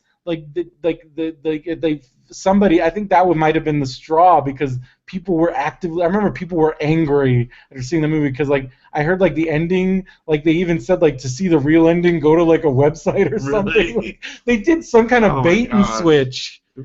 And so I feel like that kind of, but like, Blumhouse has kind of hit this perfect, and now to see that Blumhouse teamed up with Shyamalan, I'm like, oh my gosh, this is, to me, that's the ultimate. But I realize that the ultimate in stupid. No, like, the ultimate in awesome. Because like that trailer just was like, that looks like every one of those movies, all plus Shyamalan, just mashed in some kind of, like, it's not completely nonsensical. Their grandma wants the girl to get into the oven. It's fantastic. It seriously is like a mashup of all of those. That's seriously like one. Blumhouse just called up Shyamalan, like, hey. Sean, this is Shyamalan. This is Blum. Let's make some money. Like, do you want to print some money right now? Just throw out a stupid idea and I'll make it. Kids that are grandparents, great. Done. It's gonna be easy money. Because they're gonna make like it costs nothing to make. Make those, like, these things. It's great, but see, that's the thing, is that certain ones, like the whole possession ones, are irritating to me because those ones feel super samey. But then I eat up the like hidden camera ones like crazy. You know, the found footage stuff is amazing to me. So I don't know. Well, that's the other part of it is, as Quinn points out, demons and stuff seem like they're people's old explanation for mental disorders Yeah. and the dark side of humanity, which is absolutely true. Yeah. Having dealt with mental illness while working for a church, I have seen that there are plenty of people that still hold on. The things that Christians say to people dealing with mental issues is like it's straight up. Yeah. Like people said and that's, I mean, to be honest, that was kind of for me one of the end of the road for my relationship with the church as a whole, was going through all that experience and seeing how I was treated and how other people were treated. That was kind of the last straw for me, if I'm being honest about it.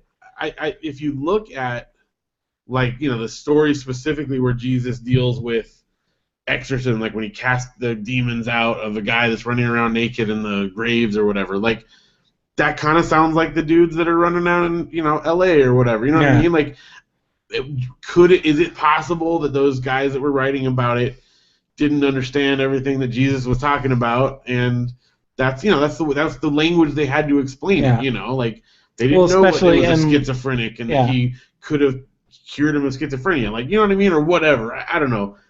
I think that there's a lot of stuff open to interpretation, and that people immediately leap to the thing where they can blame something that's easier to blame. Well, because it is. I mean, and that's what, I mean, I think Stephen King put it perfectly when he was talking about his 11/22/63 about the guy that goes back in time to try and prevent the JFK assassination, which they're making on Hulu with James Franco, and like they're filming it. I'm so excited. Cool. I cannot wait. It's going to be awesome. But one of the things he writes about is, it's almost the same thing with like conspiracy theories, is because people, it's easier to blame, to come up with these crazy ideas, because the idea that someone is just nuts and just is going to kill somebody, that the truth is scarier.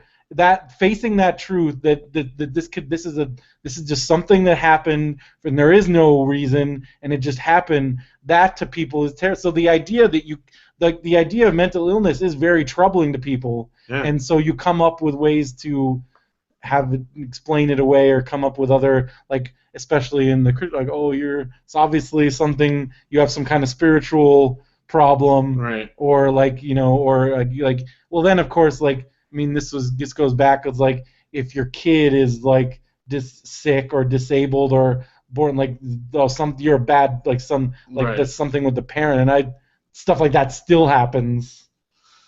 Yeah, again, I mean, there's a lot of, but I think it's because people are scared of the truth, like the reality, and it's easier sometimes to blame reality, than to deal with what is. Well, like, exactly, and like, think about like post Columbine or every other thing when like people want to blame somebody instead of the truth, but it is scary, the idea that some person can just do this and there isn't some evil force possessing him or something. It's just that a fact that a human being could commit some horrible evil, or that a human being that of no fault of your own, chemicals in your brain can cause you to have horrible things happen to you. That idea to people, that's terrifying. Right.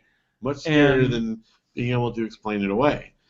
Again, you know, I do believe in a spiritual side of things, obviously, but I think so many times, like you said, Christians in particular will blame stuff on that rather than dealing with reality. It's much easier to do. Yeah. And it's sad. Well, it's also, and then the sad part that I seem to experience was, it's easier for somebody to be like, well, you just need to pray more, or I'll pray for you, than actually try and help with the real problem that's happening. Exactly. So, yeah.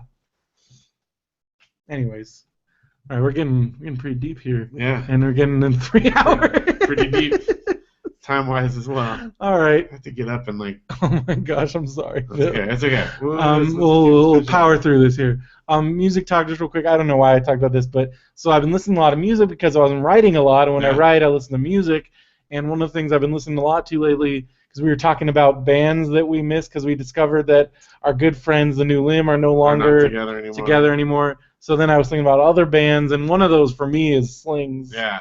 Another band we discovered around the same time, and I was listening to that old Hopeful Trail CD. It's amazing. It's so good.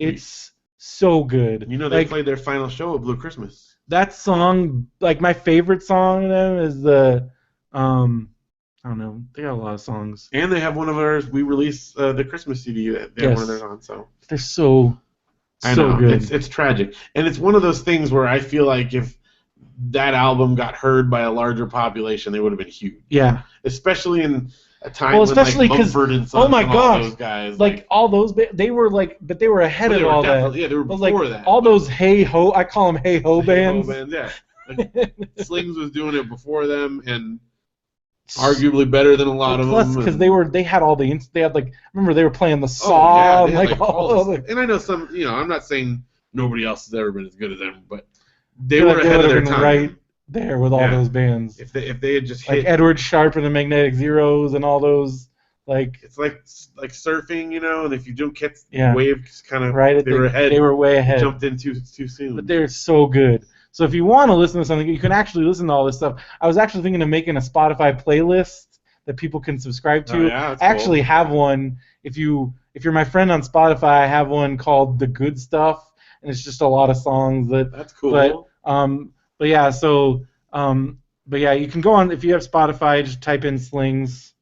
The album is called The Old Hopeful Trail. It's really good. They played a lot with Ann Lynn, who does our opening song. That's right. In fact, that's how we found them. Is Ann Lynn played a show with them, and they told us about Detroit bar. Yeah. And then we saw him. We saw him a few times. We saw him at that art cafe that ended up closing. Yeah. We saw some cool shows there. Because they played with the New Limb there. Yeah, they played with. I think it was, and then it was that other band that we really. The Yellow Red Sparks. Yellow Red Sparks are so good too, and I don't even know if they're still around. I haven't looked up them. Because they have this song that I've been listening to them a lot too lately. They have this song called "Buy Me Honey," and I listen to that song like every day. That demo that I think they gave us. Yeah, they gave us super good. There was that, and then there was that other dude. What was that guy? Because we saw him play with. I think New Limb another time, because then we ran into him another time at like Busker Fest. Oh yeah. What was that guy's name? I have his CD also. I can't remember what his name is now. Avenue something. It was some crap. Avenue of the Giants. Avenue of the Giants. Yeah. He was. He had like the big hair. He had the big hair. Yeah, that's a good album too. But a lot of that. Like a little jar on the top, right? And it was like, but a lot of that, it's like, I don't know how to describe the music. That's like rootsy. Yeah. Kind of. I don't know. Folksy kind of. Alt folk country. I don't know, but their whole scene was like huge. Yeah, for like a little bit. Oh my gosh, I forgot about those guys. That's. Well, because all of it kind of, I think the reason why we loved it so much because it all reminded us of Javelina. Well, yeah, who was really the ones that were doing it like way before. Can you imagine if Javelina happened like right when all the Hey Ho music was? Yeah. Gosh, they would have. Sha-la-la. That would have been huge. Yeah. Like that first album that's like super like American roots music. Or like, the America or CD. America CD. My God. But like especially that first album with like Sha-la-la and stuff. Yeah. Because that's like the train lo-fi, the super lo-fi. Yep. Like the hipsters would have eaten that up. And that album came out in '94, I think. Yeah. Yeah. Still great. I've been listening to a lot of Javelina lately. I go through like Javelina period. Yeah. Well, I listened to I had for a while. I had Space Love and Bullfighting because that was like their last CD, and I don't know why because they went back to Tooth and Nail on that one, yeah. And it was great, and also it reminded me that like when I feel like when they got Mercedes and Dave Moss. That was almost like the second coming of the band. Because at first there was this period where I'm like, I don't know what they're going to do. And because, like, when the Surreys left, that was like a big hole. But so when it was like Dave Moss and they still had Orlando and Eric was drumming, like Eric took over for Jeff as a drummer. And, like, and like I feel like they were like, because that's when they went kind of like a straight up rock band. Yeah, that album had. Because like Mercedes was like an awesome bass player, really good vocals. She was playing guitar. Oh yeah, she was playing. Orlando's playing bass. Orlando's a bass player. Yeah. So they had a second lead. Yeah, that's right. She was like the lead guitar. Yeah. So like they had, because Matt would play leads, then she would play leads. If you guys have never heard of Javelina or Javelina Rail Company, you look them up. Like some of the so most good. amazing stuff. Their shows are incredible. And I was always yelling out. You were the sha-la-la guy. Sha-la. Well, okay, so part of the reason I've been listening to a lot of them lately is I've been making like some mix CDs for our vacation coming up because, usually... Mix CDs, man, that's crazy. Well, usually what we do if we're flying somewhere is we go to a record store wherever we're going to go and I get some stuff, Mm. But I'm not sure there's going to be record stores where we're going that will have stuff, I don't know. Maybe, but what I figured is You said you're not going to be in Missoula? No. Well, Missoula definitely has record stores. Right. We're mostly going to be in smaller out in the middle of nowhere. So, record. Once upon a time, yes, but these days it's hard to find record stores in a big city. So yeah. I'm not counting on it. So I made some mix CDs and a lot of that Javelina stuff. I mean, especially America album. Like that's great for road tripping. Javelin. So got to have that. And then and a lot of Starflyer and Joy Electric too, just because. Mm-hmm. So anyway. Oh. That's music talk. Yes. No new movies. No new movies. All right, DVD on demand corner. I'll just run through this quickly. WWE Network. So like I said, the NXT special was amazing, and I freaked out and like saw the Samoa Joe thing, and that was crazy. But then I've been watching so I almost am done with like the nitros that they have on there, which for the love of God, like why would it was almost like a tease. They put out 1 year of nitro, still have 5 years left, and they haven't put them out there. Some stuff to unload, guess. I guess. But they've been putting up a lot of Raw, and so I actually resumed because I'd watched a few from like 1993, so now I started that again. And there is this comedian that's on there, and when they were trying to do something different. So the hosts, the original commentary team of Raw was Vince McMahon, who I like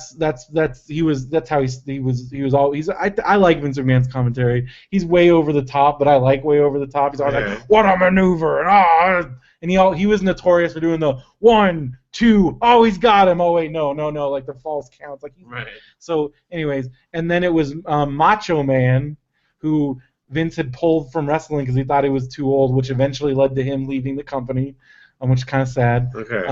And then this comedian they found named Rob Bartlett, and right away, like he's like listening to him. First of all, he doesn't have any idea what's going on. He doesn't know who any of these wrestlers are, and he just keeps making like dumb and like straight up racist comments. Like when Yokozuna comes out, I think I heard the word Oriental like 4 times, and like just all this dumb stuff. And then oh my gosh, when who was it? It was Papa Shango. No, it was somebody else. Just starts making a bunch of racist comments about like he said, he's like, I think this guy and Montel Williams are the same person. So I'm like, basically the punchline of your joke is all black people look the same. Gosh. And like this is all like how many episodes? This is in 90. He made it so they started in like February. He made it to April. When Vince McMahon because Vince McMahon, I even read an interview later where Vince McMahon's like, we tried, we wanted to make, but it just was not working. Because at first I'm like reading, I'm like, where did they find this guy? This guy seems like an Imus. Don Imus, and he had like this radio show. He's basically like Howard Stern for like your racist grandpa, and he does like these super racist caricatures, like characters, like. Sure enough, I look at his Wikipedia, and he's famous for being on the Don Imus show and doing racist characters, basically. Right. And I'm just like, that's where they found this guy. Wow. And I'm just, people complaining about the commentary today just need to go back. They have no idea. Because you got Macho Man, which Macho Man is great, but there are times where I'm like, what is Macho Man even watching? It's... Because he just starts saying random stuff. It's really funny. Because if it had just been Vince and Macho Man and he got replaced with Bobby Heenan, who in my He's the best color commentator of all time, but then he got burnt out, so he left. So then eventually, several people down the road, we led to Jim Ross and Jerry Lawler. Once Jerry Lawler came to the company, and once they got Jerry Lawler, I think he was golden. He's still there, and we saw him live. Yes, and then they had a preview. I almost bought a Blu-ray today, Phil. What? They had a preview of Jerry Lawler has a Blu-ray documentary, and they had a preview. So they're geniuses. Okay. So they have WWE Network exclusive, and it's the first 15 minutes of whatever new DVD they're coming out with. So the new one is a Jerry Lawler documentary, and he brought out personally all his old Memphis wrestling footage, which Memphis wrestling is crazy because they would do anything to get people in, and that's where because Andy Kaufman went to New York first, and Vince McMahon's like, no way are we gonna let you do this. It's gonna ruin because it's silly. It is pretty silly, and you'd have to. And so Vince McMahon said no, but Bill Apter, and they talk about this extensively in the Jerry Lawler documentary, where Bill Apter, who wrote for all the wrestling magazines, oh dude, go to Memphis. I'll call Jerry Lawler. He'll do it in a heartbeat. And sure enough, as soon as Jerry Lawler and Jerry Jarrett are wait, Anthony Kaufman wants to come here? Oh yeah, heck yeah. And they were all over that. That's and great. And just thinking so because Memphis, they had all kinds of gimmicks, every possible gimmick stuff that you would never come up with that you've never seen anywhere else. So and a lot of this stuff, these tapes haven't been shown because Lawler and Jerry Jarrett have them, and I'm hoping this leads to more Memphis footage. Huh. But just watching it, and also Jerry Lawler's story is pretty amazing because he started going to wrestling matches, and he's an artist. He's an extremely talented artist, insanely talented artist. And it actually shows him in his studio in this documentary, drawing live, and it's nuts. What he's he could be a professional comic artist. And originally that's what he wanted to do. And then he started doing he kind of started going to wrestling matches, and then he started drawing the wrestlers. And then they actually hired him because they would do previously last week, and they had all his drawings to just because they didn't have footage. Right. This was before they could really do that, so they just showed his storyboards basically. That's cool. But anyway, so it almost made me want to buy the DVD. Buy a DVD. But I'm sure probably down the road it'll end up on the network. And wait it out. So because I'm I can't be buying DVDs. You don't need to do that. I don't need to do that. But so then it made me want to watch a lot of because then WWE again is smart, and they have all these old documentaries that they've made. So they just put most of them are up on the network. So I just started watching a bunch of old ones. I watched the Macho Man one. It was awesome. I started watching a Bret Hart one. I watched some other ones. I watched a Bobby Heenan one, which some of them are really short. The Bobby Heenan one is only 49 minutes. But his story is amazing, and he's the best manager. It also reminded me that, and then I went, so there was an episode of Super Sloppy Double Dare where it was two kids against Bobby Heenan and Gorilla Monsoon teamed up. And I remember that. I remember watching that one. So then I'm I bet you that's on YouTube. And so then I watched it on YouTube. That's great. And then I started watching a bunch of old Double Dare. This is how I've been spending my days, Phil. All right, we'll find you a job. Don't worry. Is going from watching a documentary about a wrestling manager, and then 5 hours later I'm watching my 10th episode of Double Dare, because watching Double Dare, knowing that Mark Summers has OCD is the best thing ever, because watching it, you can watch moments where he's so close to getting dirty, and the things he does to get away from but it's very subtle. Right. It's so subtle. And then when he does get dirty, how he quickly has a towel and he just go into town. Robin is always right there with a towel when he does get dirty, and you can see she is right there with the towel. How of all the shows did he get on that one? I don't know. But when you read, because that's another, you read Slimed, and he's still, he loved every minute of it, but it's still crazy. Well, it's Howie Mandel and how like Howie Mandel, same thing, but probably even worse. Because Howie Mandel like won't like shake hand. Howie Mandel is a full-on germaphobe. Yeah. Like full on, like he won't shake hands with people. And then like people have found video of like where like on like Deal or No Deal where somebody is shaking his hand and then you can see him there like he's holding back everything to not just like immediately like it's pretty crazy. So I became obsessed for a minute of just watching Mark Summers. That's great. Like some kid will like try and grab him and he like kind of slides away. Like it's pretty funny. Yeah. Anyways. What else you got? I'm sorry, I'm going all over the place. All right, been watching Game of Thrones. We already talked about that.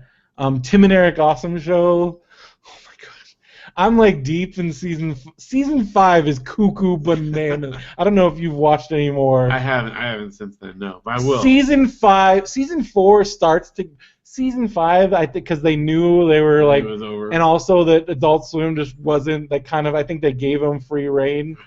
It is cuckoo bananas because it's where I forgot it was season 5 where they brought back like they resurrect what's his face from the dead. Oh, the brother. The brother finds his. There's a whole episode where first of all it's the dude from The Wire. So like they got the inside baseball on this guy from The Wire. He finds the bones and then they bring the bones and the brother like brings him back. And then like I'm sure you've seen the short video. Have you seen it where like his leg falls off and then both of his and then he's just like a stump. He's like, "Thank you for bringing it. Nice try." That's like the end. He's like, "Nice try." And he's like just like blood is spewing everywhere. Because he brought him back from the dead. Oh, it's just. Bang, bang, cops and robbers. Put them in jail. But yeah, it's great, and season 5 is just nuts. It's like the last few episodes of Wonder Shows, and when you could tell like they were just doing whatever they wanted, and they were just doing whatever.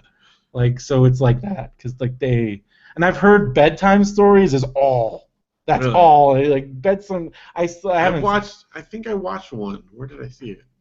The one I watched was crazy. Yeah, good. Well, then we watched some of the Funny or Die HBO stuff, and that was nuts. That was really nuts. There's no limits on that. So. Yeah, that's where like at least Adult Swim like their stuff. It's almost good that they come up with this HBO stuff when they have when there's no restrictions. It's like, oh my gosh, this is disturbing. Yes. But like some of the. There's some great James Quall stuff because like what's done like died, which is really sad. Yeah. So then they really rely on James Quall and David Liebehart and like some of the stuff they do with them is just so crazy. I think it's season 4. No, I think it's season 5. There's one where it's like a TV show and it's James Quall and Jonah Hill and they're like in college. It's Quallage. Sailing Quallage. And so it's like Jonah Hill and James Quall, and they're like on a boat, and you can tell like at any point Jonah Hill's about to just die. It proves that he's the master because it's like they're like riffing off of each other, and you can tell like Jonah Hill's just like about to just like lose it. I need to watch. It's more. Amazing. Anyways, so that's that. Let's see, and then I'm all caught up on SNL. The season, well, there's a lot of controversy with. I don't know if you watched. I watched some clips. Did you see the monologue? Yes. I thought the monologue was amazing. I mean, no one should be surprised. Have they ever seen his That's where I'm just like, have you ever seen SNL and have you ever seen Louis C.K.? Yeah, what else did you expect? I don't know what you were, but I thought his whole thing with like Israel and like kids and like the way that was hilarious. The way he thinks is amazing, and I love it.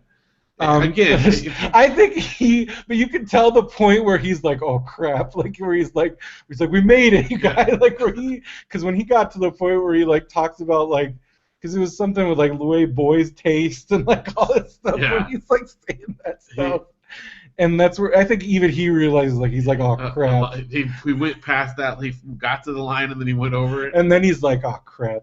And he's like, and he even says, like, this might be the last time on the show. And I think that was an off the cuff, like, oh crap. I think but so. then, like, some of those sketches were so funny. Like, what was one that was? There was the one. Did you see the one where he worked at the phone? Where he looked at the AT&T store, and Leslie Jones is the boss, and then it's like 5 years later, and he's still doing it, and then she catches him in it because he's like, I knew it. Yeah. Because she's like, this is my real voice. Yeah, he's like, oh, thank God. She's like, I knew it. Yeah, that was really good. There's a lot of funny stuff. It was good. And and they brought back Riblet on Weekend Update. That's Bobby Moynihan, is Michael Shea's old friend with like, so Riblet comes back. Bobby Moynihan is so funny. Is it true that Keenan is leaving? I didn't look it up, but it seems plausible. It does. But yeah, Riblet is hilarious because he's like, I can do your job, and then he does a perfect reading. He's like, boom. I think the cast now is great. It's a good show. All right, and then so I caught up on Mad Men and then watched the finale. And like I said, I don't know if it was because of where I was at the time, but by the end of that finale, I was crying so much. And just, I don't know, Don Draper's journey to me is like, I can relate to that a lot because he just kind of, he's just lost. And then he kind of finds his zen again. And I don't know if everybody was going, but like the very end of it is, it shows him like at a retreat, and he ends up at a spiritual retreat. Like this is like this is like 71, so it's like super hippie, and he's doing like an Om, and then it cuts to the Coke commercial, like the famous I'd like to buy the world a Coke commercial, and basically implying that Don got his shit together and made the Coke commercial, which is probably the most famous commercial ever. And it's really funny when you read the true story about that commercial, because it was made by a McCann executive, which at the end of the show, Don Draper is working for McCann. Huh. But the real guy, that he came up with it on an airplane. Yeah. And it is a pretty fascinating story. I actually, but for whatever me, reason I read it. Well, everybody was talking about it. Yeah. And for me, like, I thought it was perfect. Some people thought he was going to kill himself, and he would be, because the opening of the show, I don't know if you've ever seen it, but it's a guy, it's a silhouette of a man falling off a building and like falling past all these advertisements, and like basically it's like a statement about how like you're just falling, like it's all beat, like but then what people don't, but then David Wayne posted the thing where he's like, yeah, but at the end he writes himself, he doesn't splatter on the pavement, and he figures he's figured it out. He's sitting on a couch and he's kind of like observing, which is kind of classic Don Draper. So to me that like But so people thought he was going to kill himself, and I'm like, no, Don Draper's never going to kill himself. Like, he's Don Draper. Yes, he's. I still don't think we're supposed to, like, it's, again, I feel like it's a thing because you got all these people that want to emulate Don Draper, and I feel like that's almost like people emulating Patrick Bateman in American Psycho. Like, yes, he is the protagonist, but if you emulate Don Draper, you will end up alone and ruining everybody you've ever lived or, like, protagonist does not necessarily mean good guy. Yes, and I feel like this is, again, like it's kind of, I mean, and I feel like that trend in the modern era, and especially look at Weiner's tie to, Tony Soprano. For me, that's like the classic, like he's the protagonist, but like again, like this is not somebody that you should look up to emulate. And coming from the Sopranos, that was it makes sense to me. But I thought it was really great, and just some of the things that they, again, where I am in life, and just it really affected me, and I really liked it. And it actually, I kind of looped back around and started watching the first season on Netflix, which that's all on Netflix. The one thing that I thought was going to happen that didn't was, but they did, I think they made a nod to it, because so many people were convinced it was going to happen. So Don Draper's second wife, Megan, she ends up moving to Hollywood because she becomes like an actress, and she's living in Topanga Canyon in like the set, and I'm like, oh my gosh, she's gonna be like Sharon Tate, like, Oh yeah. but that never happened. People were convinced it was gonna happen, and I think that's why one of the reasons why, because there is even a scene in the last season where Don Draper goes to visit, and like the girl and one of her friend is there, and she's like, I get freaked out here sometimes. You never know with the Manson brothers around here, and he's like, that's Manson family, and you're like, ah. But like they mentioned it, but Right. I think that was kind of because you know how, like people think they know what's gonna happen. I think that was everybody saying, you have no idea, Yeah. jerks. But anyways, so Mad Men, and then we already talked about Bob's Burgers. Great 2-part. Oh yeah. Way to finish off the season. I think now I'm gonna go back and watch a bunch of those episodes because those are episodes I've only seen once. Yeah. And every other episode I've seen like multiple times. So I'm already on like my 3rd pass on season 4. Yeah, I've watched quite a few. It's a great show. I just watched I can watch any episode anytime because like I just watched like the Full Bars episode again. Like that episode is great. So they're all great. They all are so good. Anyways, Bob's Burgers is amazing. That was cool to hear. Old Restless actually, I think, DM'd me on Twitter and he said started watching Bob's Burgers, and you guys are totally right. Fun, yay! So we've got converts. One. That's good. We've gotten some converts. It's so good. It's the best. Well, Jerry watches it a lot. That's good. But I think she might have already been watching it. Yeah, we didn't. Yeah. She's down with it. She's down cool. with the DC talk. She's gonna know what that reference is. I know. Probably the only one. All right, and then so you've been watching Bob's Burgers? Well, yeah, just that's your only Hulu thing. My only Hulu thing. Doing stuff. I guess a lot of shows are over. Yeah, yeah. I wonder if I'm ever gonna get to a point where everything I want to watch is either canceled or like, because like right now I'm almost at the point where everything's either canceled or at the end of the season. But I've still got HBO shows that are going on because now there is no seasons because there's always it's stuff, just always going. which I guess is cool because like it used to be like summer was just horrible. Remember that? Well, we have what's it called Last Comic Standing coming up too. And I know you guys are way into that. Oh my gosh, I love that show. You'll be hearing about that when that comes on. Believe me. All right. Well, Netflix side, I've been watching Bob's Burgers as always. And then I started doing my, like, whatever is at the front of my list I'm going to watch until it's not at the front of it. Because it's weird how, like, your list like goes all over the place. So I was watching It's Always Sunny in Philadelphia, but then it got bumped, and Mad Men was there. So then I started watching Mad Men again.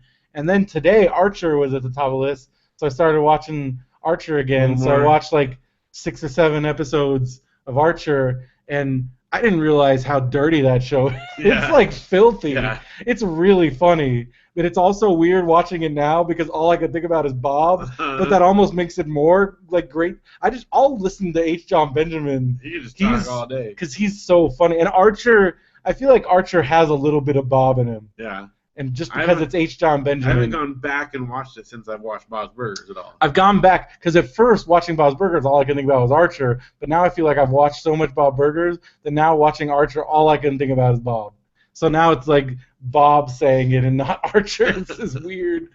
And it's pretty funny. And I like it. It's funny. But it's filthy. Don't watch it like with your kids. Oh, of course not. I would not feel comfortable watching it with like my mom or anybody. Like it's very dirty. Don't worry. But it's really funny. Don't worry. So that's what I've been watching on Netflix. Okay, well, briefly. I've also been watching Hitman Hart Wrestling in Shadows, which if you watch, even if you're not a wrestling fan, if you want to get any idea to understand like the business better or why Bret Hart is the best ever or just anything about like an insider's view. Also the fact that it's probably one of the craziest things that's ever happened in pro wrestling, like the whole thing that happened to him, where Vince McMahon basically like came up with this crazy scheme to get the title belt off of him. Anyway, just watch. It's a really good documentary. All right. Hitman Hart, Wrestling with Shadows. It's on Netflix. Okay. Highly recommended. I've watched it like 10 times. Speaking of highly recommended, God, I was going to try to make you watch Phineas and Ferb tonight, but I have to go to bed. But Phineas and Ferb is great. It's such a good show. It really is. I've been watching through it with the kids a lot lately, and I'm putting it on there and keeping it on there as long as you haven't watched an episode yet. So It's super good. And then I finished watching Strange Hill High, which is the one that the BBC show with Richard. Is it a cartoon? It's sort of a mix between like stop motion and puppetry, but they had like with digital animation too. It's really weird. Like they have these vinyl characters. Oh yeah. That stop motion, but then they like digitally animate their mouths and some of the stuff. Anyway, but it's really cool. Like each episode, they like fight a different monster or some like weird thing. Like the first episode. But they're like puppets. They're like puppets, yeah. Okay. But anyway, and they like joke about it sometimes too. Like the first episode. If I'm like afraid, but it's not like ventriloquist dummies. No, it's more like stop motion animation. Okay, because my whole thing with ventriloquist. But instead of like claymation, it's actually like little figures. That's fine. So like Robot Chicken. Yeah, but it's much more like smooth. Okay. Like I'm fine as long as it's not like her master's voice type. No, ventriloquist like puppets. Nothing like that. No. Because I can't deal with that. It's kind of targeted, I guess, at kids, but like older. I still can't finish Family Tree because of that woman. No, I can't either.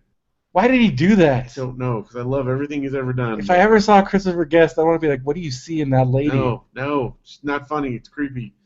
But this is funny creepy. The episode, I don't know if you got this far, when she actually brings out that gorilla puppet on the show. Yeah, I saw it. And I'm like, I'm done. Yeah. I am done. Ugh. It reminds me of like Bob's voice when he makes stuff talk, except creepier. And then that was at the beginning of that one of the chicken where the guy at the farmer's market is like, no making the food talk.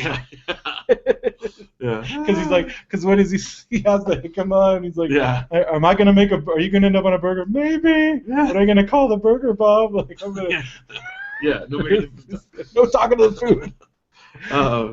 No, you want this. It's not freaky like that. It's okay, but it's funny. Like I don't know, it just got a cool vibe to it. Because I'm not even gonna lie. Like now, watching, like I watched an episode of Mr. Rogers. I don't know how or when. And even the puppets on Mr. Rogers kind of freak me out. What about Muppets? You're okay with Muppets still? I'm okay with Muppets because those are Muppets. Yeah. I'm talking about like people. Plus, those are like cartoon goofy. But like the puppets on Mr. Rogers kind of freak me out. And the weird voices. Yeah. That's also part of it. Yeah. This is nothing like that. It's straight. It's like animation. It's like stop motion animation. Okay. But they are, instead of, they're actually figures. They're kind of, because they have like the little metal arms. No, yeah, that's fine. But it's animated. So I'm fine with it. It's nothing like that. Okay. But it's weird. Sure. Like the whole thing is it's at their high school and like crazy stuff happens each week. They fight a different monster. Like, or the first one, they find like this secret hallway in the back of the bathroom, and they find it's like the ancient toilet from the round table, and there's a knight like guarding it, and he's like keeping this toilet monster from coming out, and so they have to fight the toilet monster and stuff. It's just weird and cool. You should at least try it once, because I got hooked on it. And then finally, Janelle and I watched The Interview. Yeah, I think that was the one we bribed the kids to do something else with. Yeah, because it's on Netflix now. Yeah, it's on Netflix. I mean, it was fun. It was. I think here's the thing. Here's what I think about it. Here's why I think, because there was like a huge backlash against it. I think people didn't realize that this is still just a Seth Rogen. Yeah, like a stupid, like dirty people comedy. Gave it way too much. Now they're like, oh, it's gonna be this big important thing. I always knew. I'm like, this is just a dumb. Yeah. Like this is It's exactly what I thought it would be. So it was funny and very dirty and crazy, and you could tell that it was just a regular movie for them. It just got big and it got all that that attention because of the controversy. But yeah, it wasn't like some incredible like emotional or political statement or anything like that. Yeah. Although it was fun seeing the guy from Fresh Off the Boat as and he's really funny. He was really funny. So, but speaking of that, just real quick, I don't know if you saw this. I linked to it. There's an article from Sports Illustrated. I linked to on my Facebook page, and I did not know about this. Okay. Apparently, WCW and New Japan Wrestling teamed up and were invited by. It was Kim Jong. Who was the one before? I think Il. Before. Oh yeah, because he's Kim Jong Un. So Kim Jong Il invited. It was these WCW wrestlers came when New Japan and Muhammad Ali. What? Came to Korea. To North Korea. So they all flew to Japan, and then took a North Korea. It was exactly like it was almost exactly like the interview. And then they flew him. They went to like this random location and then flew him into North Korea. And then they took all their passports and they were there for like they took them all around and it was just all fakes. It was exactly exactly like the interview, but it's real and with the wrestlers and Muhammad Ali. So if you're not into wrestling, they have a whole oral history. They interviewed everybody. Weird. It's fascinating, and I even said forget about the interview. They should have made this. Just do that. And I don't know. I feel like that could be a movie because it's like these professional wrestlers, and some of the stories like they tell some stories where like they thought they were gonna be killed, like because like there's one part where Eric Bischoff because they always had handlers, but like Eric Bischoff had this habit of he was the president of WCW at the time. He had a habit of waking up at like 5 a.m. and going on like an 8-mile run. And so, of course, he woke up before anybody was up and just started running and ended up like he was just out on the square when like all the people started going to work and they were all freaking out and like running away from him. And then he got back and like everybody just total chaos because they're like, you can never leave ever. Like you can't. Because they had to stay in the hotel. And if they did leave, they had to have like a handler with them. And like there was another point where they were tapping their phones and Scott Norton, this wrestler, basically like just started saying like, oh, it's horrible here. This place is a hellhole. And then the phone went dead. And then they summoned him downstairs. And he basically ended up in this room with all these basically dudes with guns pointed at him, telling him like, you can't say that about North Korea. And then he seriously is like, I thought I was going to die in that room. And he's like, we could die here and like nobody would ever know like what happened. And they were in this old hotel that they were like, it was like it had both the hotel and the airport they went to. It was exactly like they hadn't been used in like 40 years and they only used them for like special, and they had all these people. And so then they had 2 wrestling events, 2 nights of wrestling. And it's a stadium in wherever. Chongqing. Yeah, and 150,000 people. Wow. And it turned out like they basically it was all they had to be there. Like they forced them to be there. I guess I didn't even make the connection, but like a lot of the companies won't even acknowledge that this happened. Really? But like it is the biggest, the most attended wrestling event ever. It's one of those like 100, and then it's the only time. So Antonio Inoki is the biggest wrestler ever, and he was good friends with Muhammad Ali. He actually was a guy that wrestled when Muhammad Ali wrestled. He wrestled Antonio Inoki in the United States, and it was like a whole big thing. But so Muhammad Ali was there just to kind of be like, I'm Muhammad Ali, and like so all the wrestlers have really great stories about Muhammad Ali.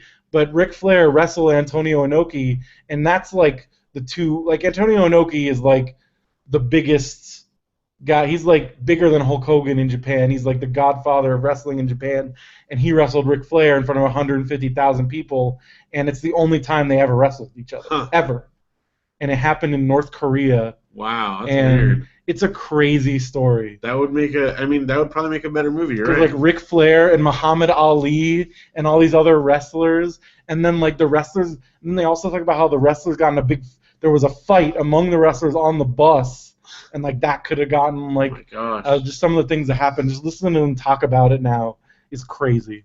So anyways, that's crazy. Interview. That's cool. Okay. We should call it. To call it nothing new on the video game front. Yeah, it's the same, and we'll talk forever, and I gotta go to bed. I have to get up in 2 hours. No, 3 hours. This through. I have to get up in 3 hours. You're the one that said we could record tonight. That's good. I know we're doing it, but I don't. I think. Did you think we were gonna have another 4-hour episode? I didn't think we would go 4 hours. What do we? No. I feel like now that we've been doing it. No, it can't be. No, it can't be. Now, this is good. With the Kickstarter was big. We had a lot of emotional stuff to talk about tonight.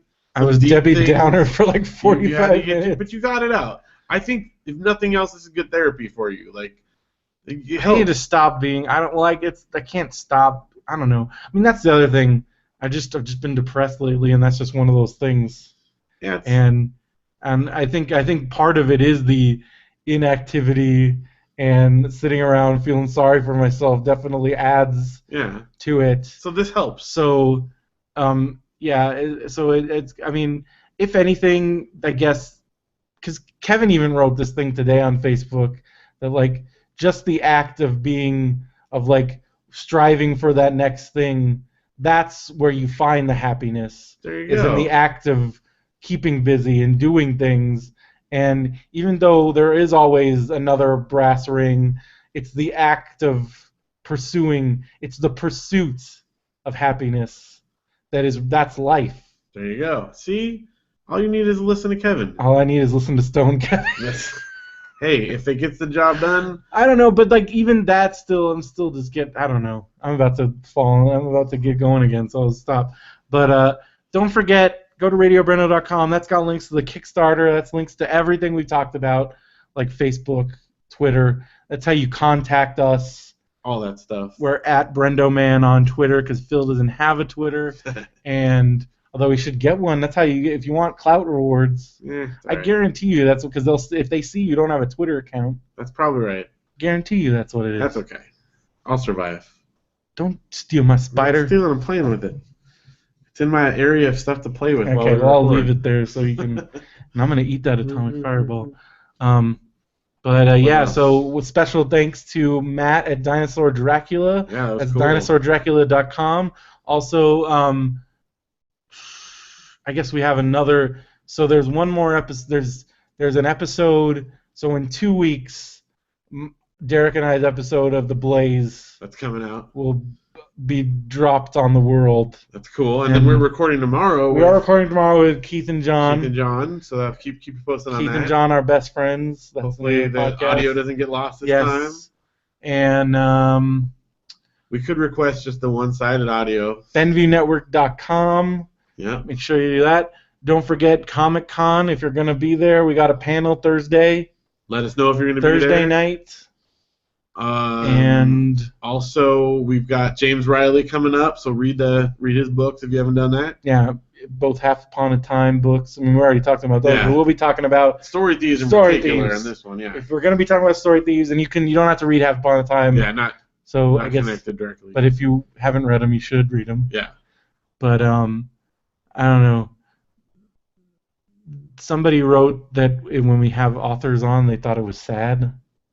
Why is that was sad? like the weirdest comment we've ever gotten. Maybe they meant rad and they hit the S instead of the R button. It was somebody that didn't like us having guests. Oh. And then they said that having, in particular, the authors on seems sad. And I'm like, what does that having? Because these aren't even like us authors. Like, oh yeah, I published a book on. These are like real people. These are real best-selling authors. Like, there are authors for a living. So of course we want to talk to them because they're living the dream. Yeah.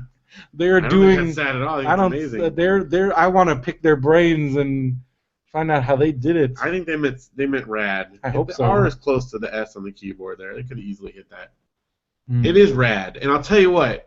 We don't do guests that often. We do occasionally, but that's a cool. I don't know. To me, I think it's sort of unique. How many other podcasts have like random authors come on their show? I don't know. Maybe not the author podcast. Well, yeah, but I mean, I don't know. I like what we do. I think it's cool. I like our show because you never know what you're going to get. You never know. It's going to be different. 1 week you're going to get us scaring the crap out of each other. Yeah. Next week you're going to have me being super sad about something, and then the next week we got a famous author. That's right. And it could be 2 hours or 5 hours or somewhere in between. Probably not less than that. So you Remember when I used to? Well, I guess when I was doing this in China in my 25-minute episodes. Yep. Well, when we first started doing it, I think it was closer to like an hour and a half, probably. Yeah. And I remember on the Pillage cast when we would go over an hour, like, oh, we're getting long. It was. I think it was because for so long when I was doing podcasts at Smodcastle, like we had to be an hour because like the next show was going to be on, and so like we were very. And so I went from being super controlled to like, oh, we can just do it. And like for me, that freedom will always just I'll talk. Well, we got some confirmation tonight of a few people that said they really like it when we go long. So that's cool. It's awesome. Gives you more to listen to. So. All right. I like it. Well, don't forget Radio Brendo, Adam Wells, all that stuff. Anything else? Brax. BenviewNetwork.com. It's good. Kickstarter, don't forget. We'd really appreciate all your supports. Throw it out there one more time. Yep. I think that's good. Quinn, it looks like you have a lemur. Your dog looks like a lemur, kind of. But it's like a little dog. Little lemur. But I just saw the neck and like the, I don't know. When I was like 8, I was obsessed with lemurs. And this was before that show that was on that had a lemur. There was some show on Animal Planet that had like a lemur. Probably. But I was obsessed with lemurs. Like I would go to the zoo. We would go to the I think the Wild Animal Park had lemurs because we would go there a lot, and I would just sit there and watch them. Them and meerkats. Yeah. Like I just like those little. I like the idea of having a little fuzzy thing. just a little fuzzy thing that wasn't a cat or a dog, but it was like cute. Yeah. And it wasn't a monkey either. Although lemurs are kind of monkeys. Yeah, but they're related, right? Yeah. But then like meerkats too. Like I think they're really cool. But meerkats are more like little prairie dogs. Well, there are no meerkats. Is Timon a meerkat? I think so. Yeah. I think that's what he is. What are we talking about right now? What's I want to get my beard all like super long. What are we calling this episode? How do I get my beard to grow in the right places? We're calling this episode "How Do I Get My Beard to Grow in the Right Places?" No. Oh. What are we calling it? I don't know. You said something funny earlier. What? I don't know. Something about. You said something funny earlier. Yeah. We should name it after that. What you said. What? I don't know. I can't remember now. I said it. I'm like, who should call this episode that? No, we didn't. I think I did. No. Pretty sure. No. Something about vomiting or an animal or something erupting. What? I don't know. Animal erupting? Something. What are you talking about? It was like right in the middle. I Duck and cover? Yeah, I don't know. Should we call it duck and cover? Duck and cover. Yeah. That's dumb. No, it's dumb. What should we call it? I like duck and cover. All right. We talked about that a lot. Isn't Everybody Duck the name of a band? It is. Or was. Yeah. All right. Something about vomiting or an See right there. That's your title right there. Quinn voted for it. I like it. But what about it? What's an animal erupting? Like what? What? I'm so tired. Oh, it was because I was talking about the deer exploding. That's what it was, and the way you phrased it was really funny. I just said it exploded. Yeah, no, the way you phrased Deer it. explosion? Someone can go back and listen to it. Whatever you called it, you said some way of saying it that made me laugh. So, I don't know, whatever it was. But right now, that's what we're going to call it. Something about vomiting or an animal erupting. That's it. I knew there was something with an animal explosion. But that deer exploded, and it was a tremor. It was like tremors. Deer tremors. Deer tremors. That's what it was. But I like this better. I don't know, you can call it whatever you want. Because it was like the end of Tremors. Yeah, when they explode. That movie's awesome. Yeah, it is. The sequels are horrible. I don't think I ever. But it's Michael Gross. I know you love Michael Gross. I do. But have you gotten to when he shows up in Tim and Eric? No. Oh, when he's like, this is gross. I'm Michael Gross. No, I'm not. Oh, dude. I need to watch more of that. When Michael Gross shows up, it's pretty great. This is gross. I'm Michael Gross. He said, this is gross. This is Michael Gross. That's it. That's what it is. That's what it is. That's what he does. All right. Oh, man, Michael Gross. This has been something about vomiting or an animal erupting. Do you think he, spent all his Family Ties money, and that's why he did all those Tremor sequels, or do you think he just liked doing them? Maybe he just liked doing them. Because he's got to have tons of Family Ties money. Maybe it was fun. He probably enjoys acting. But I know some of those, depending on when... Yeah, I guess beer money. That's probably... Because I know, But I think at a certain point, they all had, Because I know, old shows... they didn't have residuals. That wasn't a thing. Right. So I remember, I know this because my Elizabeth lives right next door to Marion Davies, who was Mrs. Cunningham. Right. And she had to fight to get Happy Days money. Really? She had to go to court for years, years and years and years, and she finally, because I remember asking Elizabeth, I'm like, why does she live in a small little house in Cardiff? And he's like, oh, she had like no money for years. Wow. She just recently got a lot of money because she had to fight for it. But yeah, and I got to meet her and she was cool. That's cool. And yeah, but anyway, so so I know some of like certain eras, but I feel like by the 80s, I think they had all that figured out, and I feel like the Keaton family probably pretty set. Yeah. 'Cause, I mean, you don't hear much from Teeny Others, No, but I don't think probably good. I think she's probably totally set. Yeah. She can be in a band or whatever if she wants to. Yeah, that's right. She was in a band for a while. A lot of those guys are in. Do you know like Little Pete is in like a Yeah. band and like they play all the time? Yeah. They're actually really good. I watched some music videos. I mean, why not? You got money? Man, I'd have a band, dude. We do have a band. But if I was like, I'd have like a giant band. I'd like hire. If we were like super rich, I would hire like some like musicians and like we'd have like You'd be just the front man. Like would be me and you and then like some like. You'd hire the all-stars? Yeah. That's good. That'd be cool. All right. If anybody knows of like a good job that I can do from home or has like some, I don't know, something in Ukaipa or Redlands. That's the other thing. Like, the other thing is I can't move because I'm like you're kind of stuck here for. But not that I want to be stuck here. Well, no. I want to live here. It's so cheap. But if I can't find a job, then it's a problem. Then it is going to be a problem. 6 months or a year? A year. A year. Yep. Because I would love to stay here, but if I moved to Irvine right now, I could have a job like tomorrow. True. You could commute. Good. No freaking way. Because like even I talked to some recruiter today. He's like, I have a job in like L.A. He's like, that's not that far. I'm like, no. That's bad. Absolutely not. It's a long drive. Because you'd have to get up at like the crack of dawn to like not hit traffic because the 10 jams up and then coming back, that would be the horrible. That's the worst. Because I remember like just driving to school and back, I would miss it, but I would see it. And sometimes I did get stuck in it, and when I did, it was terrible. Because like that 10 just jams up, like it's like a parking lot. Well, maybe Keith and John will have an idea tomorrow. They're locals.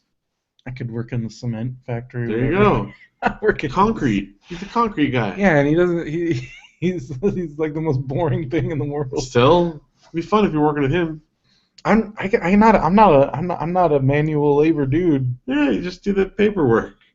I don't know about it. He'll find you something. Find out. Yeah.